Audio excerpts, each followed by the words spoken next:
Hello there, everybody, and welcome to the Jake Paul versus Anthony Joshua watch party. We are live on the MMA Fighting YouTube channel. We are live on the MMA Fighting Facebook page.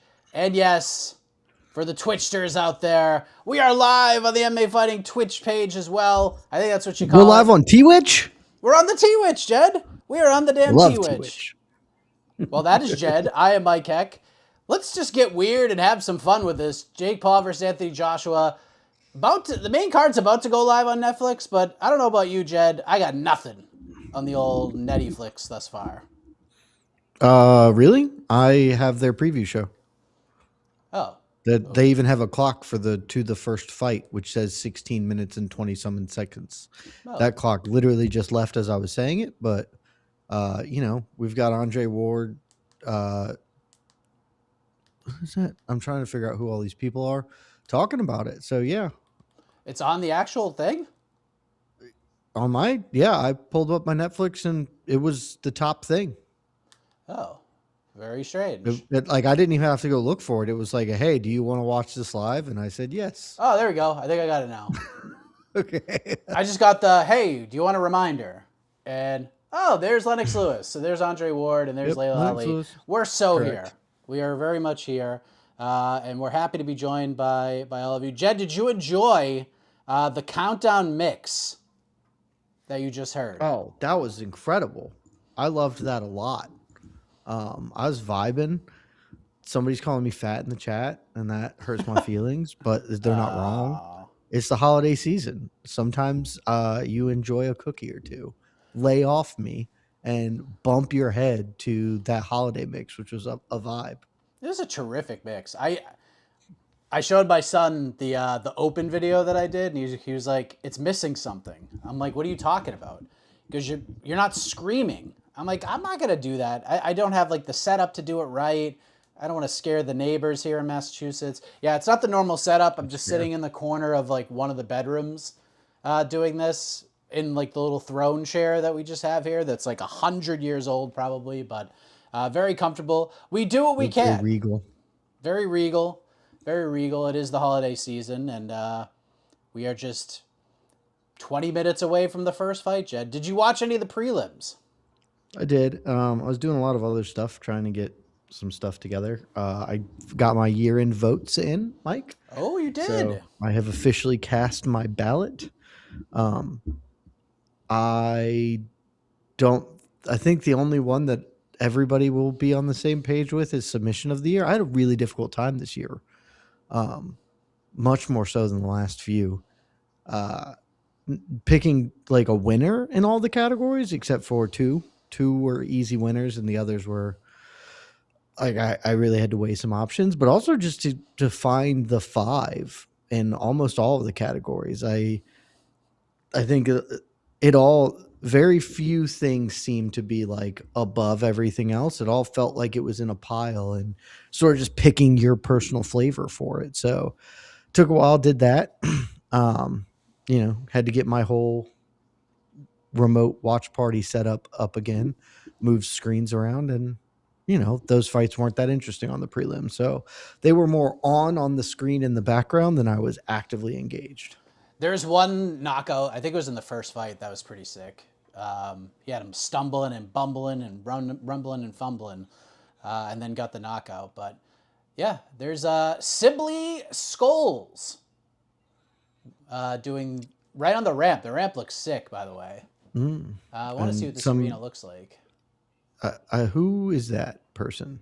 Like, who is Sibley Scholes? I don't really know, but she's the like person I'm supposed to know. Okay, she's she's like a professional broadcaster. So okay, absolutely. Well, yeah, Lennox Lewis is aging well, as some people in the chat are saying. Oh, there's Ariel, and there's our guy. There's our guy Ariel Helwani, looking dapper. What a suit! And there's Jake Paul screaming. All right.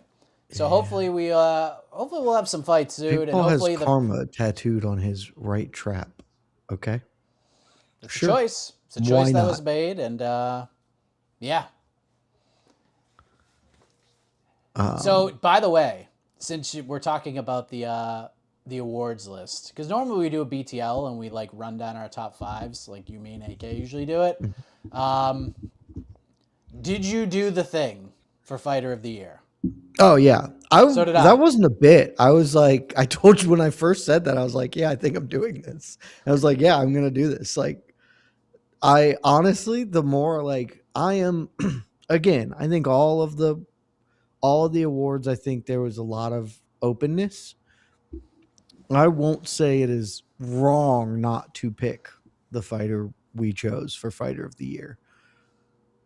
I think it is wrong though. Like it's not like an objectively like you're stupid for doing this, but like I cannot, the more I looked at it, I cannot, the only argument against it, and I do think it's a compelling argument, is that like when we look back on the year, that's sort of like a baseline I like to go at when I'm trying to really, split hairs for some of these, is like when I, in like 5 years, when I look back on this year, what's going to be like the thing I remember? Who's going to be the fighter I remember the most from 2025?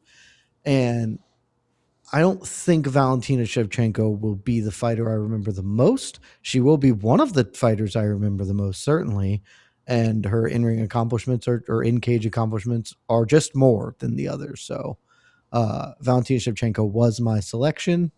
And then the other, I do think that Fighter of the Year was the easiest category for the five.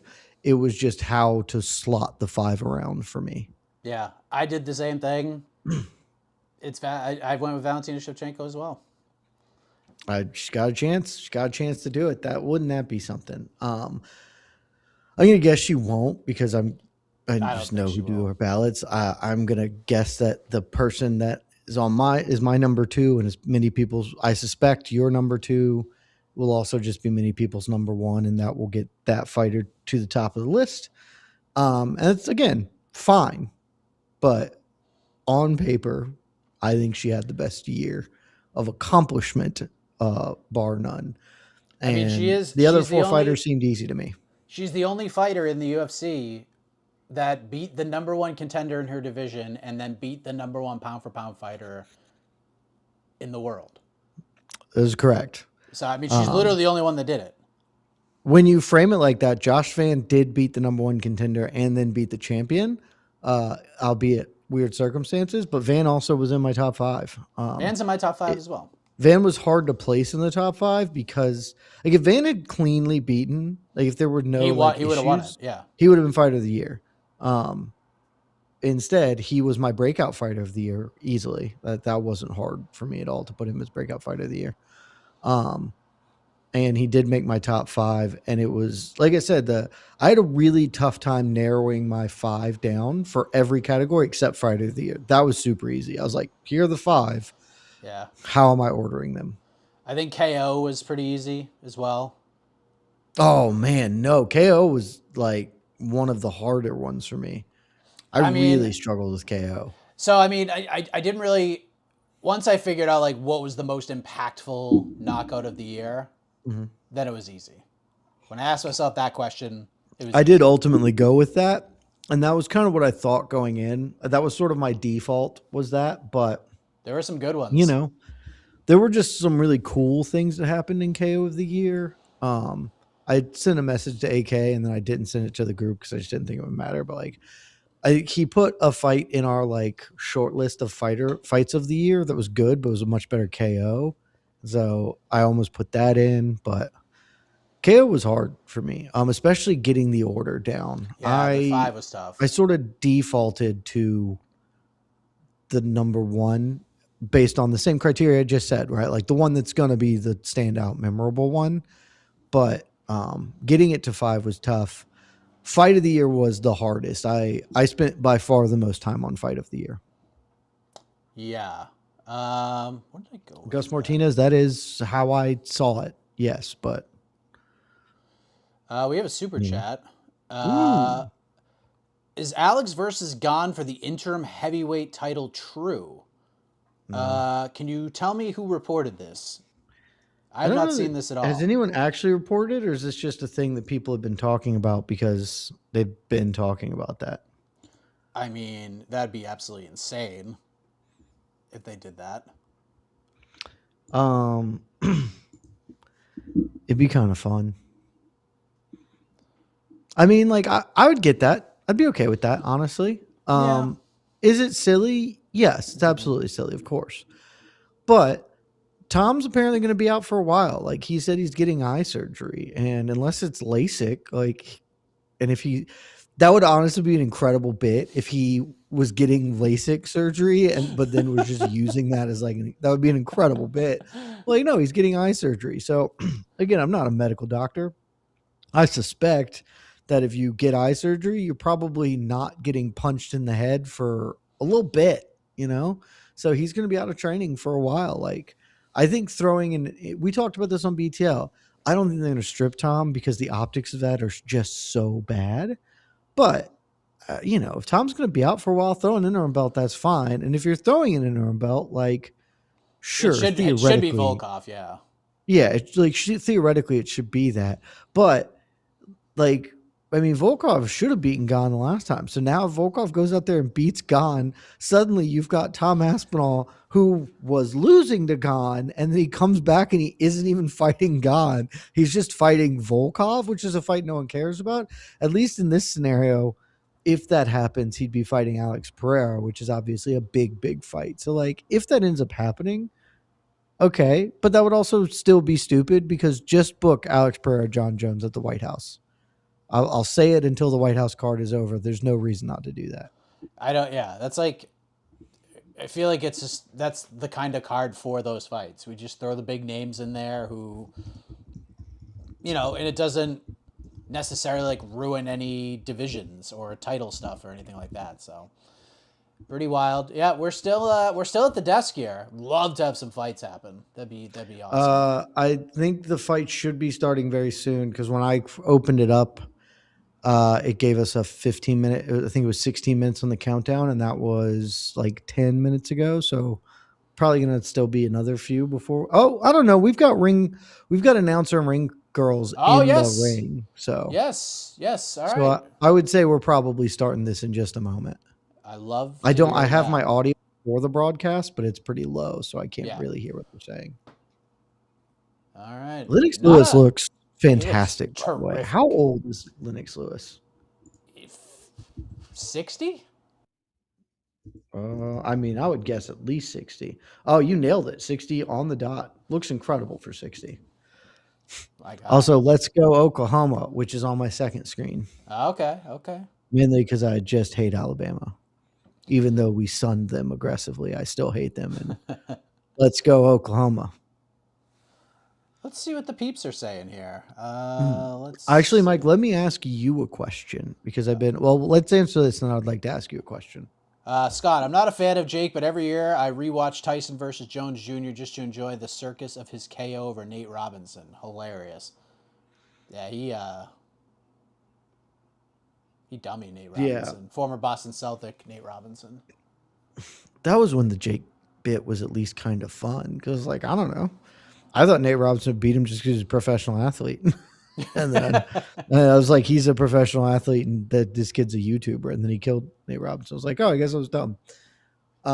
Please, what's the question? I'm excited. I've been taking an interest in this all week. To what extent has this passed the mom test for you? Because I told you earlier this week, like basically none of my friends knew this was happening. It has become more prominent, right? Like they've done more of a marketing push. Netflix has put it at the top of stuff. I've had a little more casual interest among my friends. So like, oh, that's on Netflix. Like I might tune in to watch Jake Paul get knocked out. The thing that did get some interest from my friends as I was like, show them is the face-offs really did a little bit to like give people like, oh, that guy is going to actually kill Jake Paul. He is twice the size of him. And just wondering what you're getting from the, non-combat sports audience here.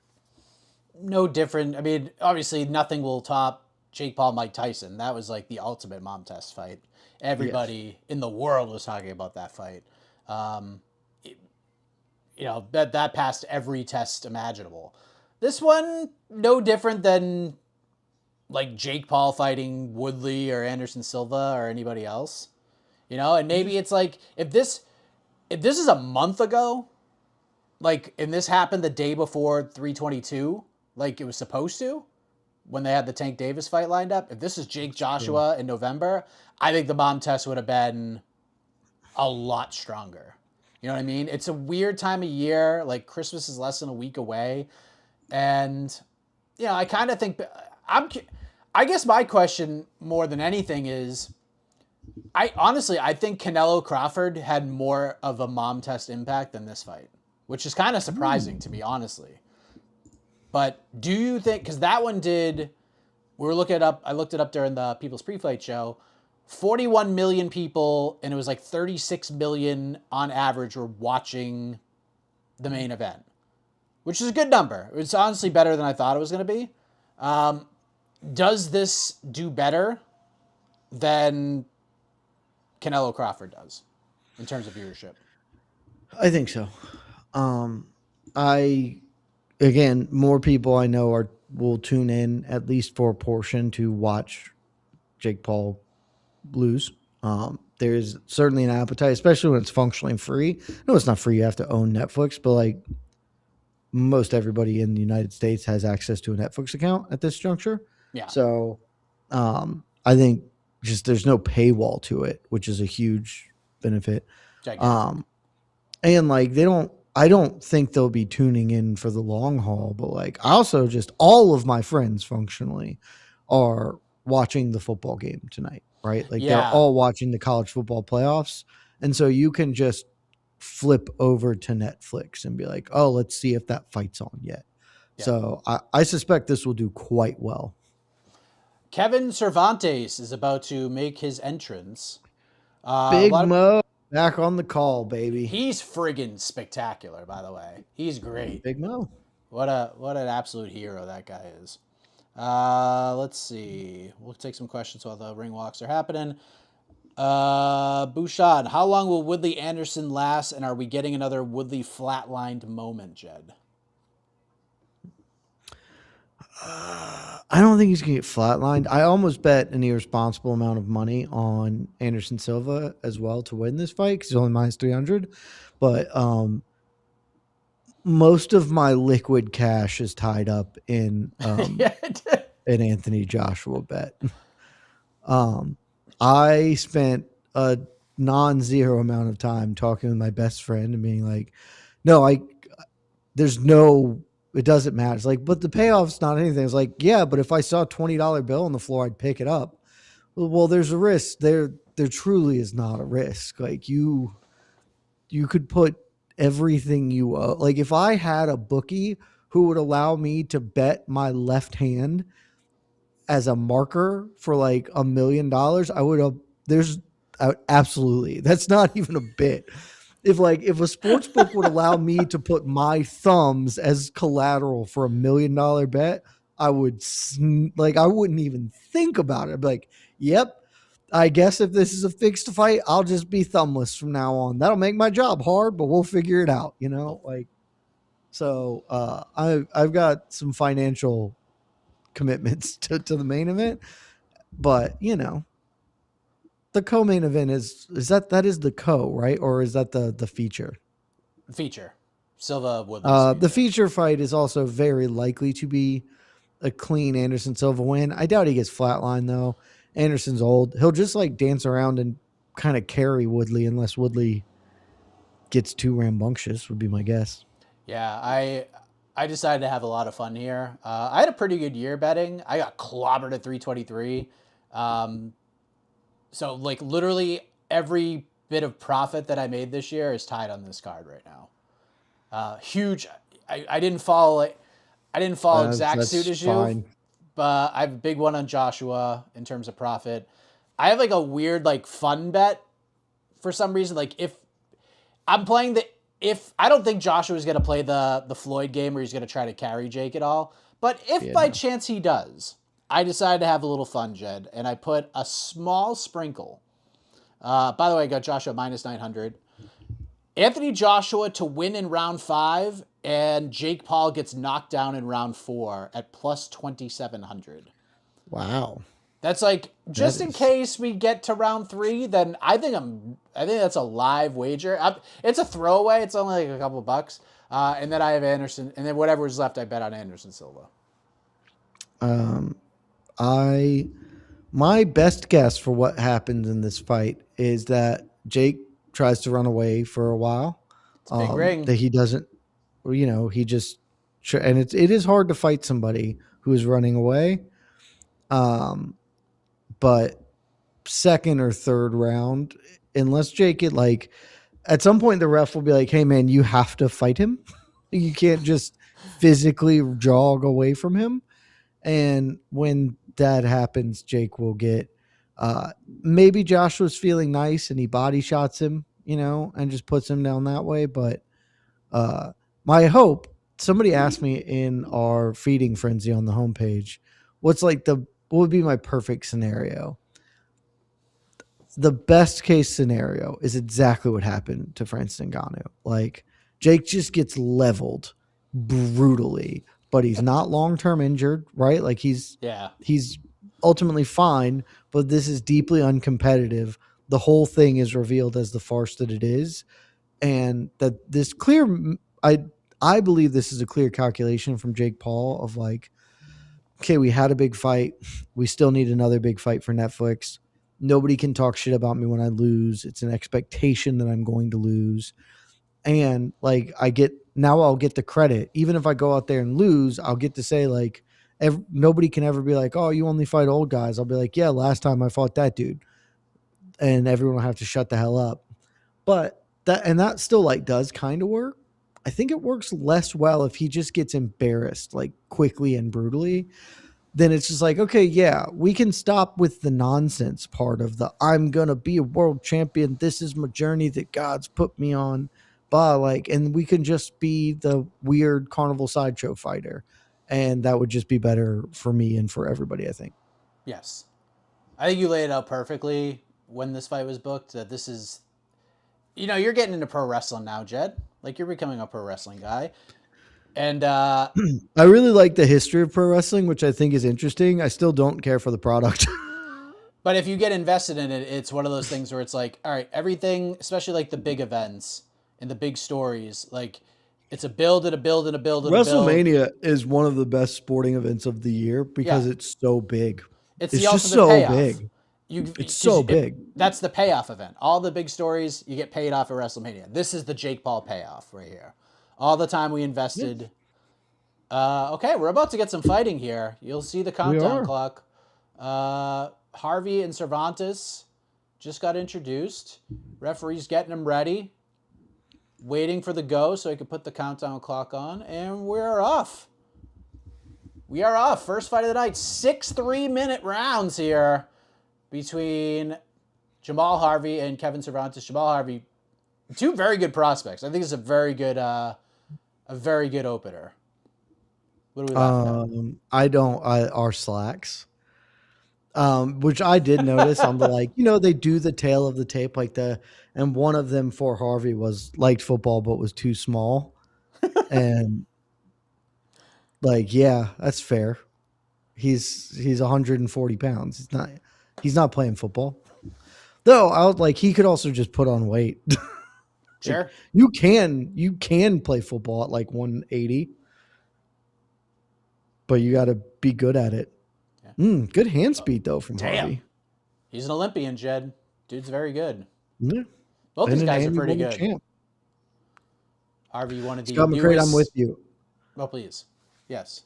Scott, I'm with you. I find the history of pro wrestling to be really interesting, and I've gotten a lot more into that, watching some docs and stuff about it. The product is still just, I don't care for it. I don't hate it, and I'm not some people who are militantly against pro wrestling or whatever. It's just I just want to hear about the events afterwards because that's more entertaining than the product is to me, if that makes sense. Oh, we got a knockdown. Well, knockdown. He is contesting. Cervantes is. I think it was a knockdown. I don't know if he's calling for a slip. I don't know why he's mad about this. Yeah, it was a knockdown. It looked like a knockdown.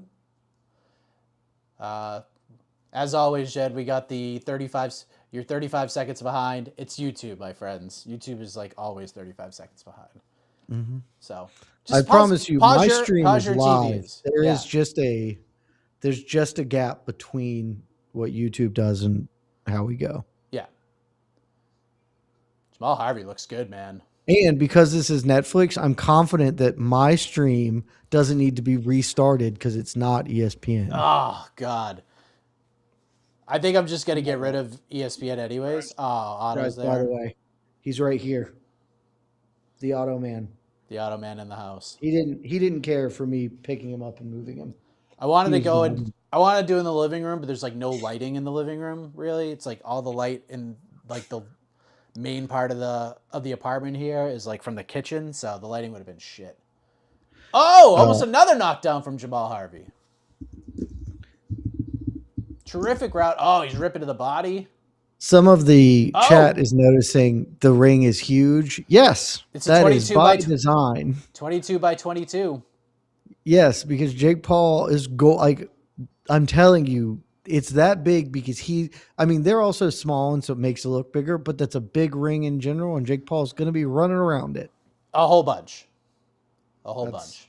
That's the middle. Easy 10-8 round for Jamal Harvey there. Very clear.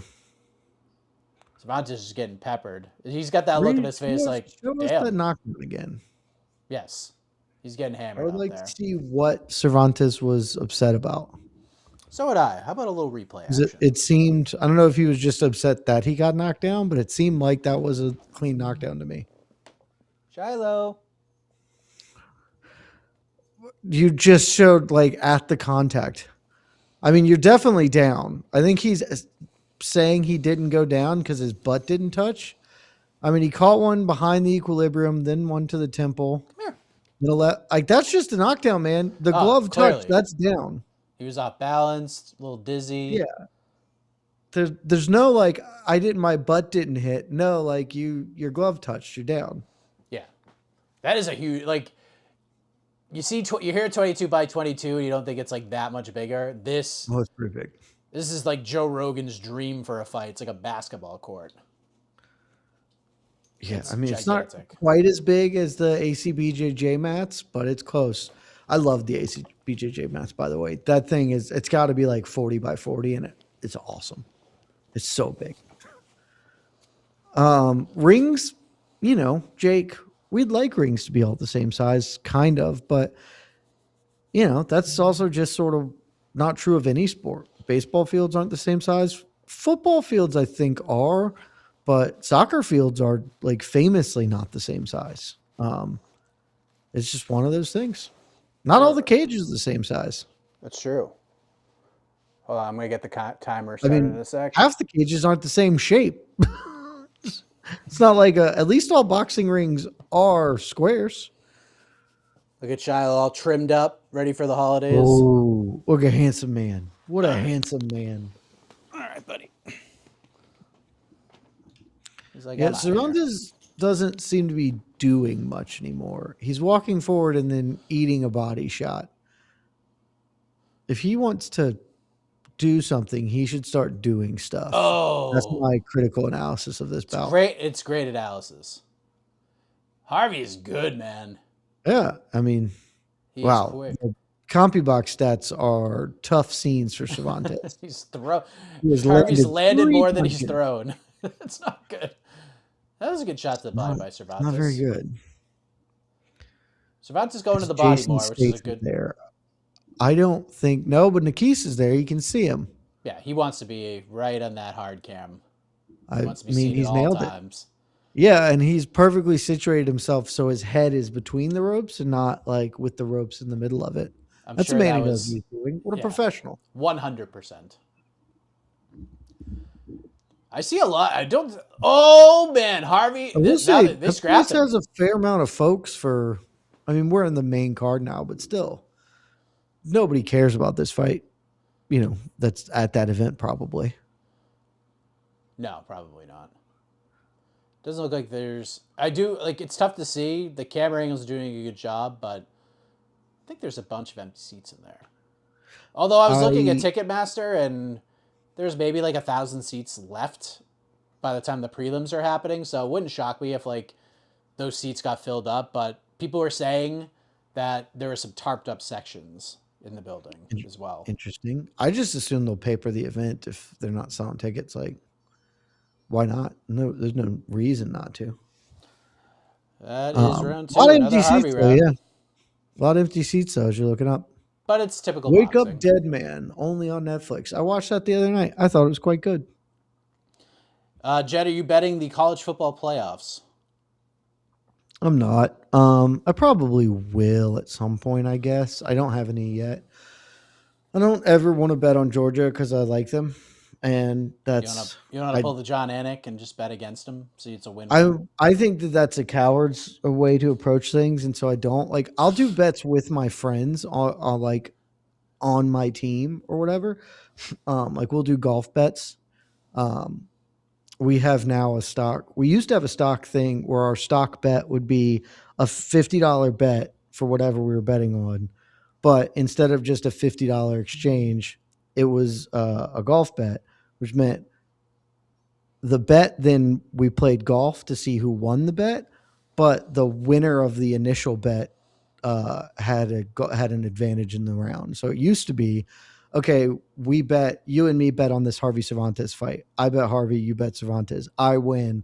Okay, now next time we go play golf, I get to pick once per hole. I get to pick the club you have to use for your shot. I love that. And we just play heads up with that for $50. Wow. Which was fun and frankly incredibly fun, Oh. but also like we stopped doing it that way because it's less fun if you're on the receiving end of it.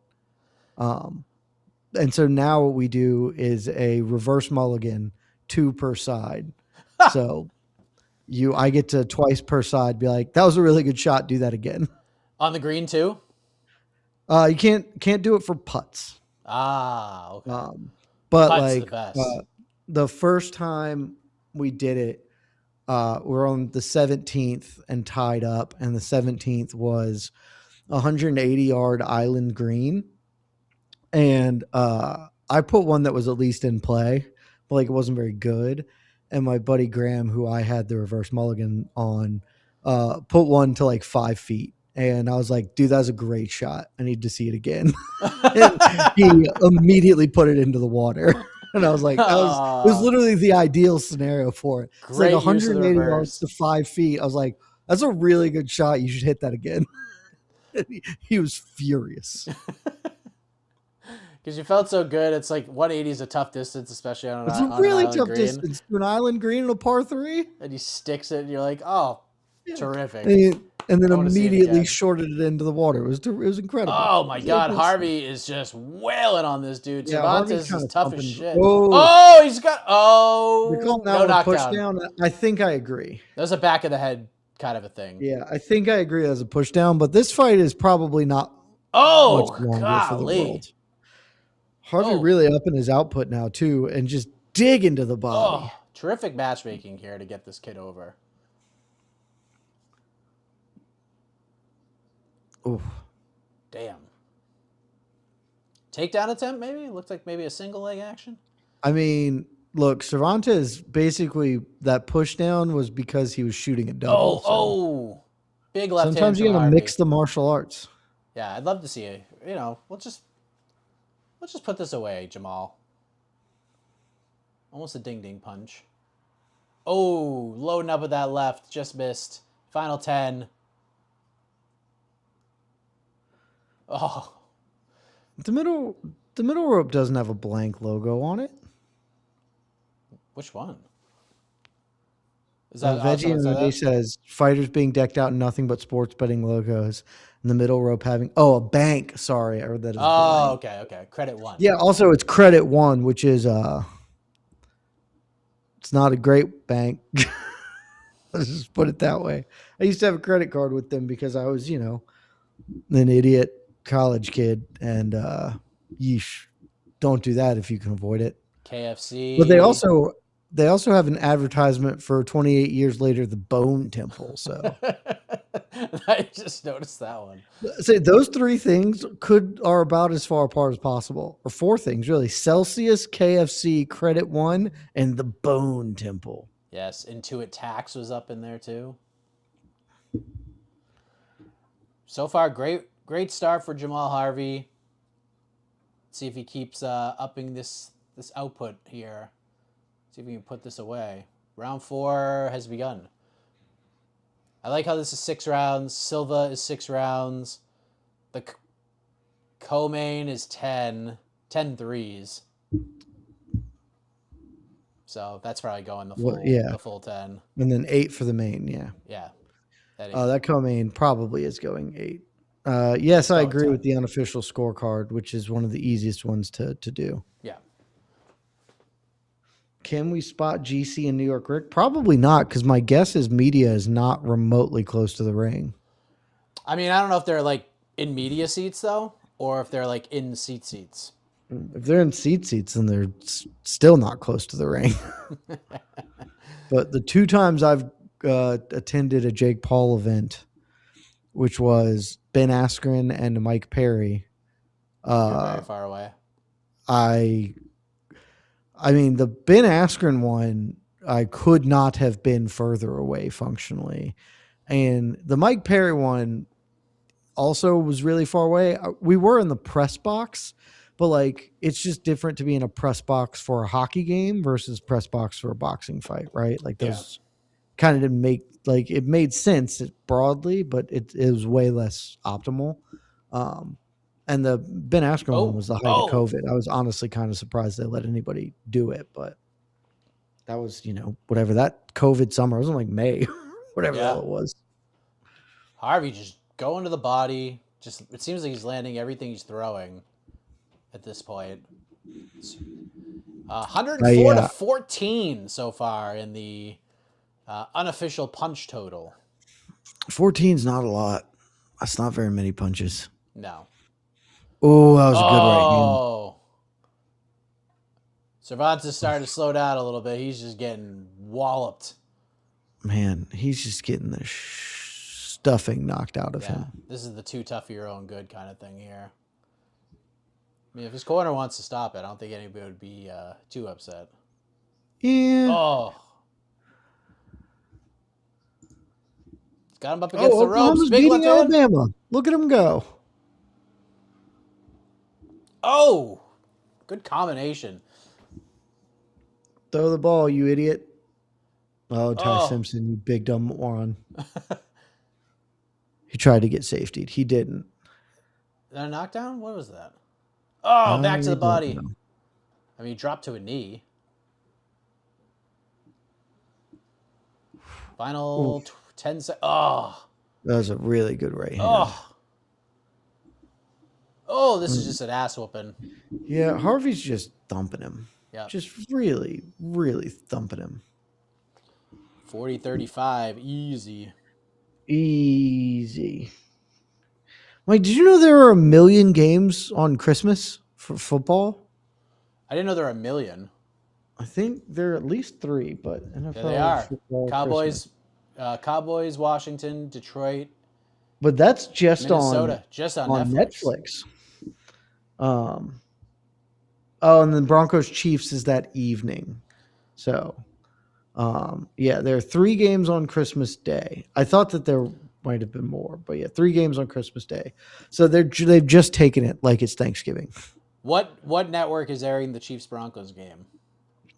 I would guess that's CBS. But hold on. Oh, what a right hand. It's a nasty. I mean, that game, I don't think people care about that game anymore. I mean, Denver's still alive for number 1 seed. So but like the Chiefs are going to lose now for sure. It's on ABC, in fact. The Chiefs don't have Mahomes and nothing to play for. Yeah, that's true. Like that game would have been electric if the Chiefs had won last week and like this still mattered to both sides. But now it's probably Denver just running over them. I think ABC was hoping for better positions for both these guys. Yeah. Both these teams. Yeah, but I mean, it's Christmas Day. I don't know. People was your family ever a go to the movies on Christmas Day? I know that a lot of families are. We were super not. So like, no, we did do that. Like my family. I mean, obviously my parents, but we didn't do that. Like my parents is always like people came over. We did the whole thing. That's what we did. Um, but like a couple of years ago, we stayed in town for Christmas because Christmas is also my wife's birthday. Oh wow, that's Yeah. tough for her. Yes. So she's got to do double duty. And one She's just year, never had a birthday in her whole life. That's yeah, interesting. the most recent Spider-Man movie was out like around that time, and we hadn't seen it, so we went Christmas Day that year, and then I think we went to my parents' house like the next day for a couple days. So We've we did it like once, but when I was much older because oh in similar situation. I mean, Harvey oh just beating Harvey, this man for damn. pulp. Harvey's just hitting the crap out of this dude. Oh, I don't know how he's still standing. It's tough dude. Yeah, there. I I'm noticed that too. A ton of blood in the ring, like blood Oh yeah, splatters, like so a much. I don't lot of know. it. I don't think it's from this fight. I'm sure this fight has helped, but maybe there were some good things in the prelims that I missed. I don't know. I was not deeply focused, especially I didn't realize how early this started because I was doing something else until like 6:30, and then I was like, oh, fights have been going on. Interesting. Yeah, I think 4:45 the prelim broadcast Yeah, started. jeez. Harvey just putting on a show here. Love to see a finish out of him. Really put a stamp on this performance. I'm working on Christmas Day for us, and I suspect that not a lot will happen.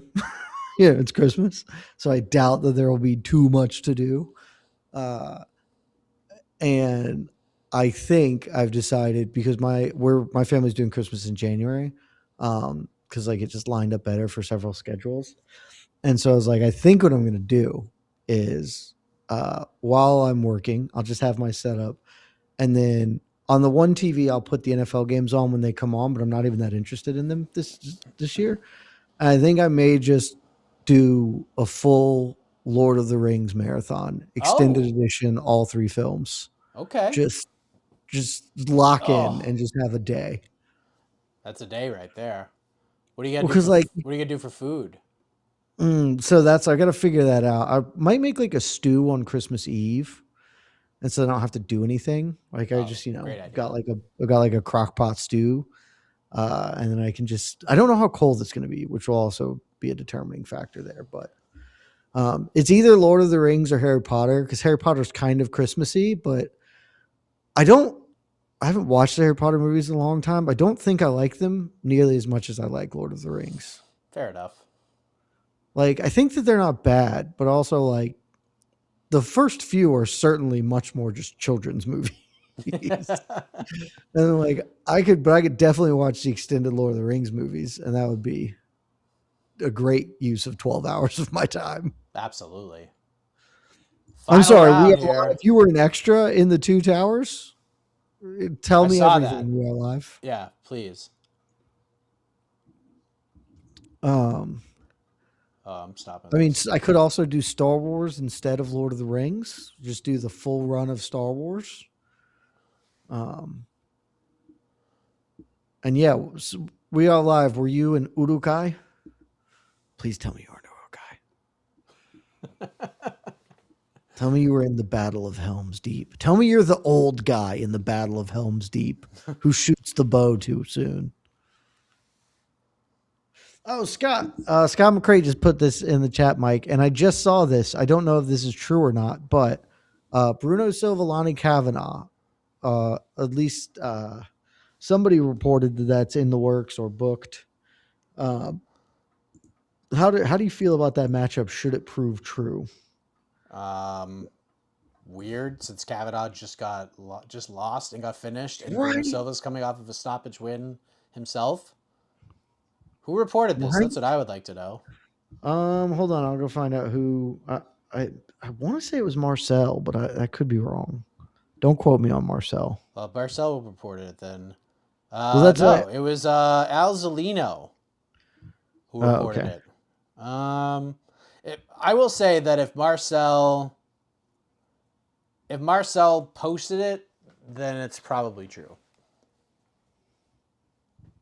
More than likely, Marcel's a multiple. Marcel's a multiple. Marcel sources did, guy. in fact, Marcel posted it as first reported by Al Zolino. Yeah. So Marcel, and I trust Marcel. So I do too. March 14th at Vegas 114. That would be a super weird fight for them to book. Weird fight. But I kind of like it for Lonnie because like Bruno Silva's, I guess apparently Lonnie's ranked. I did not realize Lonnie was ranked. What? Lonnie's number 15 in the UFC's rankings. How? Don't know, but he's one and one. 14. That's super weird. That's pretty crazy because I was like, oh, apparently Lonnie losing still means he's going to get a ranked opponent. I just pulled it up and was like, no, apparently he already is ranked. Okay. That's wild. Final 30-ish seconds here. Harvey just continuing to do what he's been doing for the last 5 3/4 rounds here. We Are Live says he was an orc, which that makes sense because there were a lot of those. Yeah. Oh. 28-8 punches landed in the 6th round. That's just power punches in the 6th round. Yeah. Credit to Cervantes. He did start landing more. So, good for him. Man, and Oklahoma kind of sticking to Bama right now, which I am a deep and appreciative fan of. Official decision coming up. I think we know who's going to win this one. Yeah, we don't need the official decision. 60 to... We Are Live is from Auckland, eh? All right. UFC has been there before. They have. City Kickboxing. Lives there. Jose saying there in our Slack that there's zero atmosphere. Hold that up. Buddy, where do you think you're going? Where do you think you're going? Where do you think you're going? You're not going anywhere. You're not going anywhere. He's like, but I want to go. No. No. But I want to go sit by the door and wait for my mom to come get me. That's what I want to do. I want to stare out the window. I want to stare out the window forlornly. Yeah. Isn't that right? Oh, there you go. Now, if you want to go run away, I'll allow it. You little goober. Sean Wheelock's unofficial scorecard, 60-53. So he's not doing BKFC tonight. Okay. Oh, that is tonight, isn't it? Where are they BKFCing tonight? Is this the Mohegan card? I don't know. You know BKFC better than I do. Oh, no. BKFC is tomorrow. So Wheelock could still do that. Main event, of course. Who else, Jed? Who else can main event and sell out Mohegan Sun in scenic and beautiful Uncasville, Connecticut? Scenic. But the GOAT himself, Paca Porter, against Anthony Garrett. Let's see who else is on this card. Pat Casey, David Sanchez. I know Pat Casey. As expected, 60-53s. 60-53s across the board for Jamal Harvey. Yeah, that sounds right. Yeah. Any more ex-UFC fighters? Peter Barrett fighting on the card against Anthony Pike. Rico DeShulo, who was on The Ultimate Fighter, I believe, is fighting on this card. Not bad.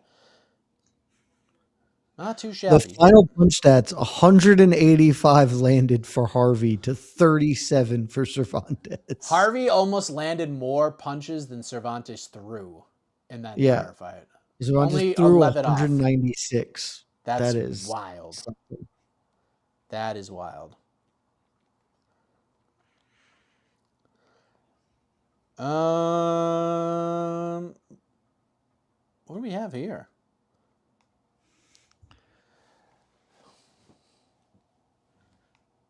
Dirty Boxing just announced some fights. Okay, what do we got? January 30th, Houston, Texas, for the DBX inaugural women's bantamweight championship. Jessica Rose Clark versus So she Paula got signed. Bittencourt. That's the main event. Okay. Okay. Sure. Why not? Co-main event is Ben Woolis versus Halion Paiva. Okay. This is Julian, way to go. I it's don't know not who game. Ben Willis is, but It's not. good for. I haven't thought of Rulian Paiva for some time. That is See, absolutely a hold. he's a kickboxer. Okay. Apparently he's got a very popular following. He's a 4-0 MMA fighter, 2-time world kickboxing champ. He's got almost 500,000 Instagram followers, which is interesting. Oh, he's probably going to beat Rulian Paiva then. Alicia Yeah, Bumgardner, Layla Bedwin. that's the co-main event. I mean, they've put them in big superimposed. That place is empty. Yeah, it's great. It's pretty wild. But maybe this is just Miami doing Miami things, you know? And this is early for Miami. Like, you're not trying to go out at these hours. No. Madrista, I watched like the first few episodes of Rings of Power. It's not good. I'll probably give it another try because I stopped watching it because I was watching it when it was coming out live. But, like I probably would have just watched the whole thing had it already been out. Oh, But there's Jake. There's Jake with a cane. With a cane. Okay, sure. I guess. I mean, is this Are you going to bring that to the ring? Maybe if you bring that to the ring. If he brings the cane to the ring, he's got a chance against Anthony Joshua. Yeah, you can see the difference in the two demeanors. Steve, the main card is on right now. Sure is. We're at the final 3 fights right now. Oh, what time? I think he's asking what time will the main event start. Oh, the main event, not the main card. Okay. I would say ring walks around 11 p.m. Eastern would be my guess. Yeah, that's probably right. Because it's 9 p.m. now, and we've got 2 fights before the main. And I think you could maybe 10:30, but I think 11's probably a safer bet. I mean, Big Mo and some of the ring girls are already in the ring, so I assume we're going to get right to things. Well, not right to it, but I think we're probably a few minutes away from ring walks for Silva and Woodley. And then, I mean, honestly, like it all depends on the co-main event. Like if is Bumgardner just going to crush her, or are we going 10:30 according to AI? There's no effing way ring walks are starting at 10:30. 10:30 is the absolute earliest it would be. That'd be great, but it's the earliest it would be. Because we're gonna get, I mean, Silva Woodley could get stopped. I kind of just see Silva 6-0ing him. The co-main event's going 10, and that's 10 threes. This isn't 10. The women are doing the men's rules. So they're doing 10 threes. Oh, we're showing highlights of Francis getting absolutely bolted. Hopefully that's exactly what happens here. Kyle, we're not in the 7th circle of hell. At best, it's like the 3rd. Yeah. It's fine. At least this is a stupid fight, but like it's free. It doesn't cost any money. Yeah. And you might get to watch Jake Paul get hurt. And people kind of want to see that. He's a very punchable man, that Jake Paul. Yeah. I mean, look, this is it's gotta be a tough night for Jake, but he's doing the payoff tonight. That's a nuts catch from this Oklahoma receiver, BT Dubs. I mean, he is as far extended with his toes still touching in as humanly possible to make a catch. All right, well, let's pretty wild. Questions. I mean, it's not an over-under, but over-under the UFC announces... Oh, okay. Over-under UFC announces Patty Gaethje for the vacant title before the end of the year. I'll say... They won't do that. I'll say under, or yeah, because it's not happening. I'll say false. Yeah. That fight is going to be for the interim belt unless the allegations do actually come out, and it like looks really bad for Topuria. But But even They're not. I then, don't think they're stripping him. no, I don't think so. What else we got? Fire away. Ezra Berger, what percent are we with Joshua winning? 100%. He's going. It's 100%. This is that scene in Zero Dark 30 where Jessica Chastain's character is trying to get them to go to the house where Osama bin Laden is, and all the like politicians are hemming and hawing, and they're like, well, we can't make a move until we know. And they're like, one guy's like 30% soft, 60%, 80%, and Jessica Chastain's just like, it's 100%. It's 100%. That's where we're at. Anthony Joshua's 100% going to win this fight. He's gonna win. I'll say 99.5% because you never know. Injury could happen. He could twist an ankle. I mean, he's gonna be chasing Jake around a little bit, so hopefully he doesn't slip and fall. I don't even think he'll chase him. I think he'll start trying to chase him, and then when he sees that Jake is literally running away, he'll just stand and like wave at him, like, "Come on, come on." I mean, the moment Joshua lands clean on him, this fight's probably over. Correct. No one's, yeah. Is this the longest break the UFC has ever taken? In modern history, probably. I mean, they used to take forever off in the early days of the thing, and even when I was a fan, there'd still be like one event a month or some stuff. Like when I first started watching, like you would get some pretty big breaks in there at times. But I don't know about yeah, this long. I mean, yeah, 6 weeks is a really long time. The only time I think could be close, and I don't know if you want to look this up, and was the break between the Brazil card that was like the start of COVID and UFC 249. That's not as long. I'm almost certain because I took. Because it was March. That was March, and then 249 was in May. But it's just a matter of like how deep into March that card was. Yeah. It was March 14th to May 9th, which I think is 6 weeks. Pretty close. So it's exactly the same. Yeah, I think it's the same. Maybe it's 1 week longer. I could be. I mean, hold on. I can just do this math. 1, 2, 3, 4, 5, 6, 7. It was 7 weeks. So it actually was 1 week longer. So yeah, that's the only one then. We usually get like a 4 to 5 week break at the end of the year. That's been the case for the last like 7 years or something. I looked it up. So, because I answered this question in the mailbag this week where someone was like, why is this happening? I was like, I think it's just timing. Because we usually they've sort of built a process now where it's like, okay, middle of December, that's our last event of the year. And then middle of January, we come back.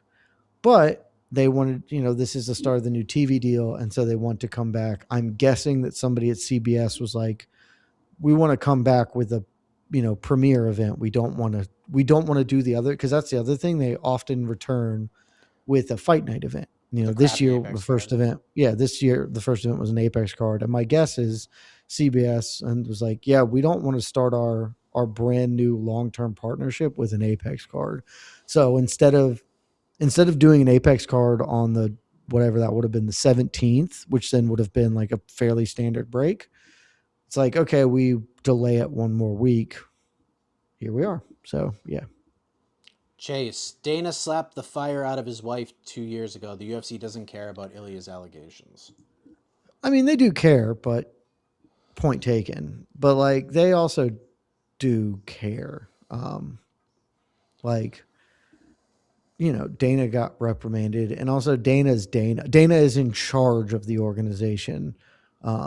So, yeah, they'll care. If the allegations are very bad, they're going to care. Yeah.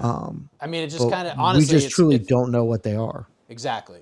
It's going to depend on the level if it's true. I mean, if it ends up being similar to what Dana did and he gets suspended, then that's, you should do that, but it's also kind of hypocritical. If it's a Ray Rice situation, then that's different. That would be tough. Yeah. That would be really But tough. again, we don't know I anything. really hope that's not the Yeah. case at all. That we would don't be know tough. anything, and we'll see what happens. But Ilya putting out that statement, just trying to get ahead Suggests of to it. me that something's coming. Yeah, and that seemed to be like kind of the stuff going on for quite some time. So Jake Paul's shirt says "I," and it's a picture of his face. It's a cartoon caricature of his face, and then MIA.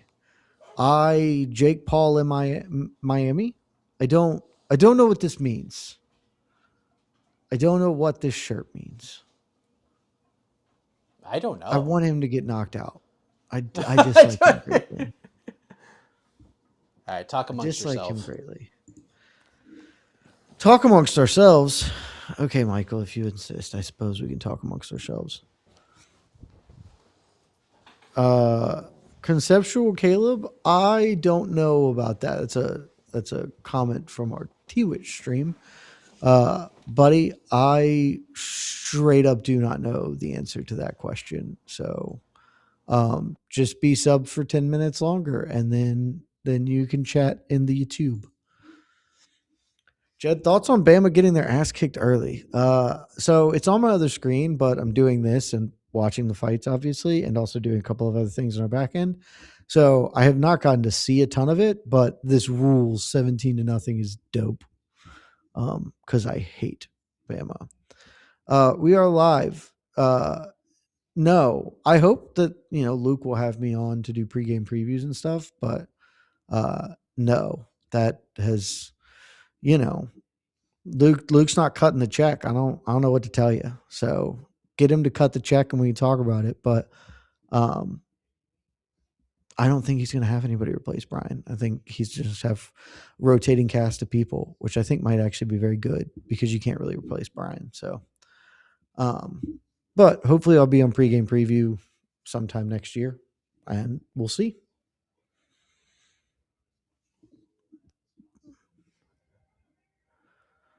Oh, I haven't watched this episode, Mike. Mike, you're muted, so no one's hearing you. Okay, I'm back. Now you're back. Yes, I muted. The family just got home, so. Yeah, great episode. It was very fun. So I go check it out. I haven't gotten to watch it yet. A peek behind the curtain. AK was very nervous going into it, and I'm just like, why? I'm just gonna go in there and have a good time. He obviously had not seen me compete because he would not be nervous because he can't do worse than me. I mean, to AK's credit, I mean, you'll have to watch it. I don't want to spoil anything. I'll say don't spoil. It's a very fun episode. I'm excited. Gregory, I'm sorry I let you down. I am good at a lot of trivia. I am not good at MMA trivia, especially like Brian did not handle his ass kicking to Jose well. Brian even acknowledges that. But there's like a kernel of truth where I'm just like, okay, some of these questions are quite ludicrous. It's not like questions. It's questions that only Jose knows.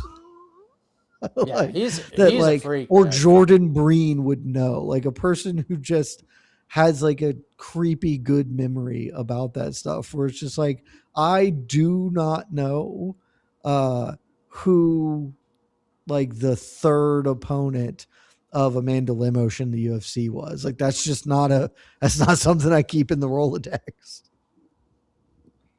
We need the Ariel versus Jose super match. I'm here to tell you. I'm fairly confident Jose bags Ariel up. Yep. I think he bags up pretty much everybody.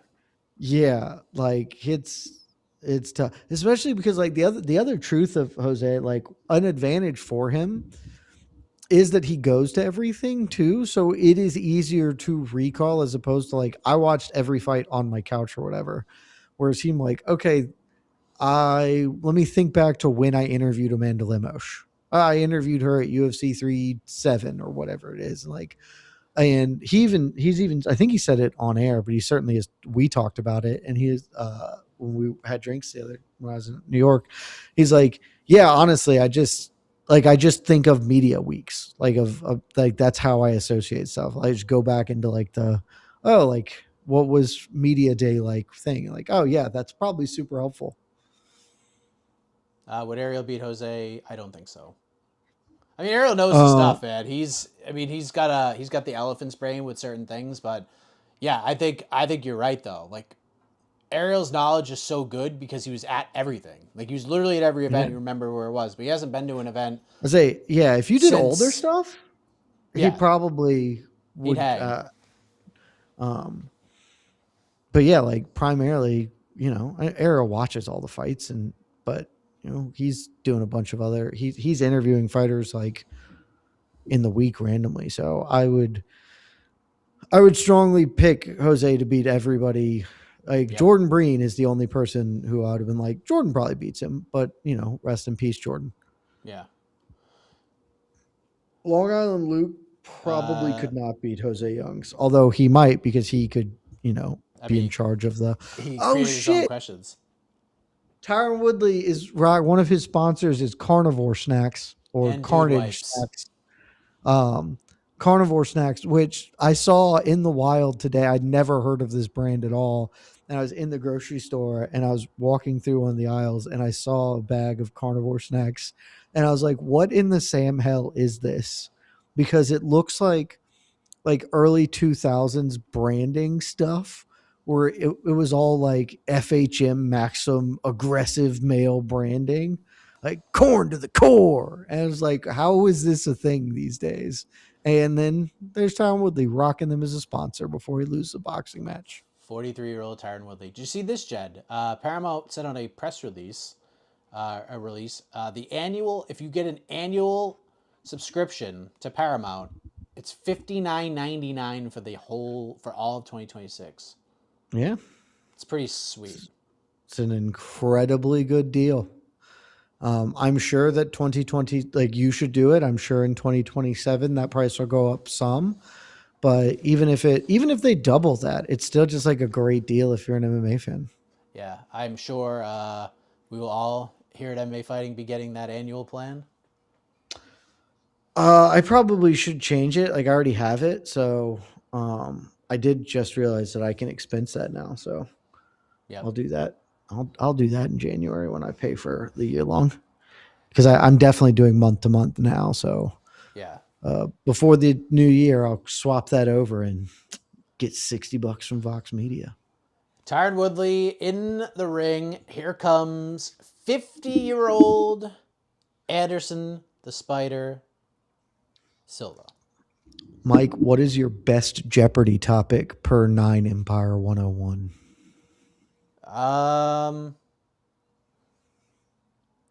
There's a few. Music stuff I'm very good at.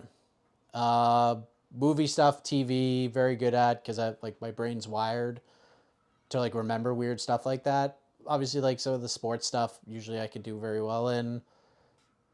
But like, yeah, there's I don't know some of the weird questions too, like every answer has to be 9 letters or something of that Oh nature. yeah, I mean I those can are do those very are well fun in. ones. But yeah, like I mean, going through like my kids' homework and stuff now, it's just like, golly, man, like I'm an idiot. Like his science stuff and like his social studies stuff, I'm just like, That man, makes sense. I am very stupid. That makes sense. I Anderson like Silva, what a delightful individual that man is. the spider. I mean the answer is MMA because like if you put MMA in like against random people, I don't think it's an exaggeration to suggest that you and I are in the 99.99999 percentile of humans with regard to MMA knowledge. Like that's just I think that's just a fact. Yeah. So like that would be it. But I've always been pretty good at Jeopardy because like I know kind of a lot or like a little about a lot of stuff. But like movie categories when I watch Jeopardy, those are always the ones that I'm like, hell yeah, I'll run that. Watch a lot of movies. Mike, is that your king chair? Really flexing on the viewers there. It's kind of like all I have.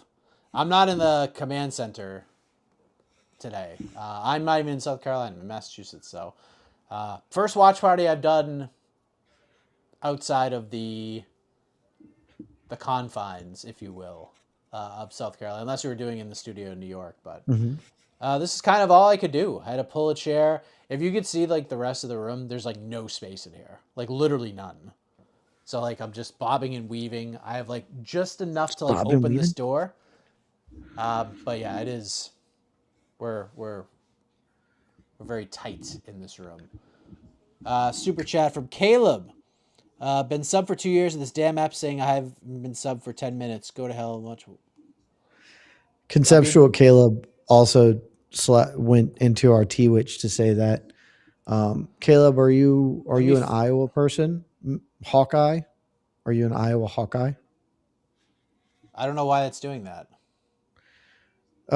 Gregory, man, I don't know how to solve that problem. Gregory, I'm going to solve it right now. My prop quiz, one, I don't believe is a true reflection of my knowledge in general. Two, again, you're competing against somebody else who's also in the 99.9 percentile of MMA knowledge. And three, again, like Jeopardy is not going to ask a question about Mikhail Alexeychuk. Like that's not what happens in Jeopardy. So, yeah. I mean, if you're subscribing and if you are a subscriber of the page, you can comment and do everything you want. Gregory Mans, I know what word you're looking to say, and I respect you not saying that in the chat. Turned off subscribers only mode. I just did. Sure. Boom. Way to go. It's about to be fight time, Mike. All right. Let me get situated here. They are Anderson is so much bigger than Tyron that like this whole thing is very silly. He's gonna clobber Tyron here. I feel real good about this minus 300 ticket. And we go.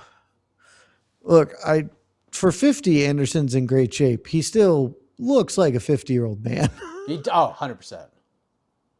Like it's in great shape for 50. He's 50 though. Like Anderson Silva, honestly, from this angle, the behind angle, 100% looks like George Foreman when he won the heavyweight title when he was 40 or whatever. He was my favorite Avenger when I was 12. There cannot be that many people who share that with you, so that's cool. Tyron to the body. Yeah, he's a trier. Yeah, Anderson really looks 50. From the back right now, he looks like George Foreman. It's this like big, broad, obviously a little heavy, bald head. Like from the back, you're like, is this Moore Foreman? Is that what I'm watching right now? Tyron Woodley being more aggressive than I've seen him be in literal years because he hasn't fought in literal years. And he hasn't won since a very long time. He hasn't won since 2018. My child was 6 the last time Tyron Woodley won a fight.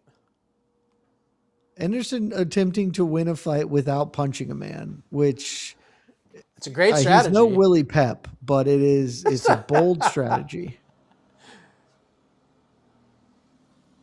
I mean, Silva just tracking him down. He's going to start throwing, Jed. It's going to happen. God, Tyron is... Why did I do this? I don't care for what just happened there. I'm trying to do that. I'm going to remove that. I mean, Anderson can't win if he doesn't punch.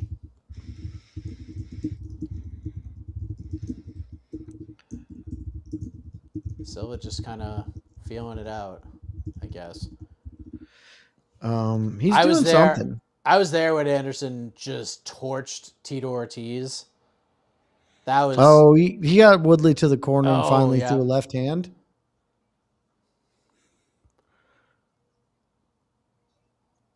All right. Anderson is sponsored by Goodyear and Dodge Ram. Like, okay, sure.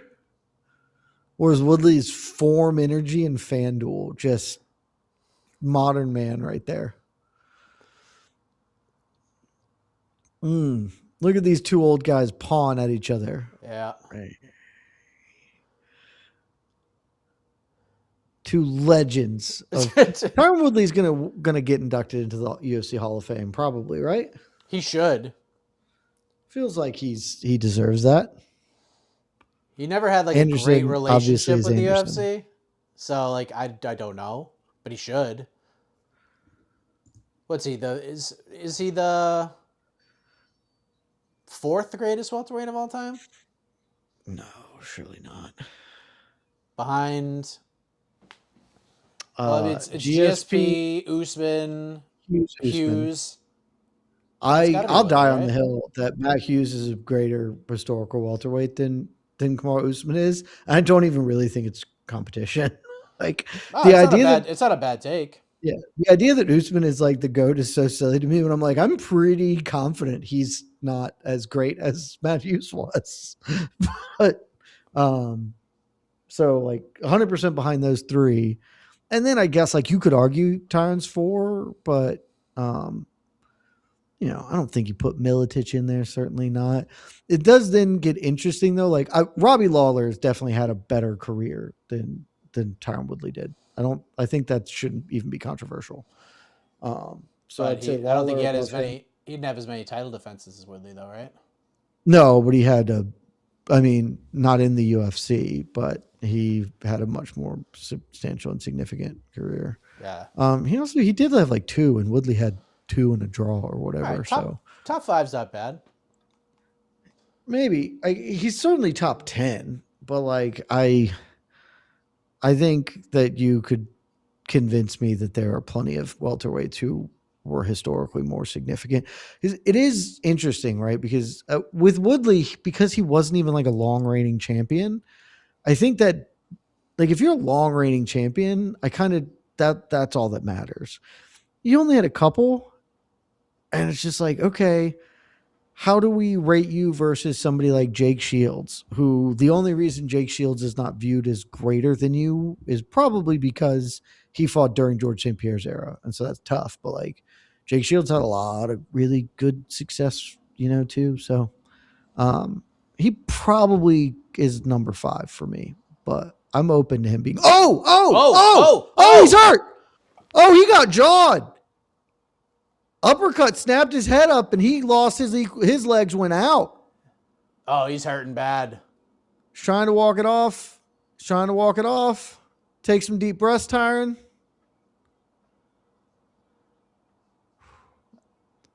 Oh, Anderson's gonna kill. This is about to get bad. Yeah, that's the correct call. Yeah, it's over. Anderson Silva. That is the correct call.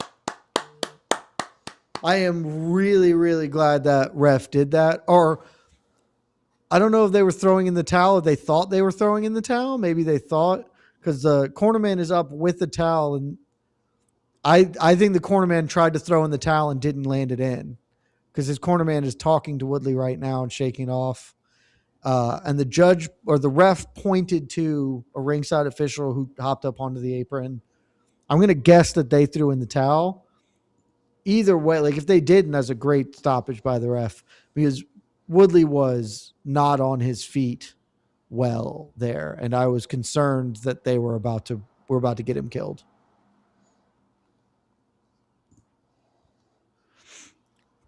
Look at Anderson. I don't know if that was a towel throw or if that was just a stoppage. Either way, look at this correct finish. friggin' movie. 28 Years Later is one of my top 5 movies of this year. I haven't seen Hamnet yet, so it could drop out. This is my number 5. I really enjoyed it, and I can't wait for the Bone Temple. It's going to be super silly. It looks super, super wild and great. The Bone Temple. It's a great name, too. Tyron Woodley still has not won a fight since 2018. He made a bag though, so good on him. Right. I just said like there are people who even work at our website who were like, oh no, Tyron might do it, and I'm like, what are you talking about?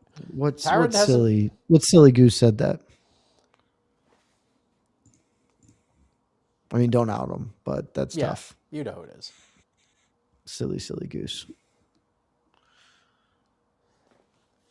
Woodley's not even Here we at go. the. Let's just So see yes, this uppercut snaps his head, and I was like, ooh, Bam! that hurt him. But then the right hook put him on real. Oh, I and they think kept hitting I him. think the uppercut just hurt him, and the right hook was extra on it. When I saw this in real time, I was like, ooh, that was a good one. And then suddenly Woodley's leg stopped working. I was like, oh, it was a really good one. It looked like kind of an accidental headbutt mixed in there as well. I mean, But I mean, it was after the uppercut landed. Look at this. I love this. oof. God. Oh.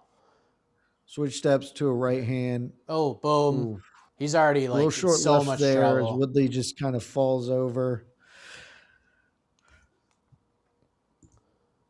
And look at him now. Like, he's just such a mess right there. We are live. Woodley was not going for the double leg. He was literally falling over. He was just falling over. Woodley immediately is a little bit upset. And again, I think he's pointing at his corner. Like, sir, they told you to stop fighting. Did the corner stop it or did a doctor stop it? I don't know that the doctor can stop it in those circumstances. I didn't hear TKO, so TKO. I guess the ref just called it. But it was a great stop. Very terrific stoppage. I was literally about to be like, man, Tyron just wobbled and this fight's about to restart. This is going to be bad. Suddenly the ref just was like, nope, never mind. Anderson would have badly colded him. Yeah, there was no good outcome awaiting the end of that. Yeah. I think Tyron probably should I mean he's had a successful life, man. Like he's still acting and doing movies and stuff. He should probably stick to that. That was like the biggest reason that I picked Anderson and felt so confident about it is that like Anderson was at least like he's actively training and he was preparing for a fight. He was preparing for a fight with Chris Weidman over a month ago, and he kept training and kept getting ready for a fight. And Woodley literally took this fight like on a couple weeks' notice. Man, so. Anderson saying he's got young kids who push him hard in training. Somebody earlier was like Anderson with the dad bod. Yeah, he's 50 and a father. He has like 4 kids. One of them fights his old enough. Of course he has a dad bod. One of them fought our good buddy, Ben the Bane. Oh, right? Remember that? Yeah, that is right. Yeah. It was embarrassing. I mean, it wasn't, credit to Ben, but that was a tough scene for him. Yeah. Anderson's English is so good, which is hilarious because it was always good. And he spent like 5 years pretending that he didn't speak English, which is like one of the best bits that in the history of the sport. Like, because Chael's not wrong when Chael was like, he lives in LA.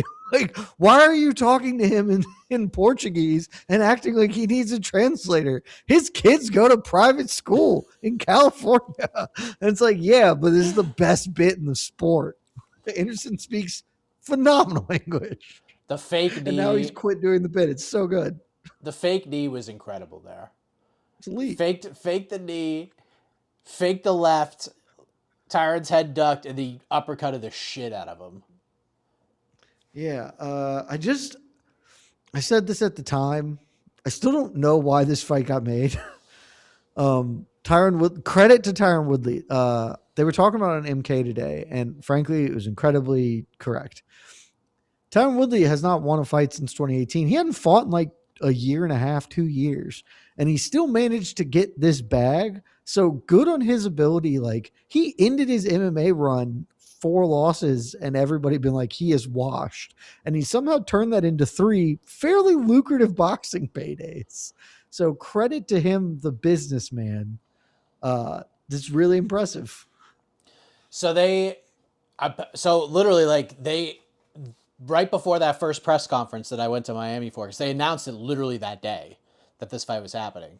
Nikisa said he flew because they were going to just rebook Weidman, and then Weidman like tore his bicep in a really gnarly way.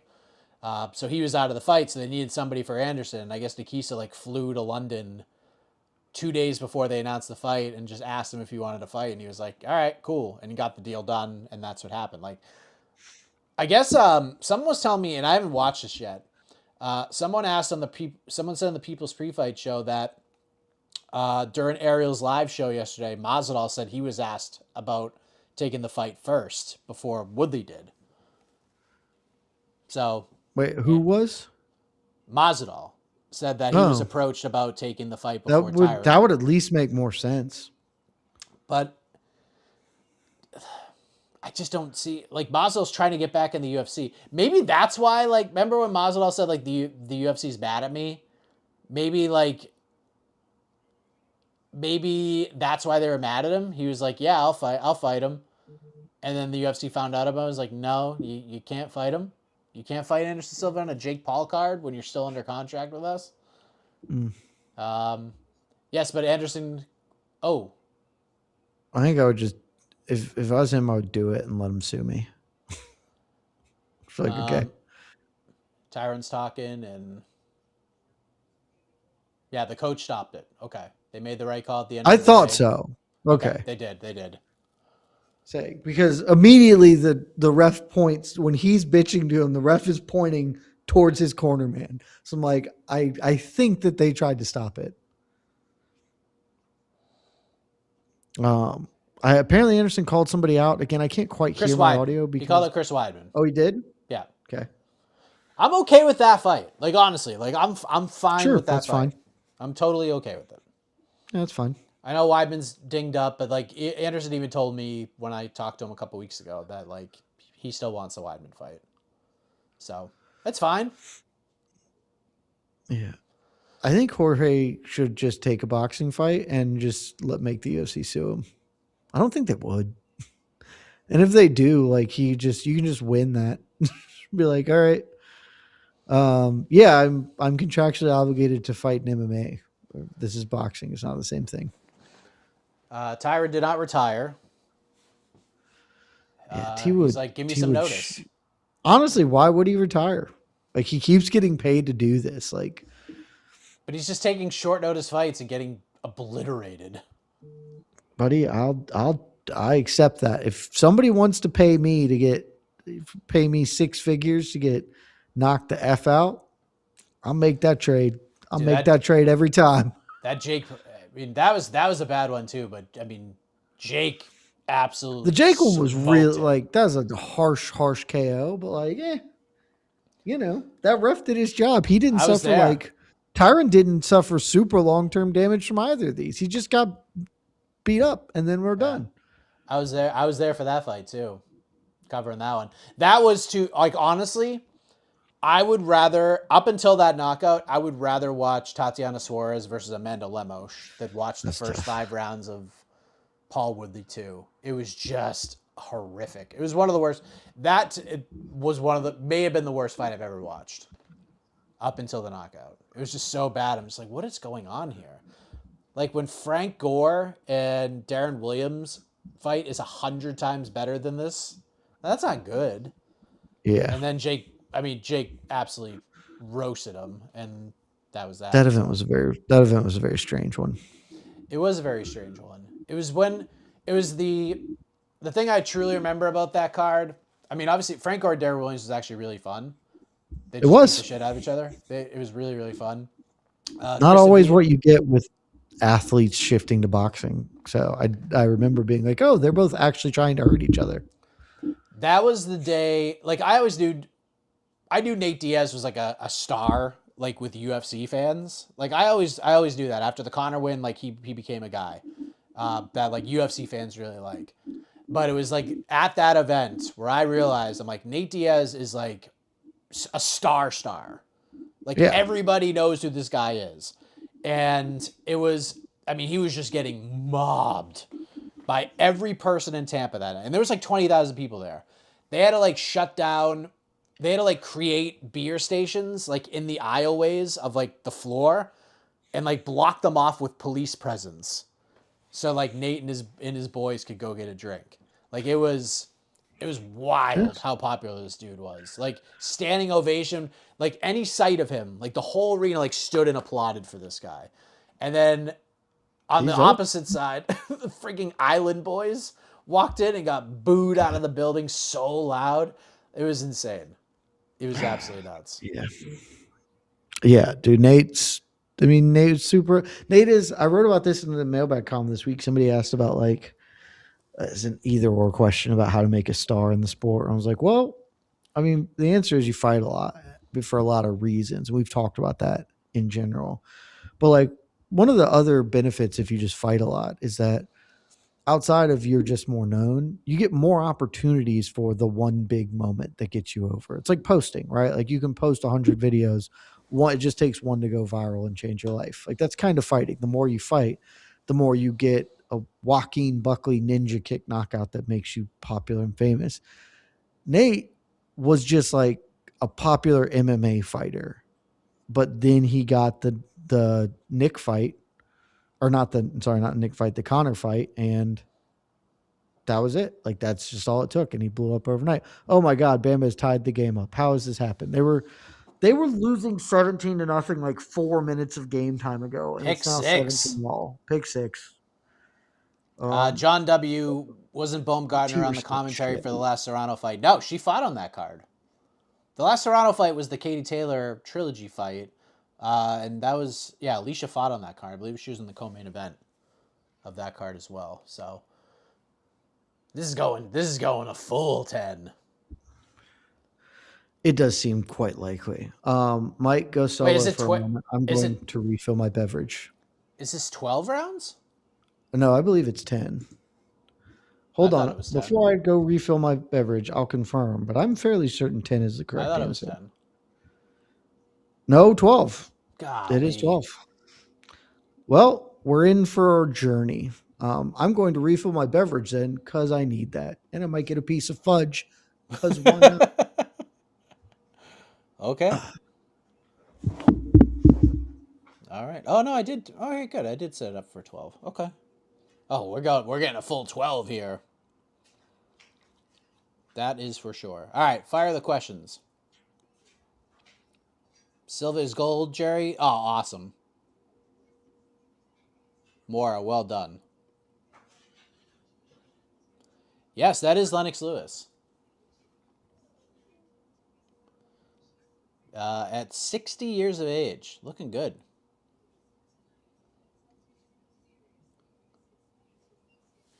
Lewis and Andre Ward and Layla Ali. There's Bumgardner in the back, getting ready.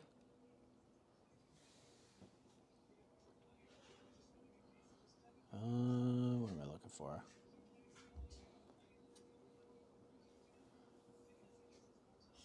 We could just start this fight. It'd be great. USA versus Canada. 3-minute rounds for the unified super featherweight championship of the world.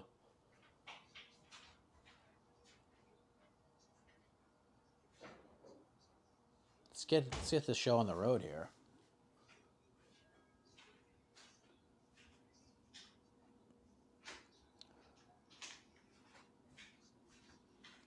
Am I getting myself a Christmas present? New driver? No.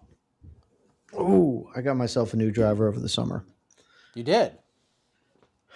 I got fitted. I've never been fitted for clubs. And I was like, when I get to a single digit handicap, I'll start getting fitted for clubs. And I was like, the first thing I'll do is a driver. Because one of my friends who's a scratch golfer was like, it's actually the best thing you could do. It will dramatically improve your game. And to his credit, it did. But spent the money, went and got fitted. Nice. That was my birthday gift to myself.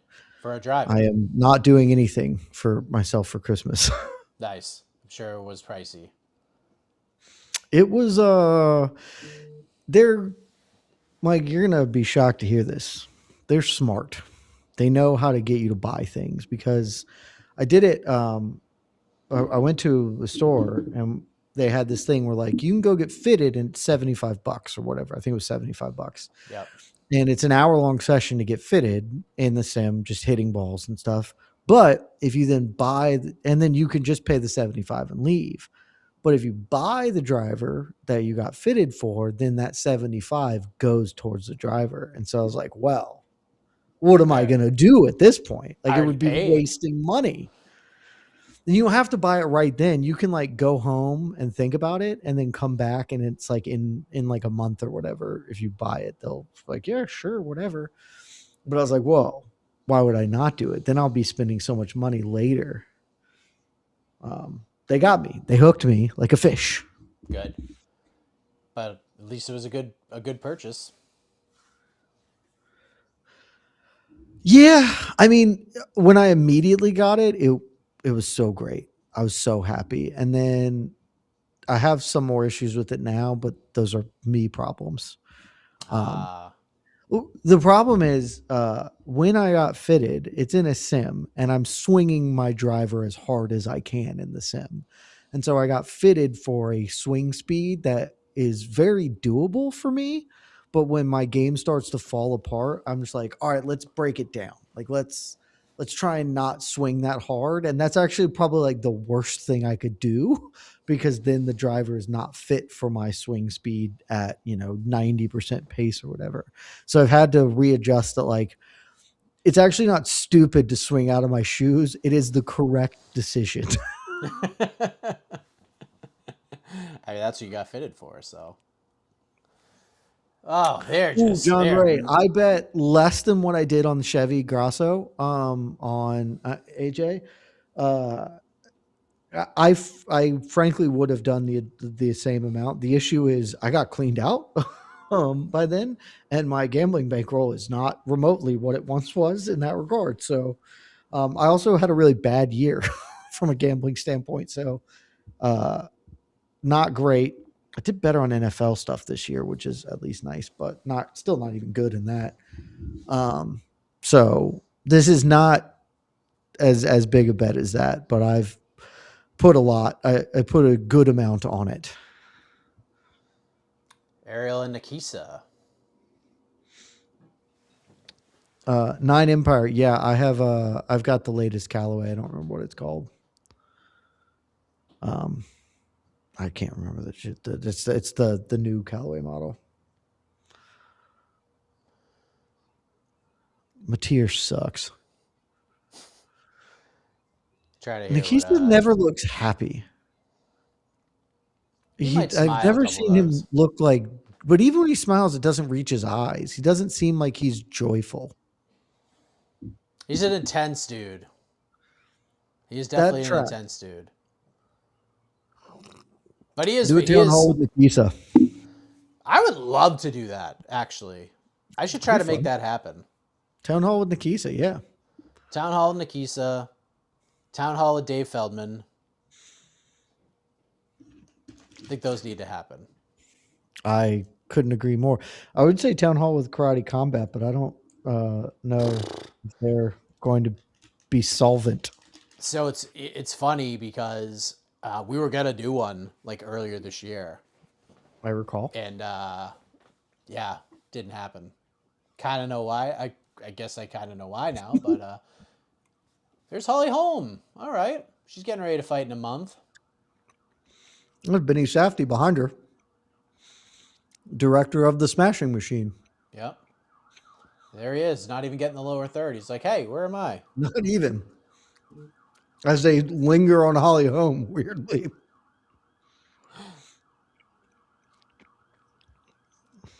Mike, Yeah, your what's the Santa one head's thing way you better. really what's one thing you really, really want this year for Christmas? World peace. That's a great answer. Where'd you go, Miss Congeniality? Nah, I mean, like, I guess, like, to some degree, I did buy myself a gift, but it's more. So, I was supposed to. My dad does a golf trip. So my dad does a golf trip every year with his buddies. They've been doing it forever, and this year, like coming into 2026, they were gonna do like their last one because they're all getting up there in age. Some of them have health issues. So I was like, I'm going. Like, I'm just gonna go. It's the last one. Like, I've always wanted to go on this trip. Like, I'm gonna go. So I said I'm going, and we were trying to figure out the dates and all that stuff. Like, it was gonna be in February, and then my parents decided like, you know what, we're gonna go on a cruise in February instead, so we'll do it in March. And I'm like, fine, we'll go in March. Like it'll be great. And then they just couldn't get enough people to go, so they were like, that's it, we're done, we're just not doing it. And I was like, it's such a bummer. And then I called two of my brothers and I said, you know what, let's start our own little tradition. I And love that. so we're gonna do a little golf trip, the 4 Hecks. We're gonna go to St. Augustine, Mhm. and yeah, my two I brothers love are gonna that. fly down in February, and we're gonna do 3 days, February 10th through the 12th. Play 3 rounds of golf, 3 different courses, a couple nights in St. Augustine. So there. So I guess that's the. I guess technically I bought that for myself too, but so yeah, that's what we're doing. I'm super excited. We're actually gonna give it to him tomorrow.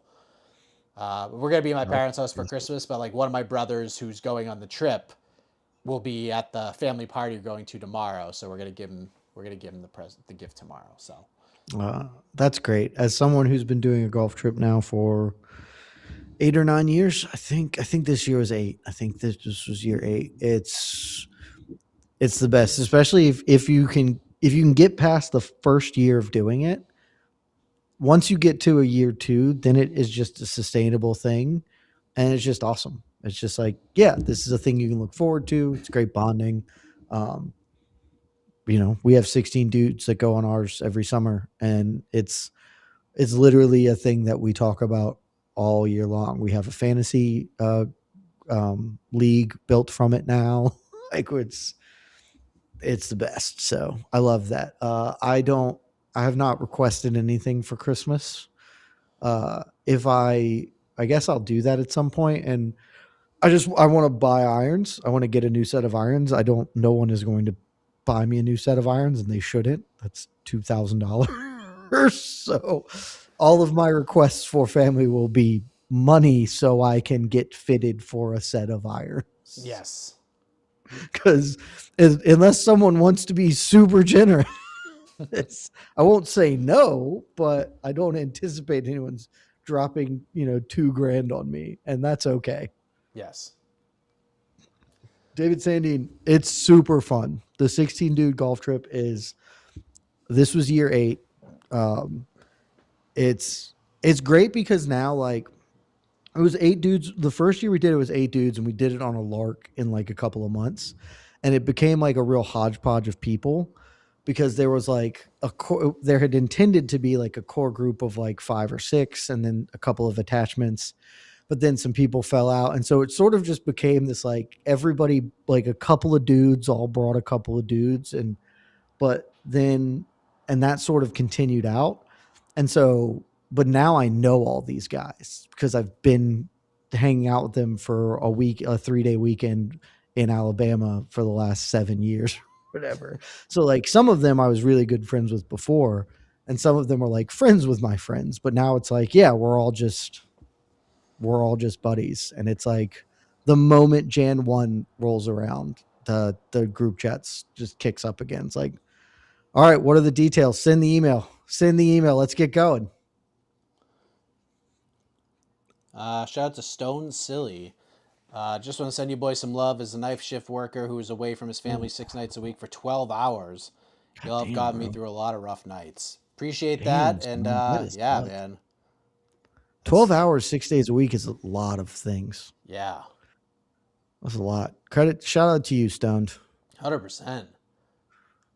Like Um, at least for me, like, I get to work from home, so I get to see them all the time. Like there are times where, there's some traveling going on, so like I mhm. don't get to see them for chunks of the time. But yeah, 6 nights a week.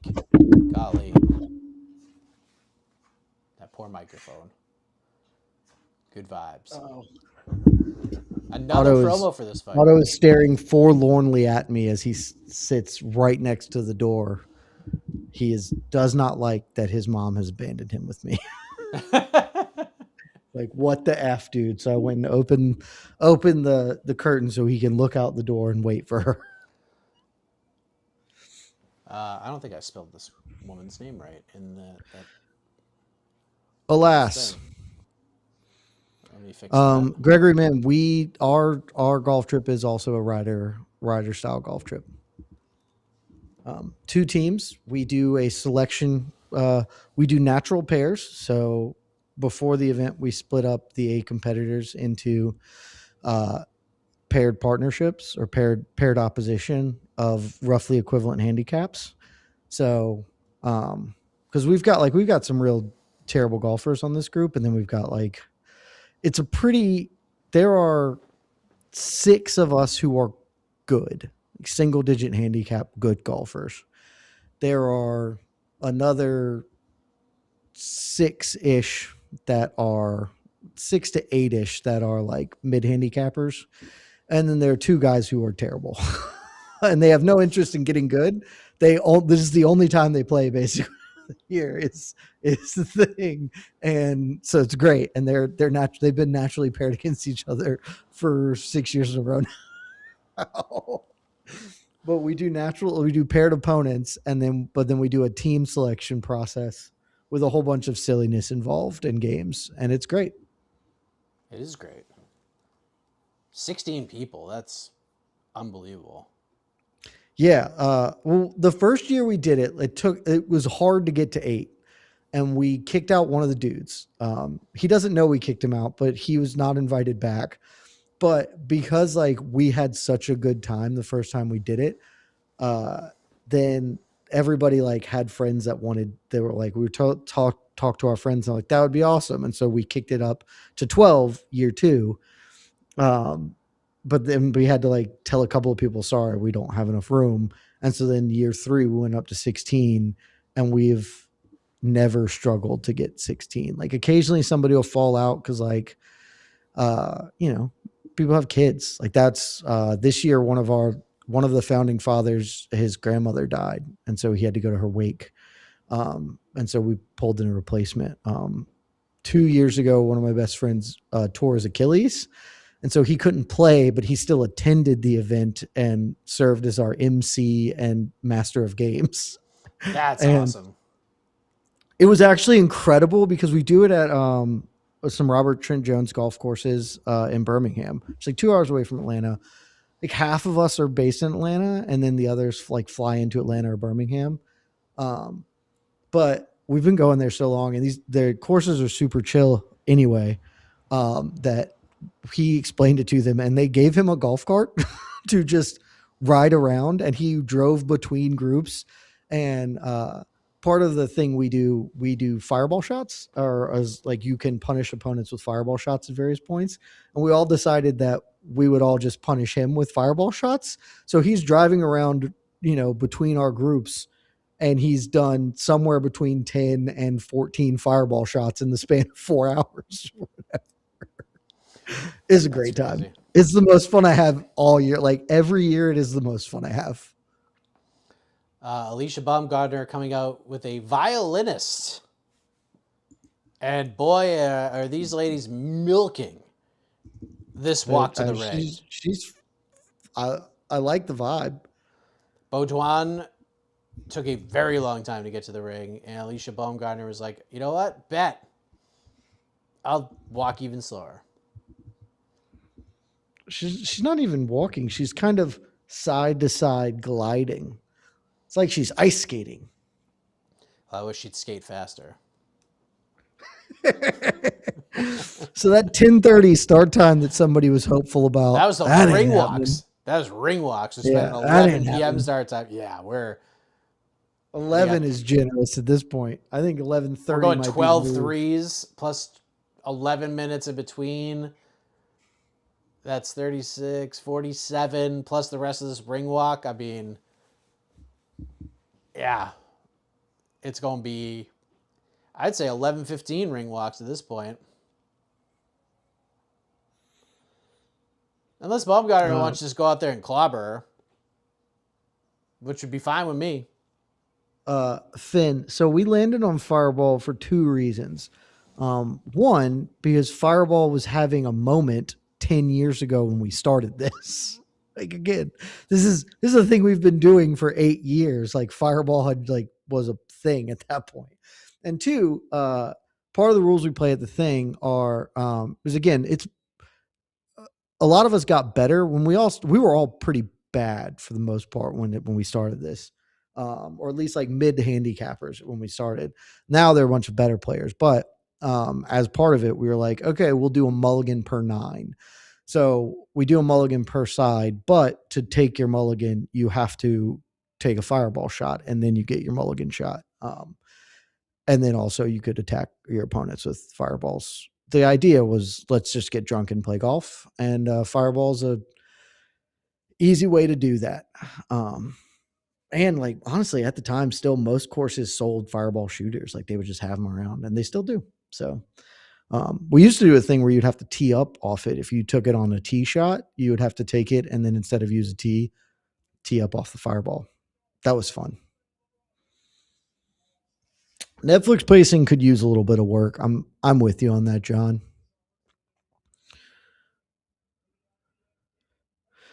I miss the random playing of the Saudi national anthem before fights. You don't have to miss it. It'll happen. This one's just in Miami. We have the as you can see at the top, Window Lizard Bumgardner Bedwin is about to go down. Yes, Anderson knocked out Tyron Woodley in the second round. TKO, his corner stopped the bout. They super needed to stop the bout. So yeah. But this is the co-main event. Canada versus the United States of America.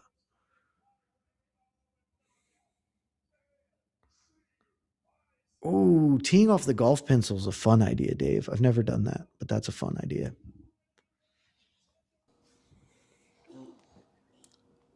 Still doing intros, I see. We've only done Bedwin. Terrific. Come on, Alicia. Do us all a favor. And just do the thing. You could be a hero right now. You could be a genuine hero. You just go out there and really could be a genuine hero. I mean, it feels like Anderson Silva's knockout was 90 minutes ago. Yeah, it's been a hot minute. It's been a very long time. Fortunately, you're off tomorrow, aren't you? I am. Must be nice. I get to do this tonight, and then I'm covering Andrew Tate tomorrow. I told my friends, because they were like, you guys want to get together and watch the Oklahoma Bama game? And I was like, I can't. It's like, okay, we have a buddy who's a big Miami guy. And it's like, what about the game tomorrow? I was like, I can't. Like, why can't you do tomorrow? There are no fights tomorrow. I was like, actually, there's a fight. It's on Rumble. It's Andrew Tate. And he was like, you have to cover Jake Paul and then cover Andrew Tate. I was like, yeah, I drew the short straw this week. Yeah. I lobbied to not cover it, but here we are. It's got to do good. I totally get why we're doing it, but yes, my weekend is Jake Paul gets killed and then Andrew Tate fights on Rumble. I'm actually pretty happy I'm missing that one. Yeah. But yeah, family party. You all should be. Yeah. I would rather do that, I think, than cover the Real American Wrestling freestyle that Damon is doing in the evening. But that's because that starts at like 2 or something. So F that. Yeah. But I would rather just watch the college football playoffs tomorrow than cover either. All right, we are finally and work off. on my Christmas column, which I think I have the idea, but I have to figure out if it works now. Been trying to pre-write it because I can't tell if like a thing like because I'm writing something stupid and I don't know if it's going to be good until I'm done with it, and so I have to write this whole thing and be like, oh, this sucks. Now I have to write another thing. So literally, I did that 3 times last year. I was like, oh, I wrote something and it sucked. It's like, I can't do that. Let me think of a new thing. It's the worst. It's terrible. We're just Bumgardner's not doing the thing thus far, as they both tepidly jab at each other. Bumgardner's fit is pretty good looking though. Like I like the black and silver with just a lot of sparkle to it. Dave Sandine, the naughty and nice list is a perpetual backup idea that I don't want to do because one, it's trite. Two, we basically do it with Thanksgiving and the turkeys and things we're thankful for. So it's like really derivative and repetitive. So if I have to, I'll do it, but I don't want to do that. Yeah. Oh, Ooh, all right. Bumgardner throwing some hard punches. Get her out of there. Zarian Just be you. Bridgeforth, Truly be a I'm not hero. going to quit talking. I refuse. You can see the fight on Netflix. Yeah, we're not gonna show it here. Mhm. So Yes, it's Netflix. yeah, I'm you confident can. you have access to it. Yeah, you can get Netflix. I believe in you. All right. Right hand from Bumgardner. I might get the conclusion of this round. I'm going to depart for a moment. Okay. Final minute here in round 1. Not a whole lot has happened, boys. Yeah. Don't This worry. doesn't feel like we're going less than 12 rounds. Yeah, the good news is we get 11 more of these. It's a lot. These Bumgardners fight on the I do Serrano like card is very the fun. one guy who's just taking video on the apron with his phone. There are 2 professional photographers, and there's just a guy with an iPhone just on the apron. Yeah. Shout out to him. Long arm. His arms Good must be little, tired. Bedwin sticking a right hand to the body. Who wins a round when very little happens? This is a classic 10-10 round. I'm a strong believer in the 10-10 round. I think it needs to have a place in all combat sports. Personally. Oh, good left hand from Bedwin. There you go. All right. All right. I'll be Round back in in a the moment, books. Mike. I'm giving the round to Bedwin because she landed a punch at the end. Agreed. 10-9 for the challenger. It does kind of look like Jose. I was thinking the same thing. Yeah, Jake, gear up. Let's go. Gear up. Put the boots on. Get everything ready. Like we want you getting ready to walk that curtain the second this fight ends.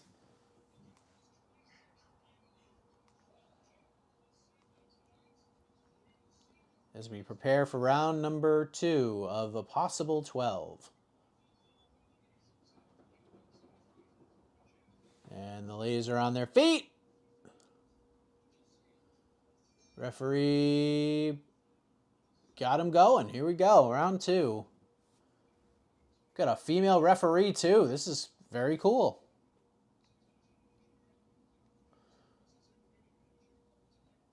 A lot of circling. Bumgardner throws a couple punches that come up short. Bedwin comes up short. Couple just throw jabs that are missing.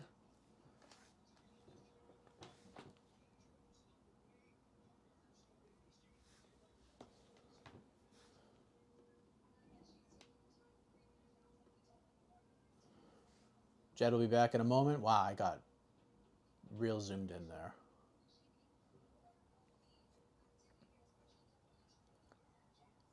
Oh, good jab from Bedwin. Waiting for the aggression to pick up here. Jab from Bumgardner.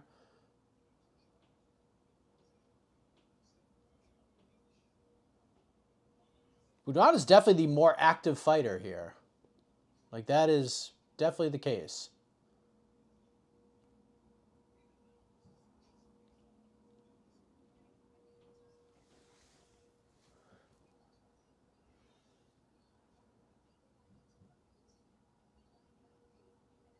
There's just not much happening, ladies and gentlemen. A lot of swings and misses from the champion.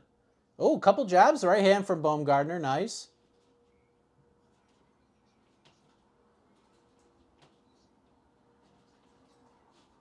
Bedwin's going to get some respect. Oh, good right hand from Bumgardner.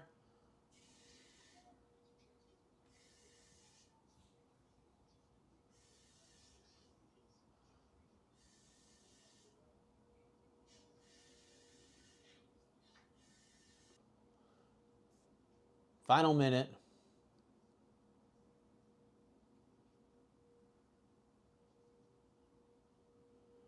You want to get me a more comfortable chair? Yeah, that's what I got right now.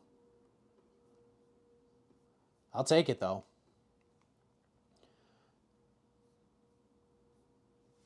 Quick separation, and we're back. I'll tell you what, Bedwin does not wear punches great. That face is getting real red.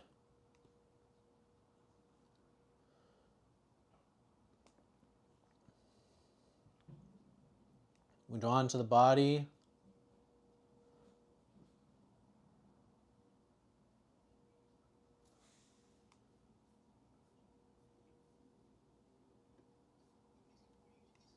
Waiting for Jed to return. He'll be here in a sec. And final seconds. And that was certainly a round that happened. I say it's a Bumgardner round. I'll say it's 19-19. Look at this crew. Brandon Marshall, Kay Adams, Michael Irvin, Burt Kreischer. What the hell's going on here?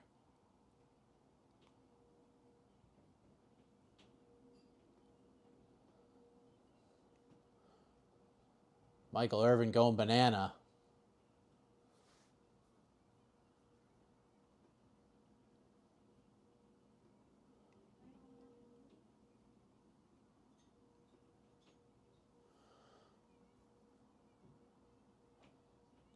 Imagine sitting around this group of people. They are partying.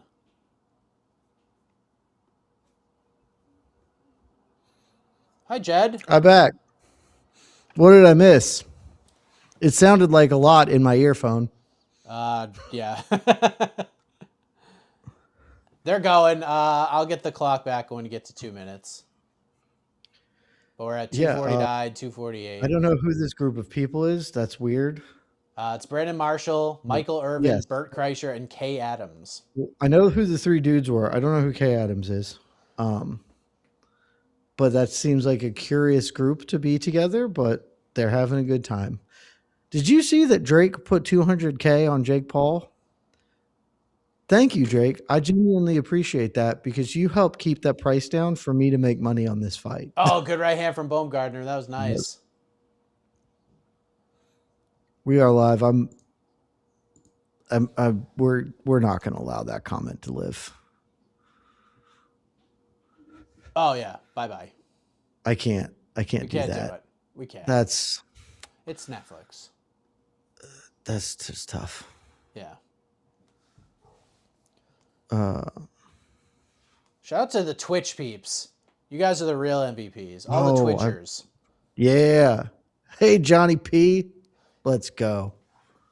Shout out to the Look Twitchers. at us. Where are you Look at, at us going on T-Witch, baby. Look at us going on T-Witch. We're growing up. We're getting youthful. Kay Adams is my wife. Huh. Well. I mean, are you Michael Irvin? Good for you.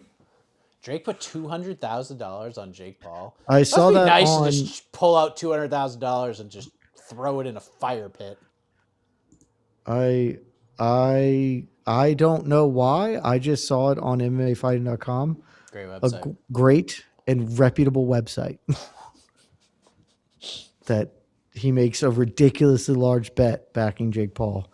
That's such a big bet that I kind of think that might not even be real. That's just like a promotional joke because come on, you have to know you have to know. Like I get, good shots of body from Bumgardner. I get random idiot fans being like, I'll throw a $5 because this fight's fixed or whatever. But like, you can't put $200,000 on a just a lost cause. That's not even a tax write-off. Like, donate that money to charity. I mean, it's like a betting Think of how many sponsorship. ghostwriters you could hire. Oh, Bumgardner getting off here. This is nice. Starting to pick it up a little bit. And Morning Wombat, there are 3 people on Twitch. Thank you very much. I am looking at it right now. 3. I honestly didn't know we had a Twitch until like last month. I was like, oh, hell yeah, we got to do this. I mean, why not? You know? Look, over the long winter break, I'm going to learn how to stream, and I'm going to just start streaming stuff on Twitch. Are we really showing Jack Doherty on the screen right now? I don't know who that is. I literally, every person they show, I do not know who this is. Oh, that's the first person I know. Portnoy. Burt Kreischer. Burt Kreischer. Why is your only gimmick to just take your shirt off? It's not great. Mix things up a little bit. Maybe put a fur coat on or something. Maybe put more clothes on. Take your pants off. Put like 8 shirts on. Just like be like Joey Tribbiani and Friends and just wear all the shirts. I'm wearing everything you own. Could I be wearing any more clothes? Classic. Come on, Alicia. Attacker. Hogan's face is getting nasty. Derek Lewis did get famous for taking his pants off. You're very right. He did, and he still does it, and it's a little cringy that he keeps trying to do it, but you know, it's a gimmick, I guess. Charles Hones, you think Joshua trying to get him out of there early could put him in trouble? Just trying to find a hole where Paul could have a chance? No, I do not. Is Joshua fighting on ice, and Jake somehow is not fighting on ice? That's pretty much it. Does Jake have loaded gloves? Here's the thing: like, I think Jake Paul can hit, decently hard. I won't suggest he can't. He hits decently hard as a cruiserweight going up against smaller individuals that aren't pro boxers. Like, there's a huge world of difference between punching hard and punching hard as a heavyweight boxer. As like, I don't even think Jake has a puncher's chance realistically. Because like, I kind of think that if Joshua did the here punch me and gave him a free shot, Jake might he would know that Jake was there, but I don't know that it would actually like put him in trouble. So there's just, at the end of the day, like, she just kind of got thrown to the ground. Yeah, I think that's Jake winning would be the funniest. The referee just looked so disappointed in Bumgardner. She goes, "You can't throw her to the ground." It was just like an exasperated mom with a toddler. You can't do that. Just throw her to the ground. You can't just throw people to the floor in a boxing match. That was so good. What's the over-under on this fight? 11 and a half rounds? Oh, has to be. Yeah. True or false? Jake Paul lasts longer than Francis Ngannou.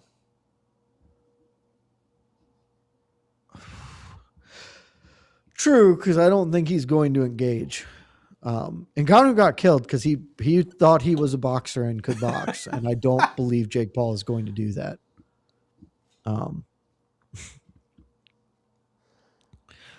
Good combination from Bedwin, who is just John W. I don't think the knee would work in general on other boxers. I think it worked on Tyron Woodley because he spent his whole life reacting to knee feints. And a boxer would be like, "You're not going to knee me because that's illegal," so he wouldn't react to it. Yeah. That's a round. Eric Will, I like that. The sprinkle on Joshua in rounds 3 and 4. I kind of like that because like I think Jake is going to run for as long as he can. This is round 5, correct? Yes, round 5. Yeah, round 5. Yes.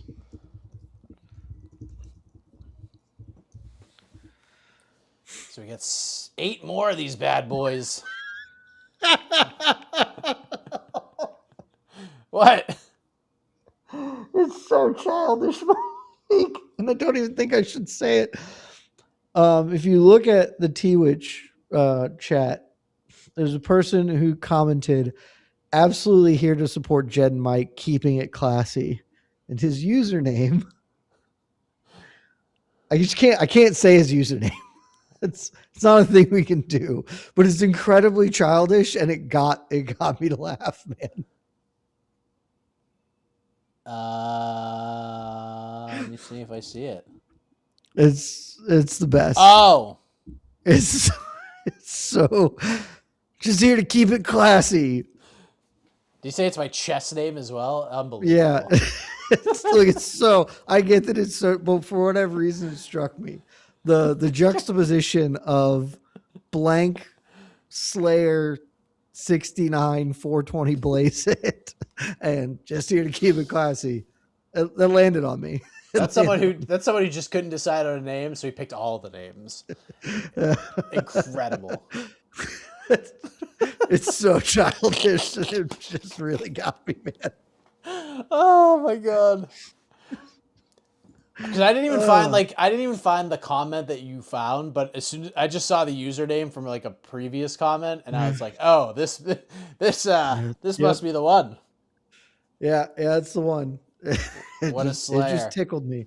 Look, I didn't even turn the damn boys never grow on. up. We're always children, and that's okay. And I needed a laugh because I'm currently watching Felicia Bumgardner and Bedwin engage in something close to a fight.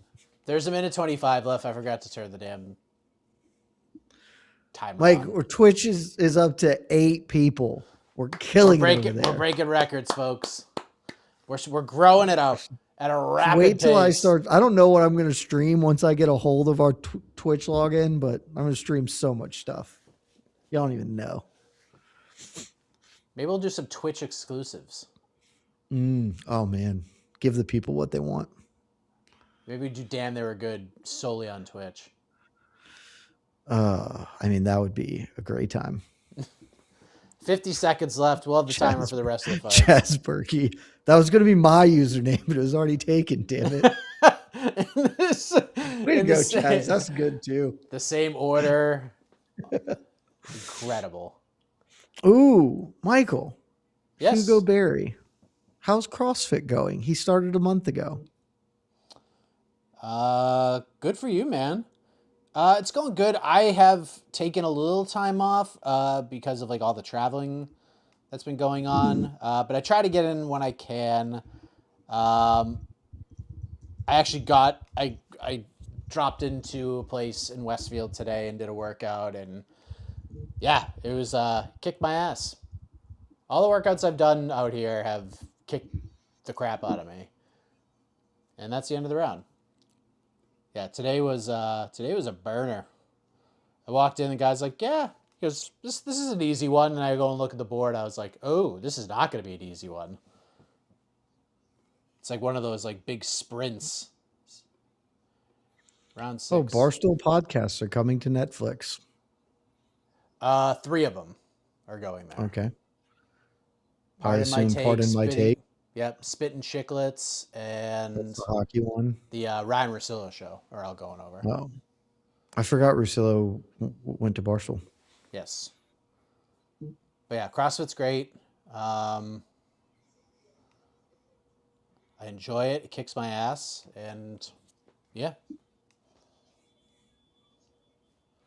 Can I do a muscle up yet? No. But I also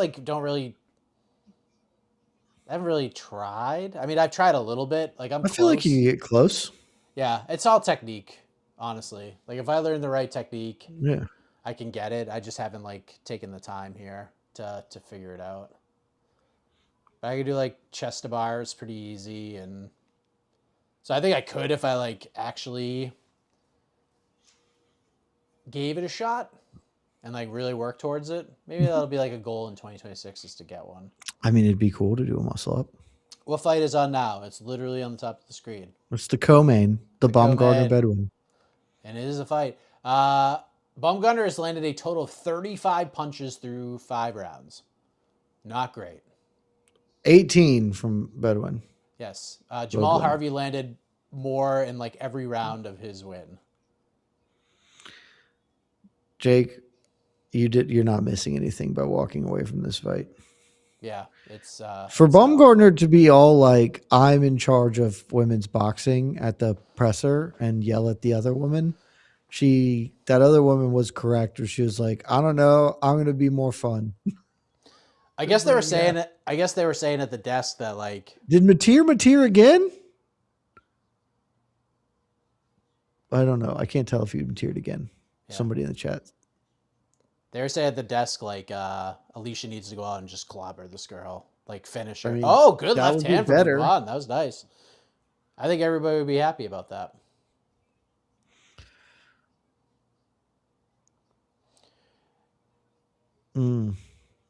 What a fight we've got. I'm glad we decided to do 3-minute rounds for this one. And 12 of them. Yeah. I mean, that's what we should do. Correct. But oh, there we go. Bumgardner working the body a little bit. Now keep she going. Tried to hurt her. Keep going. She's really trying to tag the body now. That's something. That was the best exchange of the fight right there. Was good right what a hand. right hand from Budwan. All right, we're getting All right, now we're scrapping action. a little bit. All right, we're getting in the phone booth. Let's scrap.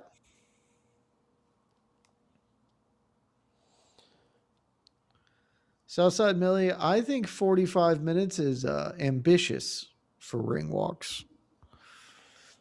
I think we're closer to 11:30 for ring walks. We're over an hour before these guys, the dudes are walking to the ring. They both threw and landed jabs at the exact same time. Budwan's face is getting pretty mangled. She is puffing up. Like she looks like she's been hit a lot. Yeah, she does not wear punches terrifically well. And she's been hit like 41 times. And a lot of those are to the body. Yeah. Southside Millie, one of the books I use, just has Joshua. Still had it this morning when I looked at it again. I thought it would have changed some. It's a Hard Rock bet. I had him at -800 this morning. Still, I got him early in the week at -800 because I was certain the line would move. Nope. Yeah, I took him. I took him at -900 yesterday because I know it was going to move. FanDuel had him at -900. Yeah. Yeah, it was up to like -1300 the last I checked. So I was like, oh, I'm glad I took it at -9. I'll pull up and see if there's been any move on the book from Jake Paul. Oh wow, I'm an idiot. Anthony Joshua's -650 now on the book. What? Money is coming on Jake Paul, apparently. Double it. Double down on it. I don't have the funds to add more at this juncture. We've committed to what we've committed. I won't cover my rent for a month, but I will cover all of my Christmas spending.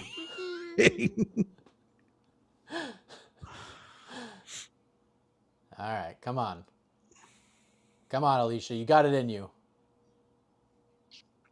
Oh, man.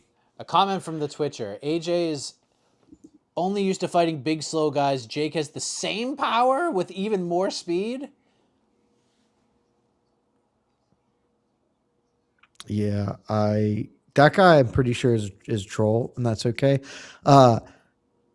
Another comment from Twitch, Johnny PN. Boys, what sponsors would you have on your shorts? I love this question. Mike, if you could get sponsored by anybody, who are you getting sponsored in your fight kit? Or in, this stream, because we can. I would accept sponsorships, ladies and gentlemen. If somebody out there wants to sponsor, I'll take any of them. But yeah. Mike, if you could choose, we should have had many who sponsors. would you choose? Callaway. Would it be a delicious Celsius that you're drinking right now? I mean, people only like to do things just because they get paid. And that's just really sad. This is really sad. A slice of Domino's pizza. And it's a choice of a new generation. Shout out to Yeah, hell yeah. And this one's World 2, right? It doesn't. No, that's the OG. Is that the original? That's one. That's so funny. Gart's wearing all the Reebok gear.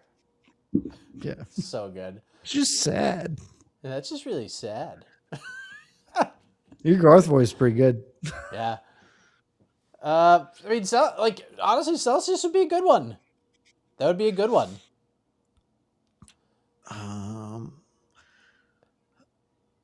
I mean, Titleist would be dope. I'd love like it would. I just think it would be deeply funny to have a professional fighter sponsored by Titleist. Be Like spectacular. to me, that just is like the height of comedy. Because people who don't know would be like, "I'm sorry, wait, wow, that is quite a touchdown throw from Ty Simpson." And Alabama's winning now. Oklahoma sucks. Mateer's trash. But like, yeah, like I think it would be incredibly funny to have like a fighter sponsored, even Like if it's not Callaway. title. Like, Callaway.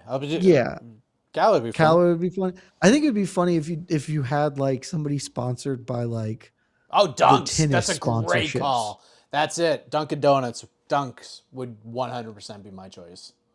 I mean, that makes sense for you. Yeah.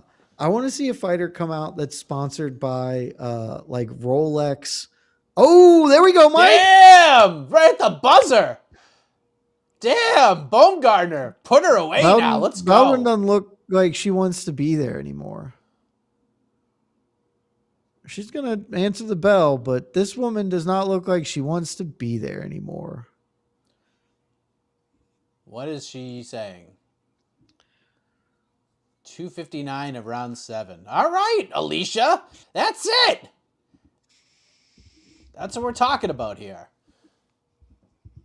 Her corner's got to be looking at her at some point. Dude, her face is a mess. 10-8 round for Alicia. There you go. I mean, for sure. I want to be sponsored by like Uniqlo and Rolex. I want the Roger Federer sponsorship as a fighter because I think that would just be incredibly funny. So like, why is Uniqlo sponsoring a boxer? Boom. Yeah, that was a good one. That was a good one. Little cross counter, just popped her right over, sat her down. See ya. All right. Round 8. I think this is the first between round we haven't had an ad for a Netflix show or something.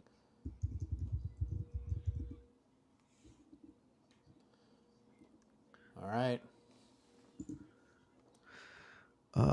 Yeah, Dunkin' Donuts makes a ton of sense for you, Mike. Dunks is 100% that's just got to be the right answer. Spectacular job. I'm trying to think of like what product I use that would like make sense that I like use in my everyday life. Cause like mostly the stuff I consume is like local or whatever, or like I shop at Target. You know, I don't need to be sponsored by Target. The Target would be kind of fun if you could put the Target logo like on your shorts and have people try to hit that. That would be very fun. Oh, almost a takedown from Boudoir. Yeah. Oh, she's getting, she's getting the riot act read to her. Chastised. She is an angry woman. We got to get her. We got to get her in MMA and fast. She'd do great. That is an intense referee. Have her do the main event too. Adidas would be a good sponsorship.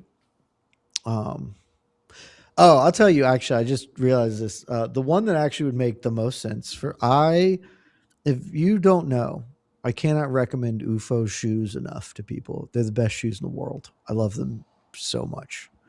I had really bad plantar fasciitis and they literally cured it. So UFOs, hell yeah. Maybe some baklava. Oh, I love Bam Bam's shit looks great. I like it. So good. All of his stuff is so good. I think I mean, if Monster wants to sponsor us, okay, but it would be among my last energy drink choices. Yeah. I like the white zero sugar one. White Monster? Yeah. No thanks. Not a fan, huh? Rockstar's like the only thing I think is worse than Monster. Rockstar's because a kid on my freshman dorm was a Rockstar rep, and so we just drank an infinite amount of it. It was terrible. But yeah, my Celsius are okay. I just traditionally go with Red Bull. I like Red Bull. Fine. I like NOS energy drink, and I like Alani. Those are all fine. 50 seconds left here in round 8. Come on, Alicia. Do the thing. Don't wait till 1 second left in the round. Do it now. The Carlos Pratis Marlboro sponsorship would be. That's the thing. Like, he should be sponsored by Marlboro. It would just be the best. I don't know why he's not like outside of the sport, like outside of the cage. It'd be great for both. Sure. I mean, companies. like, I was like, sure, Marlboro sponsors athletes. They used to sponsor F1, or Ferrari or whatever. We're going to round 9. Oh, Boudouin trying to steal it. She might have gotten that one. She recovered there, but she needs a finish. So yeah, she's lost like the last 6 rounds before that one and got 10-8'd in one of them. So not in a great spot. Skyscraper live. Oh, what is this? I don't know. Is the guy going to climb a skyscraper without a rope? What?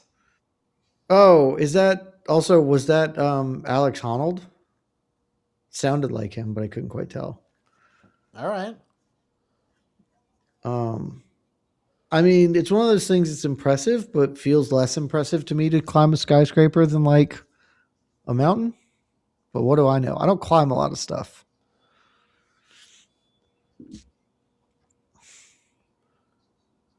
All right, round 9 coming up.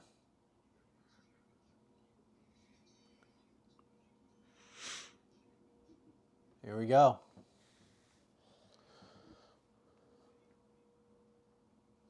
Rodon's going to go for it here. I don't know what she's waiting for.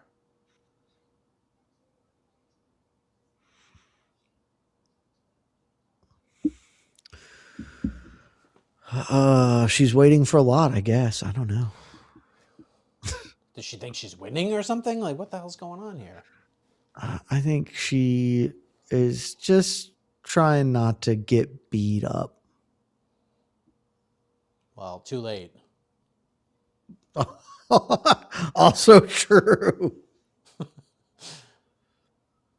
Oh, yeah. They're definitely, if they're broadcasting him, I mean, one, if he's climbing a skyscraper, he's very likely to not have any problems, would be my guess. But they're definitely going to do it on delay. They're not trying to broadcast a guy falling to his death. Said they're doing it live. Yeah, but I mean, there will be a delay so they can be like, and cut away. Whoopsie daisies. Technical difficulties. By the way, Alex Honnold is no longer with us. Early predictions for Tony Ferguson, Warren Spencer, Jed. I think Warren Spencer's quite bad. So, and Tony wasn't awful in his debut, so I guess Tony, but I don't know how to ever predict those things because none of those people are good and I'm not that focused on them. Tony absolutely robbed Salt Poppy, but you know, he did win. So that was a bad stoppage. Who's calling the fights? Mauro Ranallo, Christina Poncher, and David Hay, I believe. I say Ben's calling him tomorrow, so he and I talked. I briefly considered going to Nashville and then thought, well, a lot better of that. Oh, yeah, good call. Tony Ferguson versus Patty was the saddest fight I ever watched. I hated to see him get it like that. I understand. The Charles Oliveira fight was way worse. Yeah, but Tony was at least like, Oliveira was really good, and Tony was still like not that bad. Whereas like the Patty, we knew how sad that fight was, and it still was. Also, I watched the end of BJ Penn's career, so you can't hurt me. I've been hurt beyond anything you can comprehend in the sport. Yeah. I watched BJ Penn lose to Dennis Seaver, which that probably jaded me more than anything ever in the history of this world. Oh, all right. We got 3 more rounds. Man, Alabama would really be thumping Oklahoma if their wide receivers could catch at all. Like 3 times I've looked over at the game and the ball has just gone through a guy's hands here and hit him in like the face.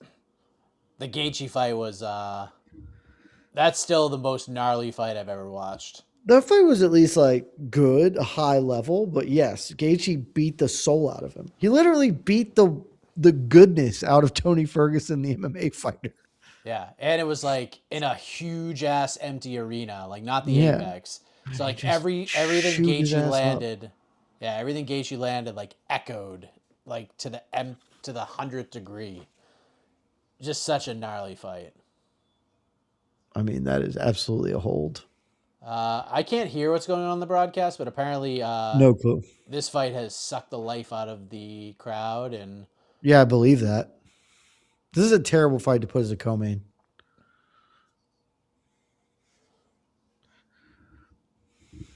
yeah, they should have reversed it. This is the what's his face? Who's Dana's boy, the boxer? Callum Walsh. This is Callum Yeah. Walsh. This is Callum Walsh co-headlining the Terrence Crawford Canelo card.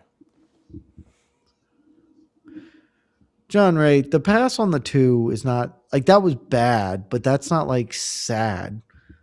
That's like disappointing, but you had already won a Super Bowl. So that's, that's annoying and terrible.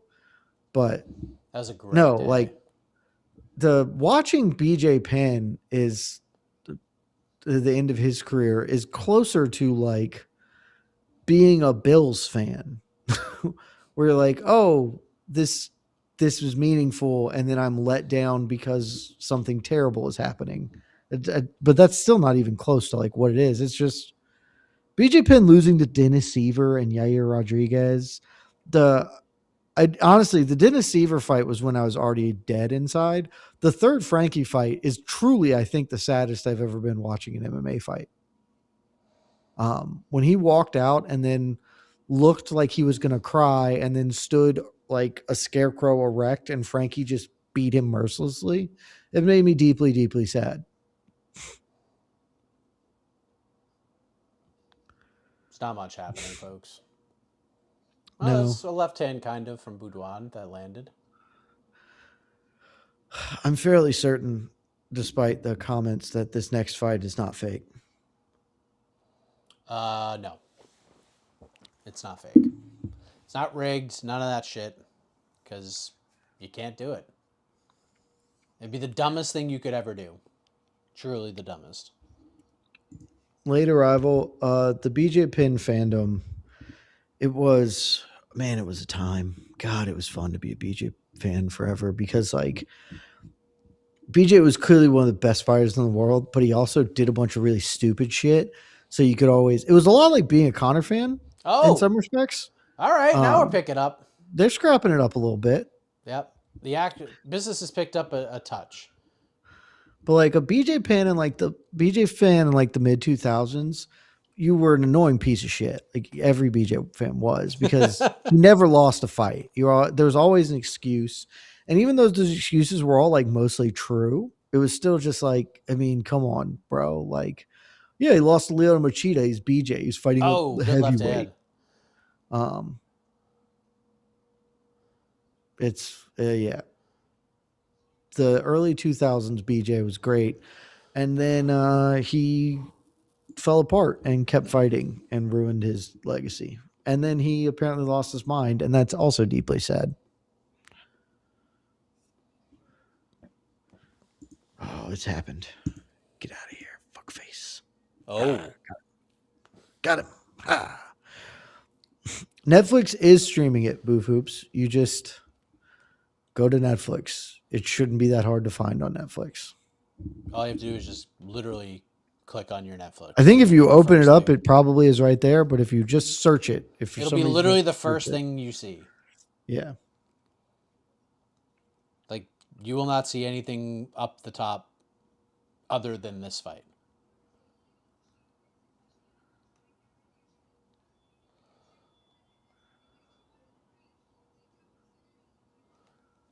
All right, round 11. We've almost survived it, Mike. We're almost there.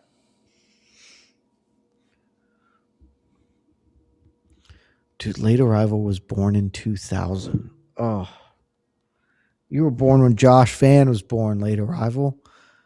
No wonder you don't know about BJ Penn. It's like when Josh Fan was like, I think Pantoja's the GOAT because I've never seen DJ fight.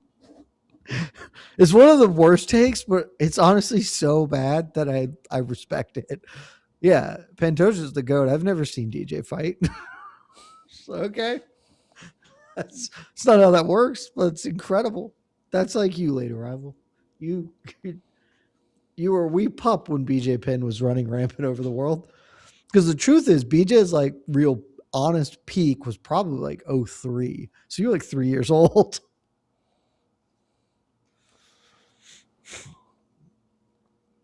You were born in 2000. That's crazy. Yeah. I was graduating high school a year after that. I mean, I wasn't doing that, but yeah.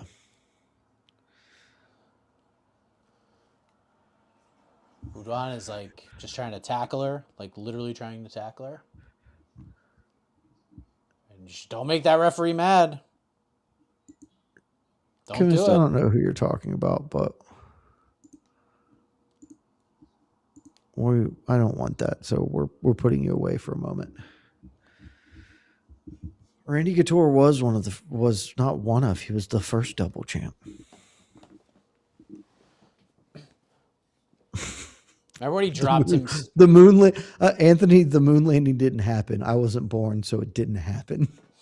Honestly, a lot of people seem to have internalized this thought process. Yes. Oh, Bumgardner just ripping to the body. Oh, good right hand from Budwan. This did pick up in the action in the later rounds. It did. Basically, once the knockdown happened, both started going a little bit more aggressive. Update from our boots on the ground. Jose Youngs, who's in the arena, said it is, quote, dead quiet. Yeah, I mean, after this fight, yes, I suspect that's true. Bumgardner is definitely going to get on the mic and be like, I run this shit. She's going to Ian Machado Gary this and be like, this is terrific boxing. I'm the best. If you're booing a loser. Like, yeah. Surely it's the children who are wrong, not me. She's going to Ian Machado Gary this. She's 100% going to Ian Machado Gary this. He does it every time. If I thought he was intentionally trying to be a troll and a heel, I'd be like, that's a really good bit. But I don't believe it's intentional. I think he's speaking his truth. Oh my God. I'm so excited for the post fight. Randy versus Young John Jones would have resulted in Randy getting hurt badly. Yeah.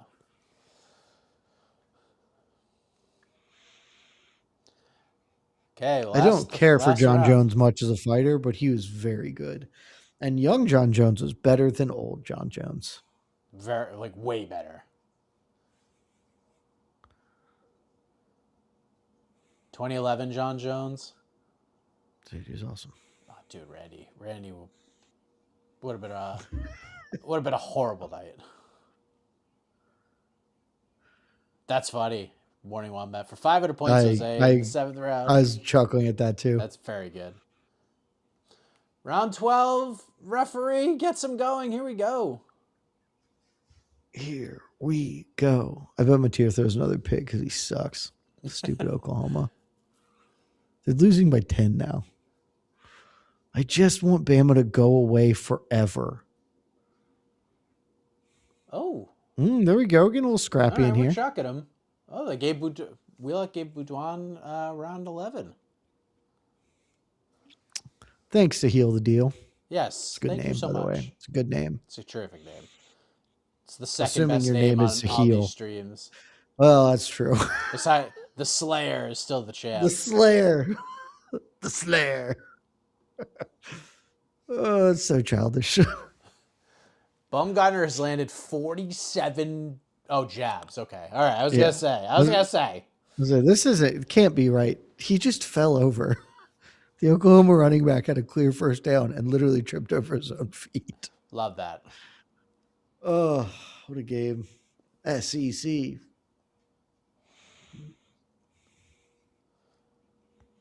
Yeah. Bumgardner, them just throwing one punch and clinching with each other is not doing it. Yeah. I mean, that is going to be Jake's plan. Is he's going to be all the way away from Joshua, or he might jab and then try and grab him. He should just run the ropes like a pro wrestler and just keep switching. That would frankly be sick. That would be quite cool. 80 more seconds. And then we have to wait for the official decision. We'll get a post-fight interview with the Ian Machado Garying. All right, we're getting a little spicy. More promo time. Oh, that is a good point. MEXE777. Yes. I was waiting to see Nikisa and see her talking to, and those are some big eyeballs. Oh, yeah. Looking like Johnny, I do have a sizable bet on Anthony Joshua. Looking like a young Charlie Sheen back there a little bit. Ooh, that's a good call, Mike. It's Miami. From the eyes and the oh yeah, he's picking, he's doing the little nose thing. I mean, Oklahoma hasn't seconds. lost yet, Scott McCrate, but yes, it would be the first home playoff loss in the 12-team era if this score holds. Though Oklahoma's starting to move the ball now, and there's still a whole fourth quarter to play, and they're only down 10. Oh, there we go. Now we're getting scrappy. With 8 seconds if left. you guys have been doing this the whole time, people wouldn't be bored out of their shoes. Bumgardner's swanging on her. All right. Well, the crowd is up. Hey, listen, it's not about how it starts, it's how it ends. It's true. That is honestly pretty important. So people remember the ending of that fight. Digital Gulag I did, but my bankroll is not nearly what it used to be, so this won't be remotely what it was for the Valentina loss. Danners, thank you very much. Big fan from Australia. Would you both think of Rob Whittaker on his rise? Did you think he'd become champ? Did you pick him going into the UL fights? Not at all. Rob like dramatically overachieved my estimation of him. I thought that he was a good fighter. But at the time, like, especially right at the time he ended up making his way to the belt, middleweight had a whole bunch of like bigger names, more tenured fighters. Then, like there was a little bit of the hangover of, well, Rob lost a fight at welterweight, or that's not that impressive that he's moving up. But then he just got really good at fighting. I still, to this day, believe he lost the Yoel rematch. I scored the first Yoel fight for Yoel, though I totally get scoring. I'm probably wrong on that one, right? You're wrong. I'm competent enough to know I have blinders, but like I still scored that one for Yoel. The rematch, actually, maybe I scored the first one a draw. Maybe I didn't score for Yoel. I might have scored a draw. The rematch, I was like, oh, Yoel won, and then he didn't, and I was super bummed. But like, Rob went on to vastly overachieved my expectations for him. God, that second Yoel fight is spectacular. I remember It's fun, man. Remember we got to go we got to go back and like watch all the best fights for ahead of UFC 300. That was just like a fun activity that we all got to do as a team. And then we kind of counted down, like we all ranked like the best fights. Yeah, Yoel Whittaker too is terrific. It was a great fight. Yeah. Look, I love Yoel. Yoel was always one of my guys. I loved when Whittaker talked about fighting Yoel after, when Izzy was on the rise up, before Izzy got to him, and he was kind of dismissing Izzy's trash talk or whatever. He's like, let Izzy go fight Yoel. I'll remember this forever, because it was like, he's like, look, Izzy just needs to go beat somebody. Let him fight Yoel Romero. See how he likes to do that. Do you know what it's like to kick him? It feels like I'm kicking concrete. I was like, yeah, you fought him for 50 minutes, so I guess you do know. Yep, UD for Alicia Bumgardner. She gets it done. Scott, I always like Jimmy on the mic. I think Jimmy Smith's pretty good on the mic. Oh, Jimmy's great. Jimmy's really good. Castleman, I will say Alex Pereira. I don't know if it's the most, but I did not. I thought his ceiling was a title fight. Maybe they'll get him to a title fight because they'll make it go quickly, and he'll probably lose to Izzy because I know he had 2 wins over Izzy, but he definitely shouldn't have won the first one, and the second one he was losing until he KO'd Izzy. So it's like maybe they'll get him to a belt, and then just to sell the fight with Izzy, but then he'll lose. Izzy will get his revenge, and Alex Pereira's MMA career will be done. And I was wrong.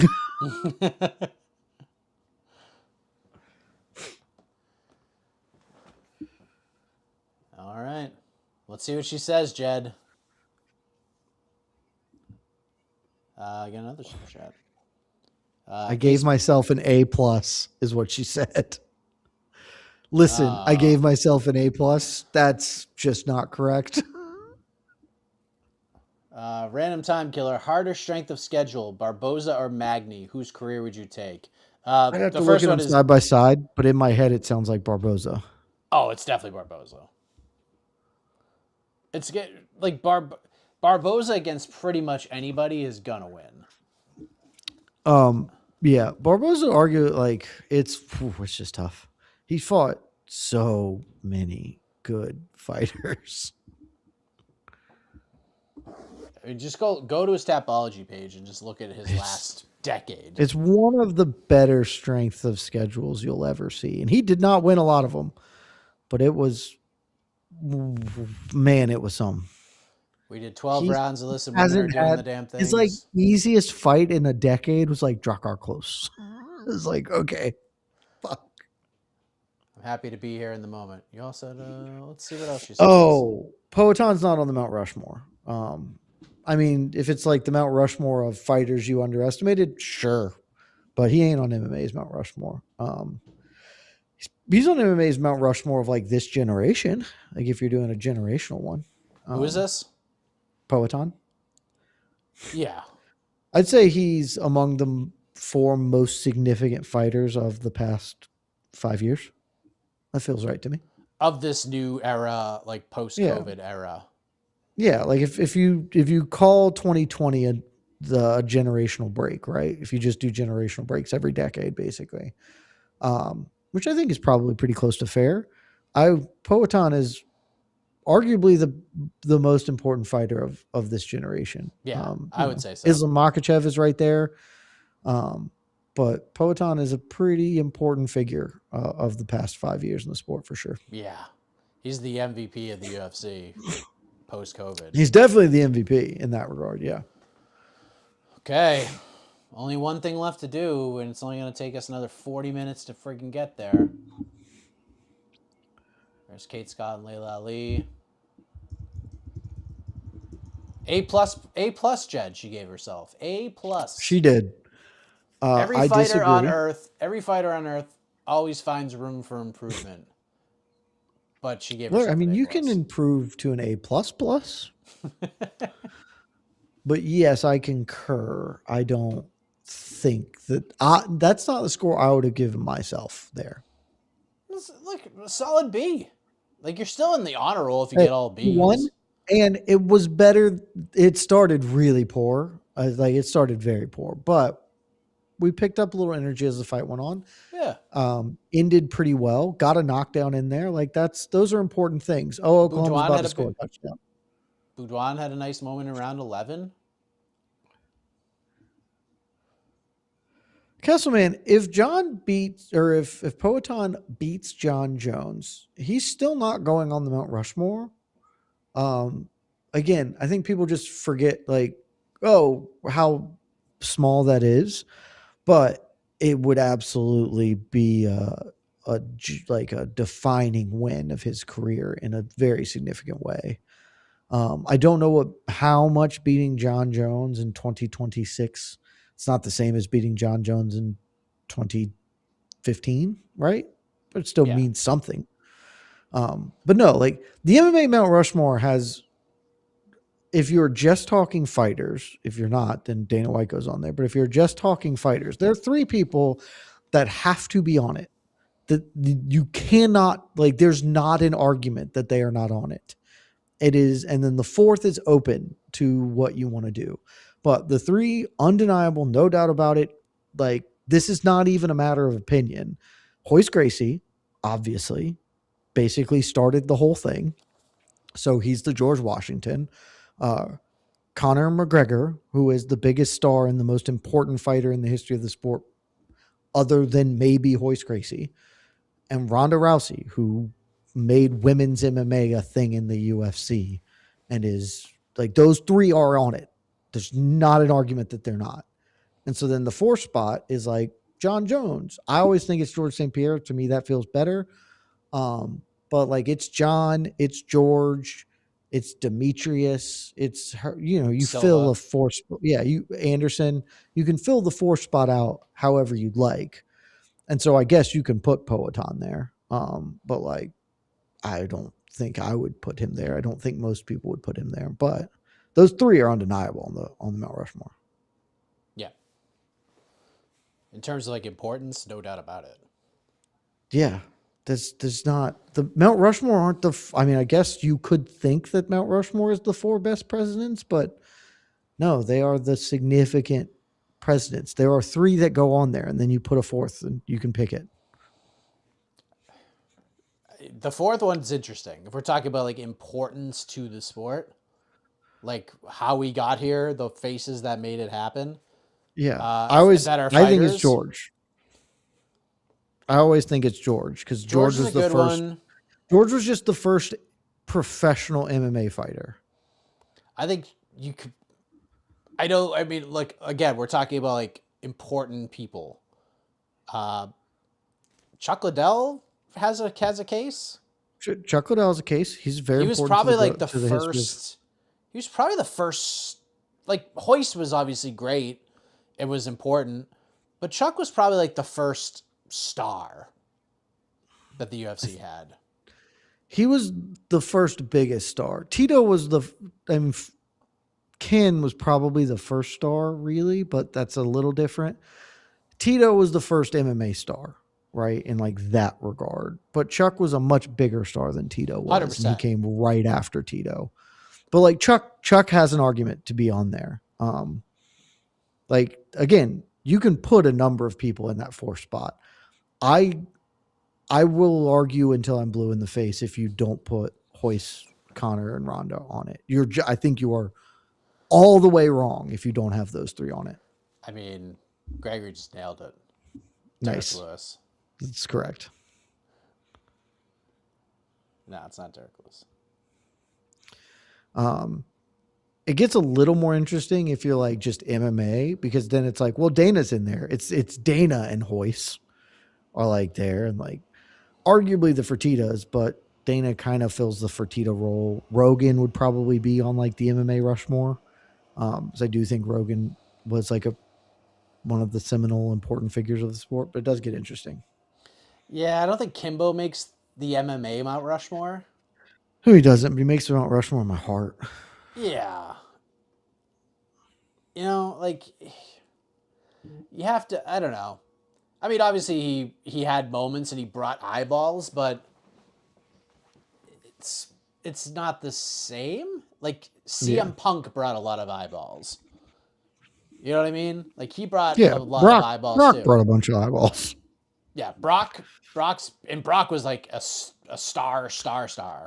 Like, million pay-per-view star. Like, drawing, like a true drawing star. One of the biggest. Probably Conor and him are the two biggest pay-per-view draws in UFC history. So yes, yeah. I don't think that's I mean, Ronda arguably is over Brock, but she had a few more than he did, but on like a per pay-per-view basis, I believe Brock clears her. Brock outsold Ronda, for sure. On a per basis, Ronda had more than Brock did, but yeah, like it's, but nobody would really put Brock there. I mean, it's just like, That's the thing about Mount Rushmore. 4 people is an incredibly small number of people Yeah, for like any list of anything. And 100%. especially when there are just like some undeniables. None of the people of that 3 are in the top 10 GOAT conversations. Like they're not, but they're all like Ronda, Connor, and Hoyce are vastly more important than every other fighter. Like vastly more important than every other fighter. Like Fedor is an interesting one. Fedor probably was like massively significant to the development of Russian MMA, which has become a huge part of the sport now. But my Mount Rushmore is those 3 and George, and I feel very good about that. Because George is, in my opinion, George is. If you make me pick a GOAT, I pick George. But outside of that, George is the prototype for MMA. And that feels like that's right for the 4th spot of Mount Rushmore. Brock Lesnar headlined UFC 100, which until the Conor McGregor Habib event was the biggest selling pay-per-view in UFC history by a lot. 1.6 million pay-per-view buys for UFC 100, and that was in a time where the sport did not have anywhere near the broad appeal that it has now. Like there was no ESPN, there wasn't even the Fox deal hadn't even started yet for UFC. Oh no, UFC 100 was. Were we in Fox? We were in Fox territory by then, right? UFC 100. I think so. Not great on that timeline, but that sounds like that might be right. Yeah, because well, I remember only because I remember like the thing that really sticks into my mind is I remember this is like way before MMA Fighting, way before anything else. I interviewed Helwani like in 2015 maybe, and he talked about the Fox deal and everything, and he said like it was his goal to break like everything, including like the entire UFC 100 card after he got let go from Fox. Mm-hmm. So. Oh, then yeah, that's sure. Mike, we're getting close. We have promos, and we're back to the desk. Left. We're back to the desk. Pyro Gamer. I think Habib would probably be a better choice than Fedor, and I love Fedor. I think Habib would be a better choice. I still wouldn't put him in the 4th spot, but Habib as the vanguard of the dominant segment of MMA, like Dagestan they are the primacy of the sport right now. UFC 100 was Spike. Okay. Was it Spike? Okay, yeah. Okay, so maybe no. UFC 200 was Fox. My bad. I got. Oh, see now that does sound. Okay. I'm certain Spike, that was in Fox. So sure, you're absolutely right. The Spike G4 era. Back at the desk. Jake Paul repping Hulk Hogan apparently. Yeah, he's got the red. I think he's got the Hogan. The I am gear. A real American. Is he coming out to that? I bet he does. Why not? Kind of works. Mike, when are we going to be serious about the White House card and get Jake Paul fighting in his MMA debut at UFC White House? I mean, be smart. Or not Jake, because Dana doesn't really care for Jake. We could do the other Paul. Logan Paul can make his MMA debut. Sure. Somebody at the UFC just call me. I will make your product so much better. I'll make it so much better. Yeah, UFC White House should just be a bunch of like crazy ass. It should all be ludicrous fights or like specifically Trump associated fighters. Like Masvidal and Covington should both fight on that card. They should probably fight each other. Honestly, they should probably just run that. They probably should, but if we're not doing Masvidal Leon, it should be Masvidal Colby. Like that's it. Yeah. And then put Logan Paul on there. Like that's like Logan Paul fighting CM Punk. That's fine. Like, who cares? Just call me. Somebody at the UFC once a week. Just call me. We'll talk for 5 minutes. I'll give you a million good ideas and the product will be better. There's Lennox Lewis. Castleman, I think we are absolutely going to be let down when the White House card is announced. Oh, It would be 100%. impossible not to, because like it will have been built for a year, and the UFC seems intent not to do the things that people want. Like if they just announced right now, Connor Chandler, John, Alex, everybody would be like, White House card rocks. This is awesome. But they're intent not to do that, and so we're going to be let down. I don't know what they're doing. And as we talked about on BTL, there's no way, like Dana in front of a camera is like, yeah, White House thing's going to be incredible. It's going to be awesome. But I guarantee you, he's sitting at a friggin' Baccarat table right now, talking to all his influencer buddies, and he's like, this is a fucking nightmare. Oh, it's definitely a nightmare for them. Do you think they'll do mixed MMA boxing events now that Zuffa boxing is the thing? Not this I year. doubt it. I think at some point in the next couple of years they'll explore it very lightly. I think certainly early on, if you like ask Dana, he'd be like, "No, why would I do that? That's stupid." But I think that that'll be something very sparingly done in coming years as they get a little more firmly entrenched in the boxing world, or they're looking for like a little bit of juice to a boxer, like Callum Walsh can get over, some sort of things like that. Just to try it out and see how it works. Maybe they try it and they think this is terrible, we won't do it. But Zero chance. Zero chance they do it. Hmm. I could see them monopolizing a city for a weekend and doing a boxing event one day in the arena and then flipping it to a UFC event the next day. Could certainly see that happening. I don't see them mixing events though. Like just doing like, we're gonna open up with a 6-round boxing match and then we're gonna like, how, I just don't know how you do it. Unless they box in the octagon, that'd be pretty sick. No, I think they'll just box in the octagon if they're going to do it. I would like to see, I mean, honestly, I would like to see some UFC fighters just box each other. That seems like a lot of fun. Like, I'd love to watch, like, Rob Font and Adrian Yanez, like, run it back in a boxing match. That'd be incredibly fun to watch. Like, see Max Holloway box some dude in a boxing match. Like, that'd be very fun. Like, they should definitely add that to the mix. I mean, yes, I think that they probably will. Wow, Rory McIlroy is at this All right. thing. Why? And he's agreed to be on camera. Why are you there, Rory? Because it's Rory freaking McIlroy. Is this got to be a promo for the next season of Full Swing? Or what's it called?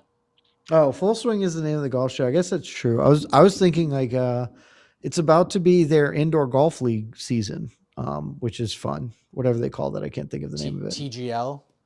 Yeah, that's got to be coming around soonish. Is that going to be on Netflix this year? I assume it's still on ESPN, but I don't know.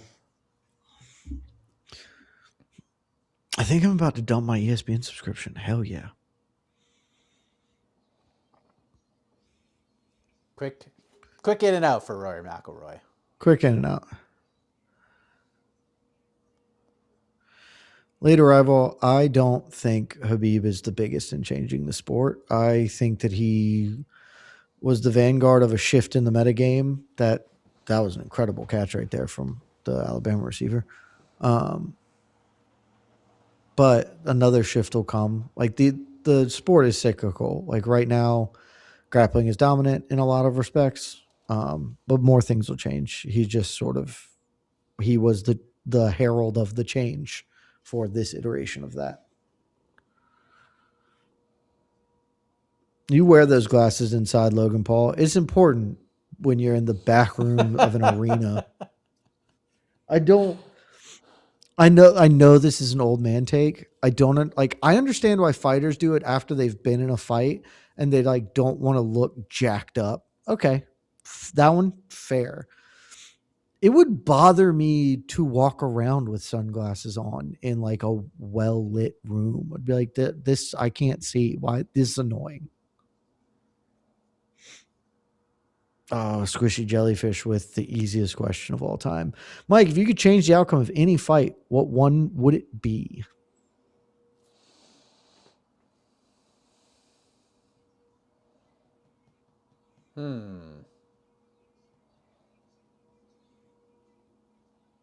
Carlos Condit beating Robbie Lawler so he can call himself welterweight champion, undisputed, because he won that fight and didn't get the credit for winning that fight.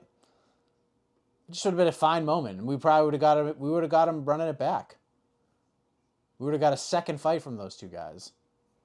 Probably in 2016. They would have been like the top two fighter of the years. Right there. That's not a bad answer. My answer will always be 13 seconds, Conor and Aldo. It's a good I don't one. care that it's probably better for my career that Conor won. It is not a question. If I could magically invert, like if I randomly came across a magic lamp with a genie in it, I think one of my three wishes would be to change to invert that result. So Aldo knocks him out in the first 13 seconds. A couple of super chats here. Chase, Mike, is there any truth to rumors about Alex versus Gon for the interim as a possibility? Just seeing a few things on IG. I've gotten a couple of those today. I don't know. It's possible, maybe. Possible. I think that that's very possible, but nothing we know that that's a real thing. I mean, it could be. Another one from Chase. During John's 2011 run, was he perceived as the favorite versus Shogun, Rampage, and Lyoto? I was only 11, so I only remember the outcome. Yes, he was. Against Shogun, I know he was a favorite. So he came in on short notice, and it was like, oh, he's probably going to beat Shogun. And if he was the favorite against Shogun, then he was definitely the favorite against the other two guys. When he dominated, I distinctly remember watching the Shogun fight, and literally my reaction, I was sitting in a room and I was like, no one's ever going to beat him. I was like, oh, he can't. Shogun couldn't do any. He's too big and too athletic and too good. And like he could be in Shogun's guard, and he was so long that it didn't matter. He could still like elbow him. I was like, no one's ever going to beat that dude. And no one ever did from that point forward. So I think he was like a pretty big favorite against Lyoto and Rampage at that point in time. Gregor, you're absolutely right in terms of like sporting event results. That was a sucky day. Watching the Patriots lose that Super Bowl to the Giants.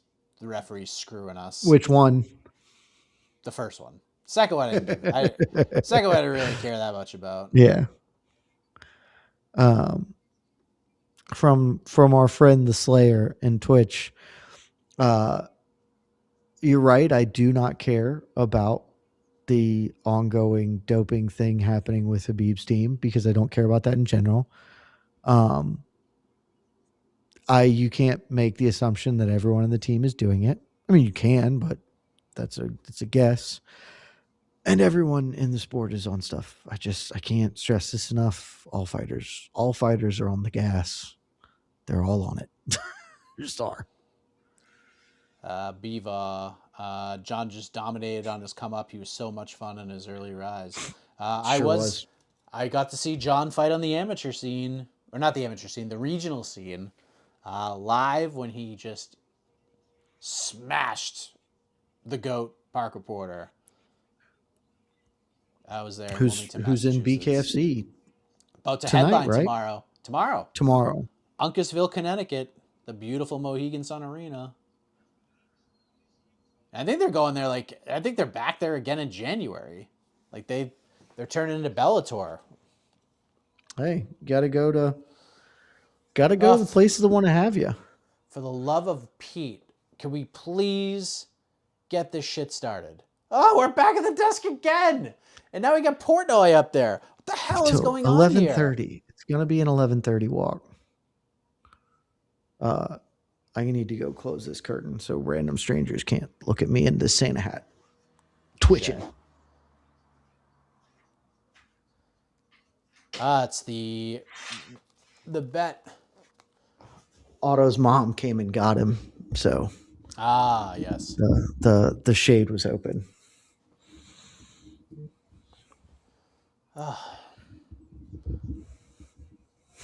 Oh, wait a second. Gregory Manch's comment, Mike. We don't care about the 12 Super Bowl. We shouldn't have been there. 07's the one that haunts us. Okay. That's Pats exactly fans were a right. very interesting bunch to me. Every That's Super exactly Bowl right. loss would drive me crazy. So, I mean, I get why that one you would care more, but Because I we don't know, it's a didn't. Super Bowl loss. It'd be Yeah. heartbreaking regardless. Yeah, that was one of those weird ones where like we were about to lose the game and the Ravens kicker missed like a 25-yard field goal.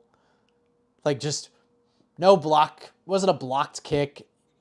He just shanked it and the Patriots won the game. And we're just like, "What? I cannot believe this just happened." And then they somehow made it to the friggin' Super Bowl and almost beat the friggin' Giants. And they were like beat up It and wrecked and they still almost won it. Again, I totally understand why 07 means more. It does feel Oh like you man. care even more about 12 though, as a modicum of possible revenge that you were denied. Yeah, My I tier mean, almost got picked again. Jesus, it's bad. yeah, man, like I it stunk. Like it sucked, but like I was like, all right, this was okay. It was like the house money thing. The Eagles, the Super Bowl loss to the Eagles and Nick Foles, that sucked. That was brutal. That was a That tough one. feels correct. Yeah. That was a tough one. Watching Nick Foles talk shit and just back it up, and Brady had like one of the greatest To be Super Bowl fair, he performances of talked a all. lot of shit and then delivered. So He sure did. And Brady had like the best statistical Super Bowl performance like ever, and they still lost. And that was the that Malcolm game, but that was that's the thing. that was the Malcolm Butler game where they benched him Mhm. and Nick Foles went Yeah, bananas. super funny. As someone who didn't have any rooting interest, that Super Bowl was awesome because that was like 40-41 or something. It was some insanely high scoring, run them up and down the field game. It was awesome. The Patriots could not stop the Eagles at all. Like Yeah, it it was was so so much crazy. fun. Seahawks interception loss is low key way more embarrassing than the Patriots 07 loss to the Giants by far. I mean, I don't think I don't think that's true that's at true. all. I mean, the Patriots were literally about to become the greatest. They were They were about to have the on the verge greatest of season in sports history yeah, if they won that an Super Bowl. insurmountable thing, and then they lose. I remember when that happened. Thing that was funny because like shortly after that, there was the season LeBron beat the Warriors, the like 72 win Warriors or whatever. And it was like actually in the history of all sports, every team who had the best record ever then lost in the championship, which is like very weird for American sports to have that happen everywhere. Finn Hamilton hates Malcolm Butler more than you hate Michael Chandler, Jed. I hate Michael Chandler less. I don't know if I hate him less just because he's not in my life as much now. I'm sure when he gets back, I'll hate him more. But that's probably true. Also, I'm getting older, so it's harder to hate. I just don't care enough to hate. The 28 to things I hate 3. now, like I hate Herb Dean now. That's who I hate because Herb Dean is saying stupid stuff. I'm just like, I hate you. I hate that you're in charge of significant things and you can't think. Just a spectacular rant on BTL. One of my better ones. Rings is correct. If I was a Falcons fan, thank God I'm not. 28-3 is the worst outcome of all ever in sports, I think. Yeah, that Super Bowl made up for like most heartbreaks that I experienced as a Boston sports I fan. mean, it should. It was. I've Shaggy, definitely. holy shit! It wasn't him. He It didn't was do it. look He didn't do it. at Timbaland. Oh, look at Rick Ross, King of Miami, right there. There it is. Southside Millie, you depending on what rugby you're watching, NBC usually covers like Six Nations and stuff. You mostly have to VPN or like buy specific packages for broad. Oh, now they're giving Benny Safdie a camera shot. Yeah, The Rock Um, probably called, was like, "What are you doing? Shut him out. It's awards season, damn it." but rugby is quite hard to Matt watch Rife. in America mostly. So you can watch some collegiate rugby, like ESPN will broadcast some collegiate rugby stuff. Tiafimo. Chase, I was not. When was the 28-3 Super Bowl? What year was that? 2000. 15? I guess that sounds right. I was not in Atlanta during the Super Bowl, so I don't know what the city was like. I don't remember where I was, but in my group chat with all my friends from college, all of them were Falcons Oh, fans, obviously. 2017. 2017. Okay, that makes sense. Basically all the group chat from my college friends, we all went to Georgia. They were all Falcons fans. I was not. What stuck out to me, not a single one of them celebrated at half. Not a one of them was like, we did it. We won the Super Bowl. I will literally never forget, because I was like, guys, way to go. The Falcons finally did it. I'm so proud of you. And one of them responded to me and was like, it ain't over. It ain't even close to over. We'll fuck this up. He was convinced that they were going to botch it. And as the comeback started to happen, he's like, I told you. This is the Falcons, man. I told you. It was shocking. Jed, Big Mo. Oh. Big Mo's getting it going. Oh, we're getting some multiple national anthems too. Rugby league. B. Vaughn, come on. Rugby union for Here days. is Sky Bishop. Oh, singing Vols God won Save the the King. Vols won the 15s? That can't be right. I have to look that up now, Scott.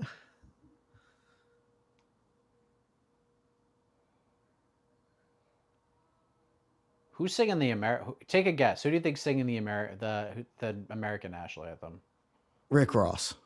Oh, that'd be incredible. Who? I don't know. It'd be a fun game while we're waiting 14 hours. Rick Ross would be great. Richard Ross. Let's get him in there.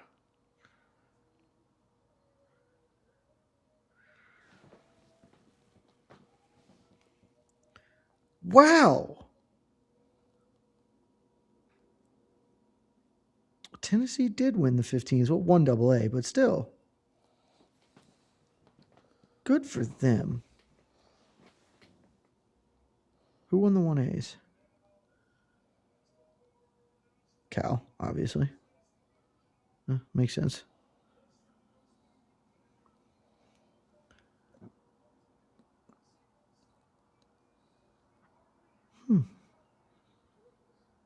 Good for Tennessee, man. Shout out, Scott. Thanks. I didn't know that. Bevon, I know what rugby league is. Sucks. F that. Union all day. Rick Ross, part of maybe the greatest segment in pro wrestling history for AEW. Allie Brooke from Fifth Harmony is singing the American national anthem. Okay. Rick Ross is on AEW. He was hosting a promo segment between Swerve Strickland, who's like a rising star for them, and Keith Lee, who was in the WWE system for a while, went over to AEW, and they did nothing with him. And Rick Ross is like hosting like sort of a back and forth with them. And Keith Lee comes into the ring. And this is on, it's either on TNT or TBS. Like we are on like full on national cable television. And Keith Lee gets in the ring. And Rick Ross on live television into a live microphone says, and I quote to Keith Lee, "Man, you're a big motherfucker." Like live, they no one was ready for it to censor it or anything. It was, I don't think I've ever laughed harder as a pro wrestling fan in my entire life. That's pretty funny. quality. Oh, it was so good. Oh, my Twitch stream is I paused it. That's why it died. I was like, what the fuck's going on there? Yeah. That makes sense. The greatest Twitch stream of all, the fastest rising Twitch stream. Dude, we're up to 10. I'm killing it over on Twitch. I wonder how many, our subscriber base like went up to like 18, which is like, I mean, that's like tripled over the last month. Nailing it. Just daily. I wonder how many subs we got now over there. How many subs do we have over there? 29. What is happening? Lighting the world on fire right now. Lighting the world on fire. That's terrifically funny. It's awesome. huge fan of what we're putting together on I mean, Twitch. we're making it happen. We're growing the game. That's what we're doing. Up by, I mean, we're like up by 400%. Mike, how'd you feel about the last Cena match? Like, I mean, obviously wasn't the way I booked it. John talked about it, which I thought was kind of cool. I did an interview with Cody Rhodes. It said it was just like a movie scene where, like, Navy. you know, someone's about to die and they're basically like saying goodbye to their family. That's why the smile happened. It was just like, thank you, I'm out of here.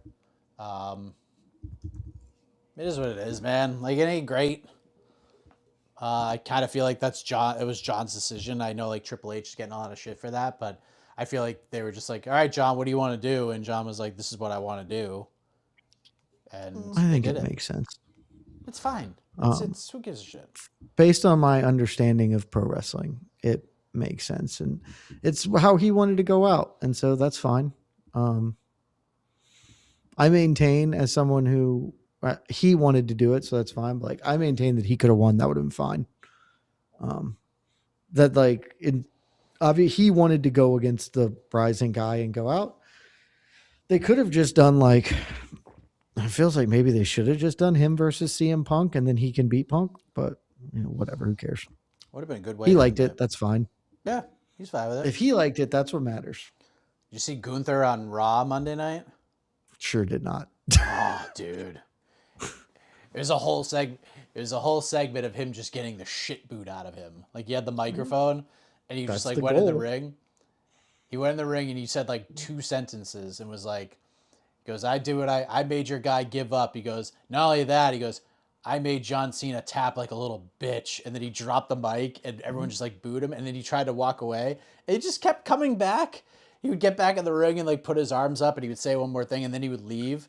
And then he came back and like stood on the announce table and showed up. Like, it was incredible. And they were just booing him so badly. There's Anthony Joshua. We're getting ring walks. Look, if I had my magic genie lamp and I used my first wish to undo Connor Aldo, my second wish might just be to have the physical body of Anthony Joshua. That man is the perfect physical human being. He is just carved out of stone. He's going to hit the shit out of Jake Paul.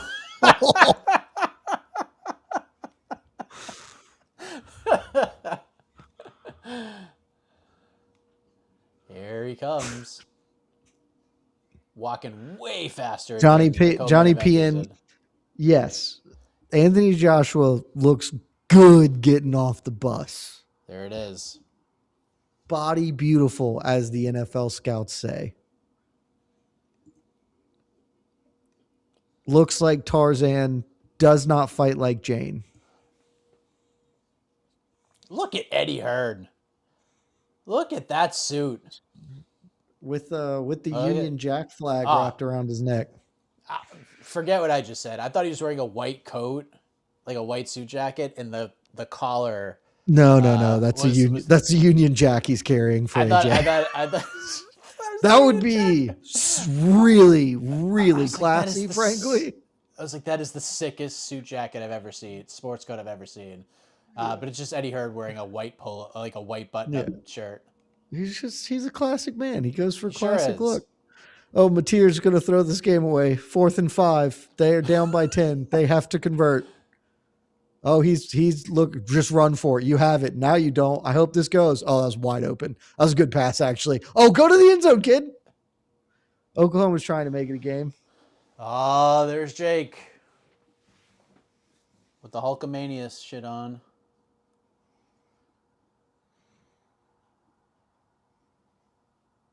There's Jake knocking out Mike Perry.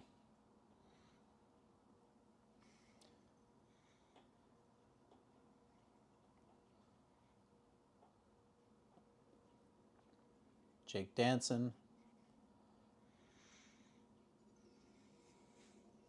There's him killing Tyron Woodley. There's him punching Mike Tyson. I mean, not a lot of highlights from that one. Adam. Get out of here. Get out of here. Double ban.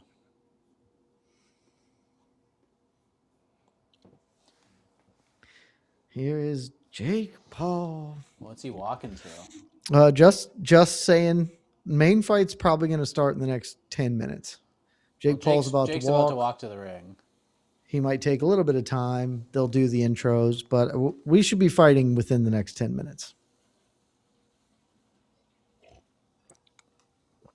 I'm trying to hear like what he's watching. I think it's Real American. Or Real American Remix.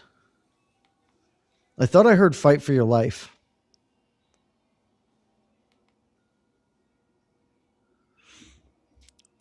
I don't know. Chat, what is he walking to? Oh, it's not Real American. Oh my God. Is that Takeshi 6ix9ine? I think it is. That's the snitch? Wow. Jake Paul walking out with a snitch? Where's the Andre August footage? Great question. That was actually a pretty nasty knockout. I was actually there for that fight too. Jake Paul walked out to Jingle Bell Rock for that event. I mean, that's a good walkout song, frankly. It was in December. That's a great effort. And there's Jake in the ring. Hey, credit to him. He's about to get knocked the F out, but my official prediction is that a very nice man in Anthony Joshua puts him down with a body shot. That would be something. So Jed and I both obviously have Anthony Joshua bets. I also have like a kind of fun bet in case like Anthony is feeling froggy and feeling generous. Plus 2,700 Anthony Joshua to win the fight in round 5, but he knocks Jake Paul down in round 4 as well. Just to have a little fun. I think that is fun. I think Paul is getting hurt to the body he's going to run away a lot. And in the third round, he will finally get a little frisky and AJ will just hit him to the body. And Jake Paul will be like, I'm good. I'm out of here. There's Big Mo getting everybody ready.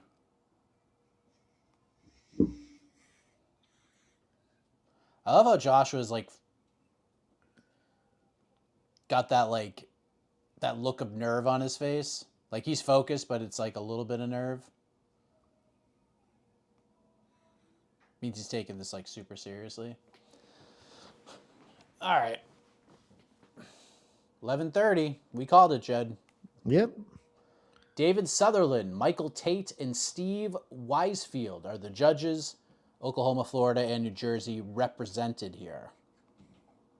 And Christopher Young is the referee in charge.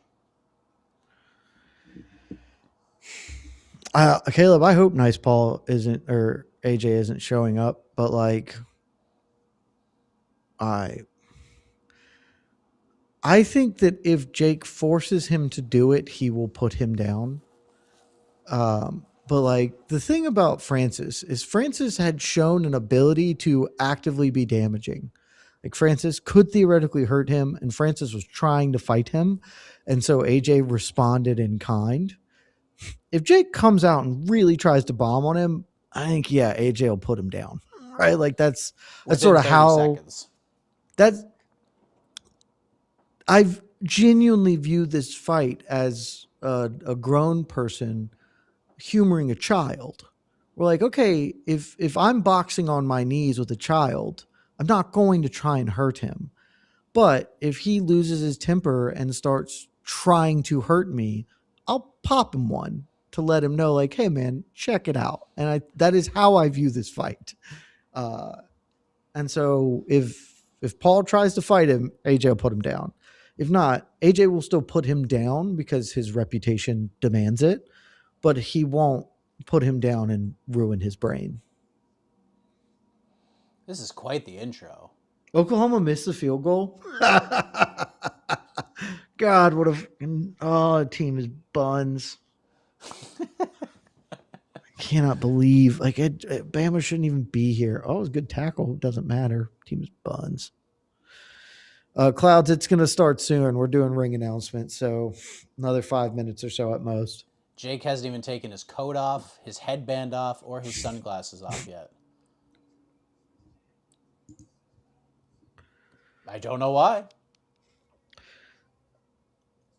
Seguin, I put the totality of my bank account, not my personal bank account, my gambling bank account on Anthony Joshua because it's free money. I haven't been this I'm even more confident than I was when Connor fought Floyd, and up to that point, that was the biggest wager I'd ever placed on a fight.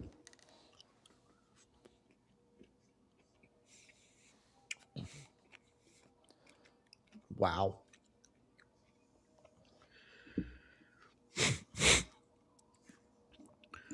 Six steps of the climb. I mean, I genuinely thought about climbing with this. Is minus 800s outside the realm? But I was like, what if I just do double? Parlay Anthony Joshua with Anthony Joshua to get it to like a minus 350 price. Is that okay? It goes against the spirit of the endeavor, so we didn't do it. But yeah. This might be that might have been the longest introduction of a single fighter in the history of boxing. It was a long one. We're taking it out before. Jake's jacket is officially off. The headband is off. The sunglasses are off. Joshua is waiting Hulk patiently Hogan's for colors Jake. work. Red and yellow is a good fit. Anthony Joshua is waiting for Jake Paul to please meet him in the middle of the ring, as we all are. Like, what are we waiting for the final instructions? This isn't even a good camera angle. You got to do the camera angle where we can see that Jake Paul is a tiny man in there. This is the Bruno Mars thing. You can't make me look that tiny. All right. Official round prediction, Mike. 2. Maybe 1. I'm going to say 3. I hope it's 1, but I'm going to say 3. Jake's going to run. That's a big ring, Mike. Look at how big that ring is. A lot of space to run away. All right, here we go. Oh, he's running. The issue is I forgot that Jake's not even that good at his footwork. So, like, Anthony can just sort of methodically move him around. All right, Ronald McDonald, how long until you get put down? Oh, my God, Jake's he's gonna clobber him. This is like... I'm watching this, I'm more confident that AJ is not going to take it easy on him. This is like Little Mac versus Super Macho Man in Punch-Out. Like, that's he's so much bigger than Jake Paul. I'm just waiting for Jake to get and hit he's also definitely faster than Jake Paul is the problem. He is both comically larger than him and absolutely faster than him.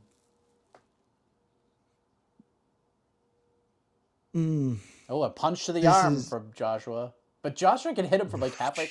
Oh! That was deeply close to killing Jake already. Oh, he ate it pretty decent, though. Jake threw as hard as he could. And then... Jake doesn't want to be there because Jake is not an idiot. And he's like, yeah, if I'm in contact range, this is a problem. Oh, my God. I'm just waiting for the moment. Oh, this is going to be crazy. This is insane. This is like edge of your seat stuff because we know, like, you know what's coming. Oh, a takedown attempt. Oh. And Josh is on top. Almost got full mount there. A buddy of mine texted me, was like, this is 8 rounds. This is too much running. I was like, buddy, this is what this was always going to be. Jake got a 22-foot ring for a reason, my man. He's not an idiot. He's not going to try and get in a phone booth with him. And I think Joshua is well aware of this being the case as well. I'm sure the entire like camp was like chasing a little man around the ring, trying to corner him. Oh, God. I mean, look, credit. Oh, jeez, dude, his defense is so bad. Oh, my God. He just left his left arm out there, and oh, man, AJ can just bring Like at any point, AJ can just throw a right over the top of that weak ass jab, and this is curtains. Oh, he's in the corner. Oh, Jake, no. you can't be in the corner, bro. You Oh. cannot be in the corner, man. Whatever you do, the corner is death.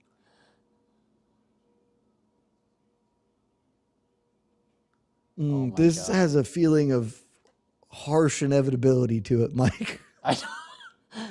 Just how long is he going to let him stick around for is the question. I mean, it will, the moment Jake just starts to stop circling and can get cornered, it's going to be a bad time. 10-9 Joshua for like landing a punch. I mean, yeah. I mean, the counter right here. And was instilling his the best fear shot. of God in his opponent who wanted to be nowhere near him. I can't hear the broadcast, but I do have the captions on. They're like, oh, Jake doesn't look rattled in there. He looks very That is comfortable. not my interpretation of what occurred. Is that a Jake Paul round? No. People are saying it. Chaz is an ambitious fella. I mean, even one of our own in our Slack channel thinks it might be 1-0 Jake. Who? I don't think that's... Go to private. That's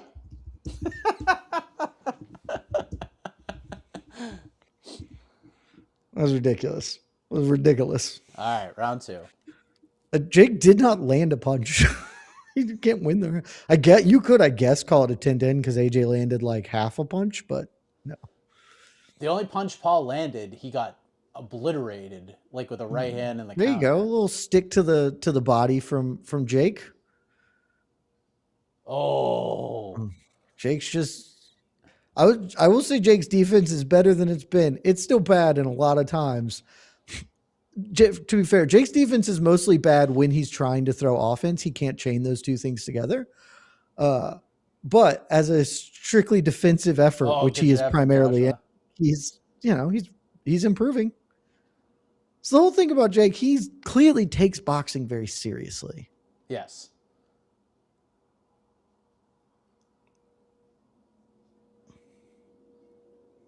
Oh, the pressure mounts on Anthony Joshua? Sure it does. The pressure mounts on Joshua. A lot of pressure. Oh. God, I'm starting to feel a little better about that round 3-4, yeah. my splat 4-5. Oh, 4-5, sorry. My little splasheroo. I mean, that's in play.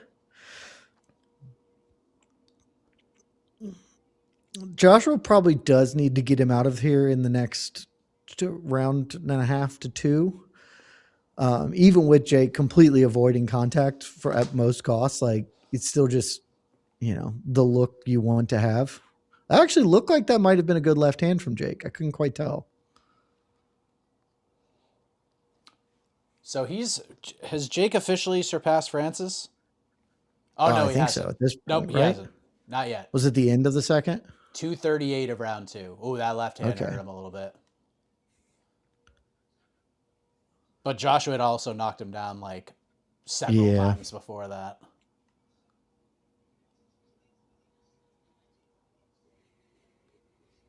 Let's see if he's close. He's got to get to the 21 seconds left to beat Francis. I think he's going to do it, Jed. It feels like he is. AJ just needs to throw an uppercut. Yeah, he's one of those away. Jake is very clearly prepared to try to avoid getting hit by the right straight. And his head is almost by his hip at all points in time. Just throw one little uppercut, and this is night. Jake Paul has lasted longer in the ring with Anthony Joshua than Francis Ngannou. He will let us know that too when this fight is over and he has lost. For the rest of his days. And honestly, he should. Good for him. Yep. 2-0 Joshua, just because stuff. Jake beats Francis is official. Jake does beat Francis. It is official.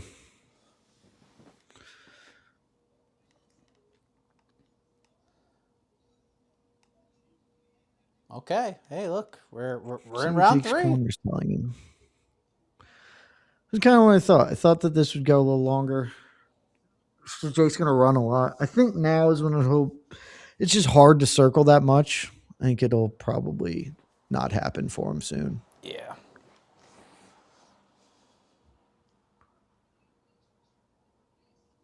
He did make Joshua miss there. Yeah.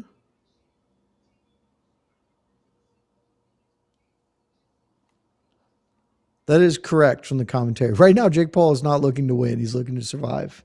Yep. Nailed it. But survival is a victory, frankly. Sure is. I mean, it's already a win for him that he's made it to round 3. I mean, honestly, like unless Jake he with the left. gets totally slabbed out of this one, AJ got a little friskier with the left hand there. Again, I think AJ is going to turn it up a little bit now.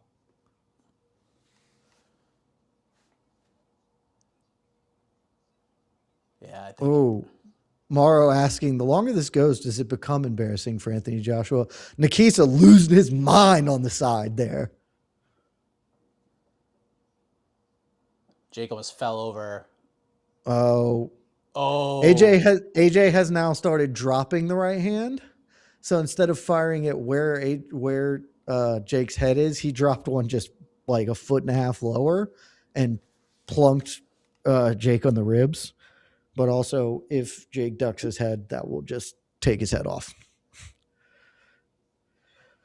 AJ a lot more aggressive with his pressure. Jake now. almost fell over just trying to run. I mean, he's just trying to run away, and AJ's getting a lot more aggressive with his pressure. Oh. Good little punch. Not bad from Jake.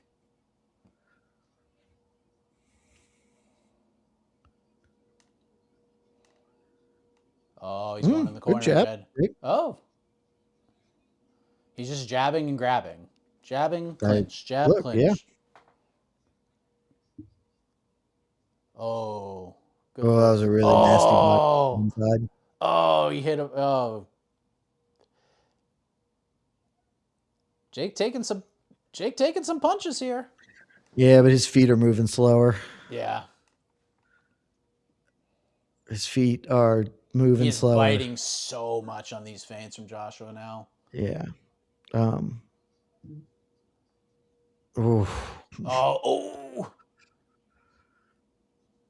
Jake ain't making faces anymore. Oh no.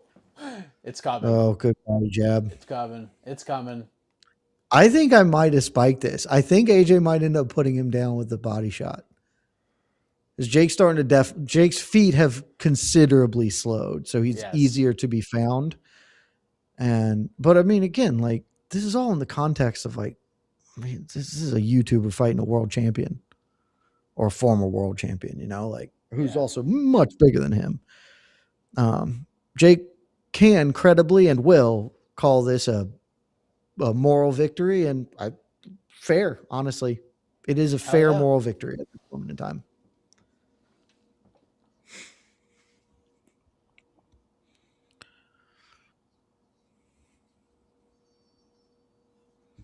And that'll do it. 3-0 Joshua. I'm going to go out on a limb and say this is the round. We end here. I mean, it would actually be better if he just drops him in this round and then does it in round 5. That would be much better. I mean, I agree. Let's just do that.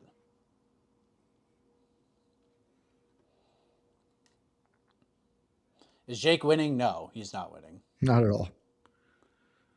A lot of people wondering if AJ's holding back here. Maybe like a certain maybe to like a certain extent because he knows what Jake's doing and just running. I don't think it's holding back so much as he does not feel a need to press an issue. And there is no reason because like you might as well let Jake get a little more tired, and then even the possible rarity of a punch coming is like it's really non-existent at this point that Jake could hurt him. It was probably non-existent anyway, but a more tired Jake Paul is not going to get anything. So you can just let him wear himself out and then just kill him. Wild right hand almost gets home for Jake. This might be the round, Jed. I'm telling you, fourth felt like it might be right. Is that a knockdown? No.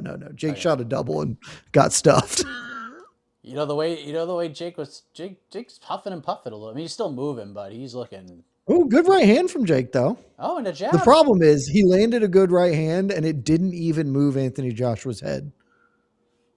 It's funny seeing like he is absolutely actual shooting doubles right now. He is, and Anthony's just Jake's exhausted.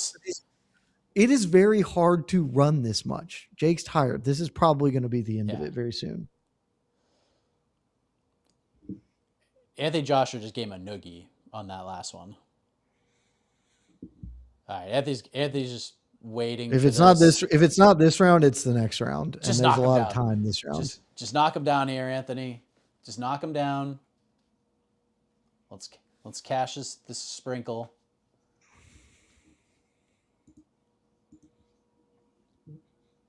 Jake has thrown 28 total punches in this fight. Hey, I am impressed that he landed 10. I genuinely would have guessed. Whoa, would have guessed on him again. That if AJ just didn't even headhunt, if he just was throwing to the body, this would be over.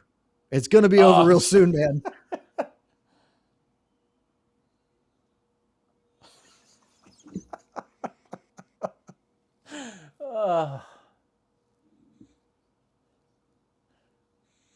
My friends think this is hilarious. It is again, just put one to the body and we're done here, AJ. Yeah. Oh, that was pretty good one. That was a pretty good one. He didn't even really torque into it, and that was a pretty good one. Oh yeah, Jake didn't like that. He's still battling. Yeah, I wouldn't like getting uppercutted by Anthony Joshua either. Oh, he sprawled him to the ground. Is that a knockdown? No, again, it was a double leg, but the ref's telling him not to push him down. He's like, he's on his knees. What are you talking about, ref? Nikisa. The referee just yelled at Nikisa to shut up, I think. Oh, he paused. Okay, hold on. We stopped the action at 34 seconds. Okay.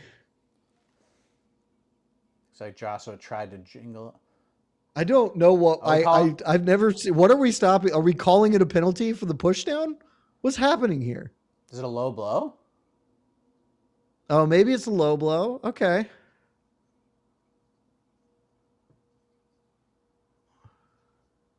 Oh, a knee to the... But Jake was like falling over. Jake, he didn't throw the knee. The knee was planted on the ground. Or I guess the knee on there. That's weird. I don't know.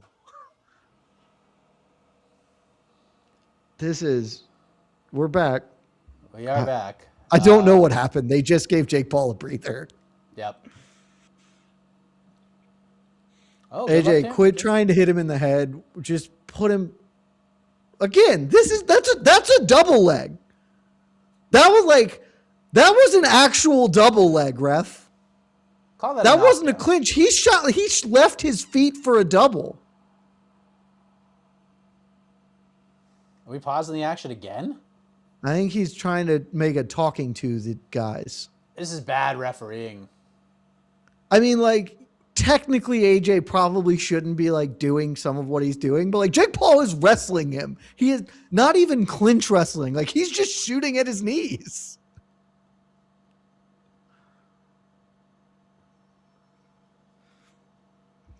Okay.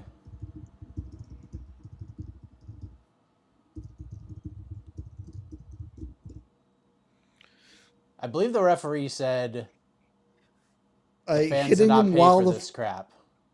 Oh, that's fun. I think he was chastising AJ for hitting him while he's down, which is technically true. But why is he down? Because he dove at his knees.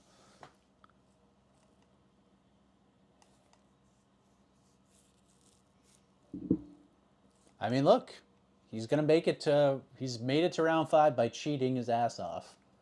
And great strategy. I mean, yeah. I didn't frankly see this happening, which is fun.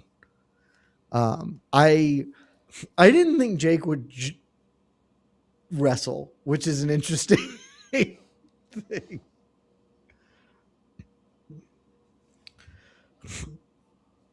All right, round 5. Jake Rings, is the trying to issue is tackle him it's again. really hard to beat somebody clean who's fighting dirty. It's like very difficult. And like if the guy just dives at your knees, like you got to kind of make him pay because the ref is apparently going to let him keep wrestling him like this is an MMA fight. So they gave that round to Paul. Why? What possible reason could you have to give that round? Oh, right hand. Oh, That was a good one. Jake ducked right into it. That's a knockdown. I think so. That's a knockdown. That's a knockdown, ref. He ripped him to the body and Paul took a knee. That's a knockdown. This ref sucks.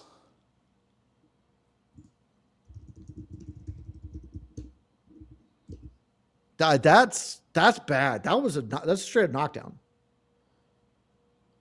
Oh. All right. Anthony Joshua is smiling, and Jake is now starting to throw, which might mean Anthony hurts him. Anthony ripped to the body really good. Yeah, Oh, I think that punch Joshua from Jake might was try real and bad. hurt him now because Jake has annoyed him. Yeah. Now he's just And trying. he's He's playing with his food Anthony now. kind of a mean dude. Oh, yeah, just tagging him to the body there. Oh, Jake's done. It's just a matter of time. Oh. Well, what happened? Oh. Oh, he's hurt to the body. Because he hurt him real bad. That's a knockdown, ref. That's a knockdown. There we go. He counted it finally. Jesus. It's over. They'll make him do one more. All right. This fight's about to be over. He's not. He's going to get knocked out to the body. I said this from jump. God, I'm smart. It was later than I thought, but 5th round, Mike, you're right here. 60 seconds. Yeah, he didn't get a knockdown right before, though. Oh. Again, a knockdown. Again, a knockdown. He can't shoot single legs. There you go.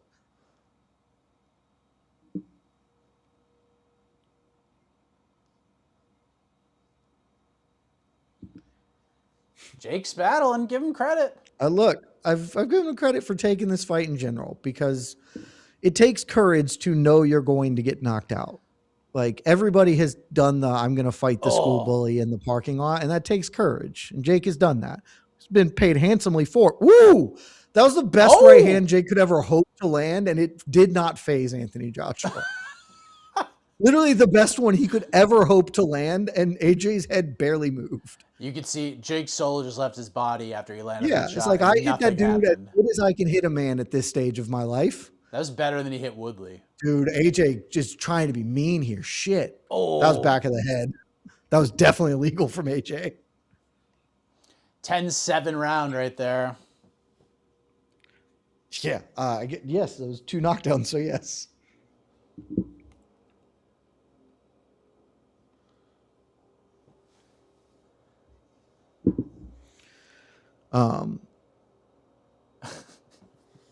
Here's where I'm interested to see, like, if another round like that happens, Jake's corner historically would throw in the towel. I don't know if they will. The one to the left was really good. Then a nice right hand. Oh, it was a misstep. I thought he got hurt to the body. He did actually take some sort of wonky. Again, it's a knockdown, yeah.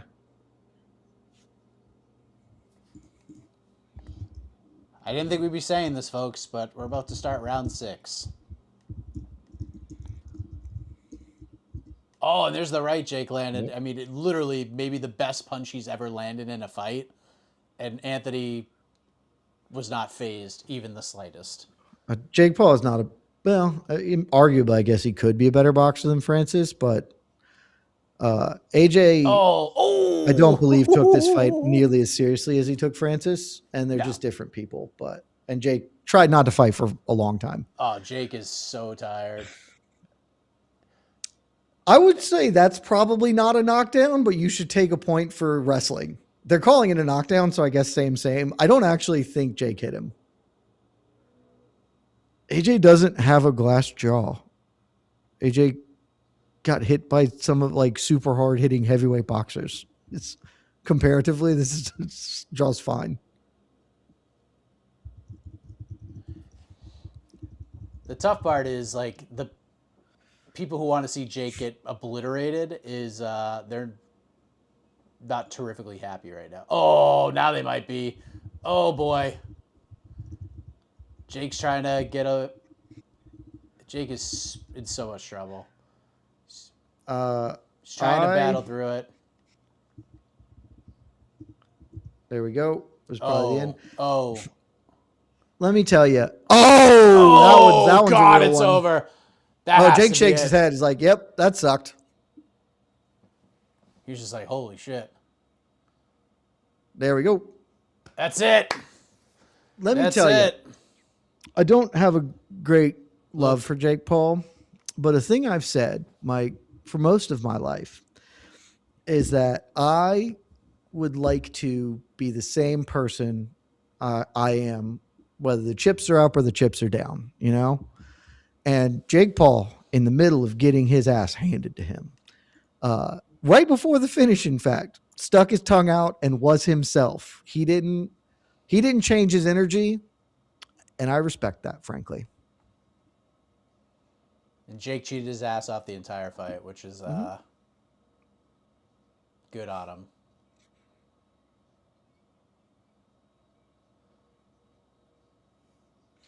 Hey, man, credit to Jake Paul for a lot of reasons on that. Tip of the Santa cap. Tip of the Santa cap to you. And he got the big highlight reel finish, so. He gave Netflix what he wanted. He got a lot of money. He's not going to he doesn't have like massive long-term injury from this. He can say, I will bet money that he's going to say, I dared to be great. And he can say, I lasted longer than Francis Ngannou, who wouldn't even want to fight me. And triple. Frankly, people might be interested in the Francis fight now, right? Like he did last longer. But if I'm Jake, this is an unequivocal win for Jake Paul. Well, here's what's going to happen. Francis is going to talk some shit on Twitter now. Certainly. And if I'm Jake, I completely ignore Francis and act like he doesn't even exist. Because you gave him the opportunity to step in and fight, and he not only did he not take it, he claimed he was insulted by the mere idea of him even being mentioned for a possible fight like this. And now, you know, this is like Vitor Belfort calling out Jake Paul after he beat Evander Holyfield, after Vitor is like, don't you dare compare me to Jake Paul. Would never be in the same universe as him. And then, like, he knocks out 80-year-old Evander, and he's like, Jake Paul, let's fight on Thanksgiving for a floppity jillion dollars. And it was the worst call out, and Vitor has still never recovered from that. But what the frig is going on here? But what's happening here? Who's Joshua talking to? I don't know. He said he's going to call someone out of left field. My guess is that he's going to call out Bert Kreischer. That would be funny. It'd be spectacular. Michael Irvin? Go call him Michael Irvin. That'd be great. Oh, Brandon Glover. That's crazy, bro. I would fight AJ tomorrow for $40 million. It would suck. I would lose. I'm not pretending that I would even do as well as Jake did. I would not. But you would. But I'll do a lot of things for $40 million. Yeah. Oh my God. Dude. His face. Oh, wow. That's different. Getting hit by Tyron Woodley is not the same. That was a straight up clean right hand. Honestly, props to Jake's chin for not dying right there.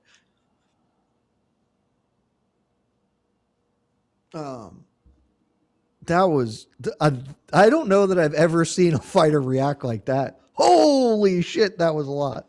Yeah.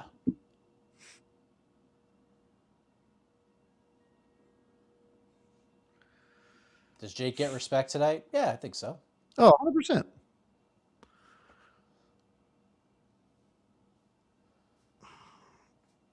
All right, Big Mo, the official. We're about to do the official decision, and then they went to an ad. Terrific. Yes, Anthony Joshua knocks out Jake Paul in round 6. Gets it done. Brutal finish. Everyone who wanted to see Jake Paul get knocked out.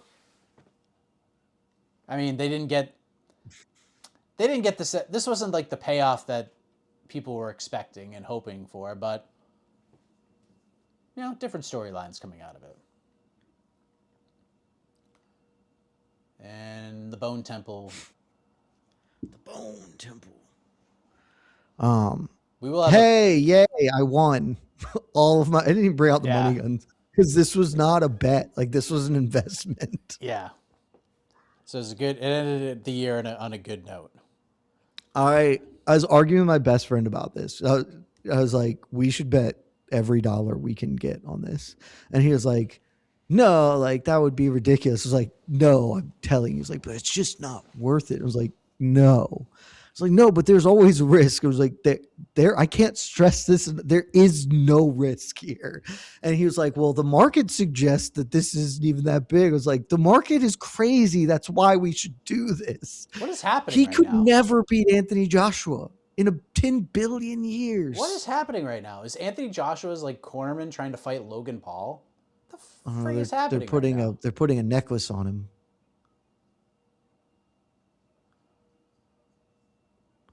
There's like some pushing and shoving, and what the hell is happening right now?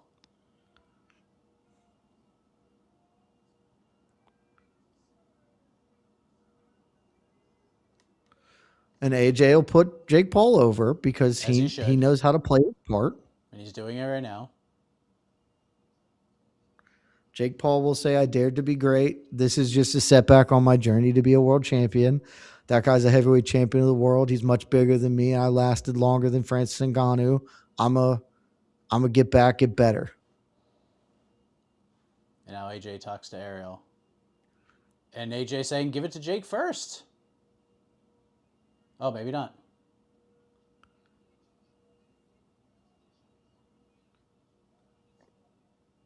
Slayer, good night. Slayer. Your name made me laugh. Terrific. How would you describe that fight? Love to the crowd, everyone that came out. I want to see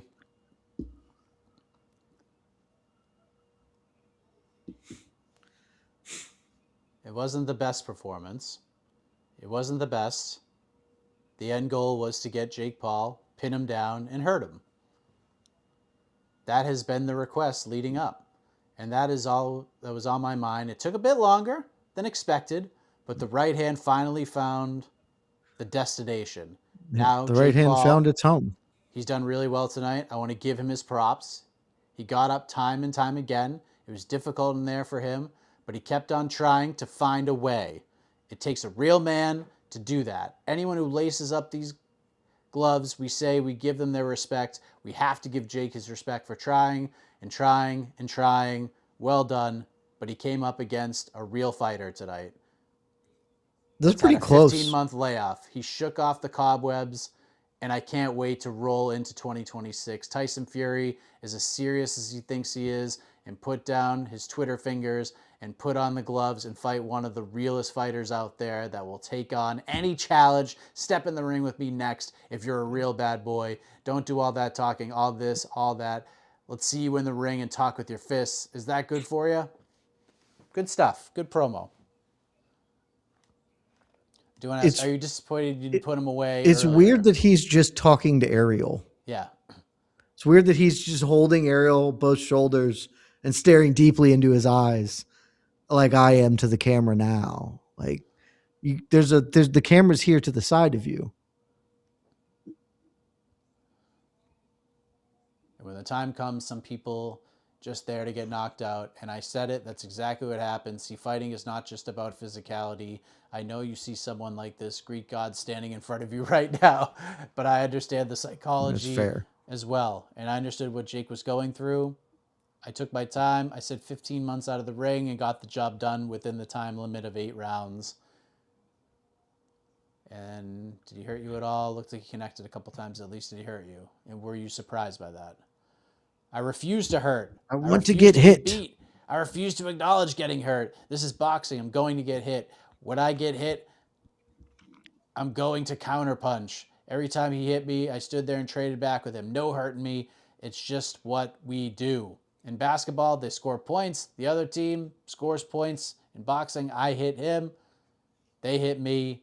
At the end of the day, it was me today, the winner. As I said, Jake, It well done. was a Well, bit well long done. for him. You could keep it a little pithier, AJ. I mean, the interview continues on. Ariel loves the slip on a banana peel analogy. It's a big Mario Karter. Yep.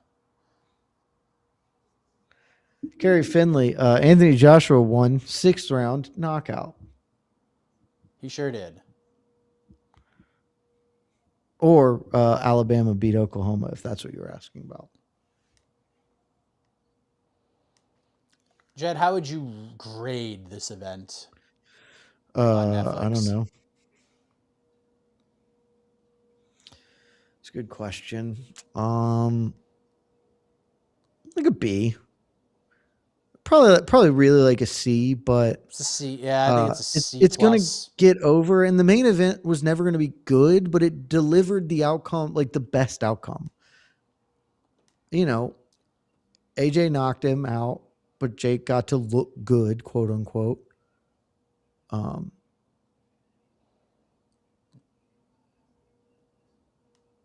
Yeah, it was just. Hey, who knew? I don't think he said I dared to be great, so that's nice. I got my ass beat, but that's what the sport is all about. I'll come back winning. Who knew Anderson Silva would be the MVP of this entire event? Oh, for sure. I mean, I think we could have thought that might be the case. And Jake spitting out blood in the middle of the ring. I think my jaw is broken, by the way. It wouldn't shock me, frankly. That right hand was legitimately the most impressive thing. The most impressive thing to me is that, like, that wasn't a full bore. Like, AJ didn't really turn into it, but he hit him with a clean right down the line too, like fully parallel right down the line to the jaw. And Jake didn't go unconscious and, tried to get up. And that's impressive from him, certainly. Yeah. And honestly, straight up, I do respect that he was clowning immediately before getting got, because keep that same energy, and he did. Jake's going for the Cruiserweight World title, he just said. I mean, yeah, he's not a heavyweight, but Jake's going to take time off. Thank you to the fans. Thank you to Netflix. All right. No call out from Jake Paul. Yeah, I think that makes sense, right? Yeah. Heal the broken jaw. Yeah. At least that's what he's saying.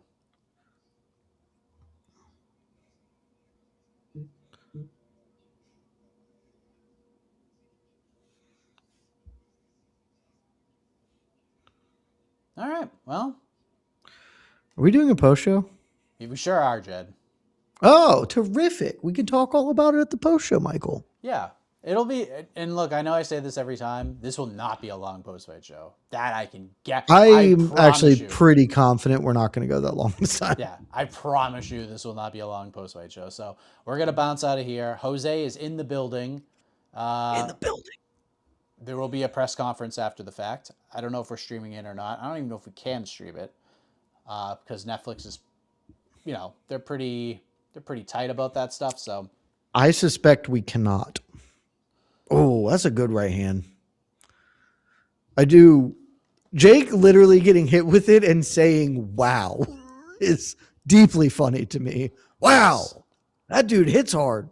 There's just like, whoa. It's pretty insane. Pretty wild. What a time. AJ smiling, body, head, done. Oh, we got the... Oh! Yeah, it's a really clean right hand that lands him. The left hook would have been devastating if it had clicked. Go look at the MMA Fighting. That's pretty close to a full bore AJ right hand, frankly. Yeah. Go look at He turned that over more than I thought he did. Go look at the MMA Fighting Instagram page. Oh, God. If you really want to see how clean that right hand is. I mean, it's pretty good. Just look at it from this angle.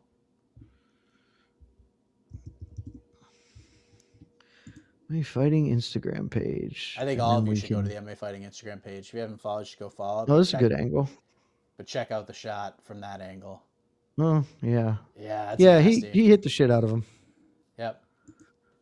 All right, we are done. Thank you all very much. Last watch party of 2025. The next time you'll see us in a watch party setting, we will hopefully not be in a virtual setting. We will be right next to each other, shooting off money cannons for UFC 324, which And goes then down January 24th. 325. The next week. The Back next to week. back. Jed, we could probably play like 3 rounds of golf that week. It'll be great. Oh my goodness. So much. So much golf. So much golf. For Jed Meshew, I'm Mike Heck. Appreciate you. Thank you for watching. We'll see you on the post show in a few minutes. So where am I? It's the thing I'm looking for. Where did it go? Love y'all. Bye-bye.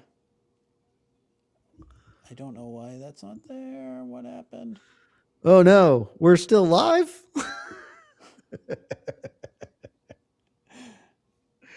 We'll go with that. Bye. Bye-bye.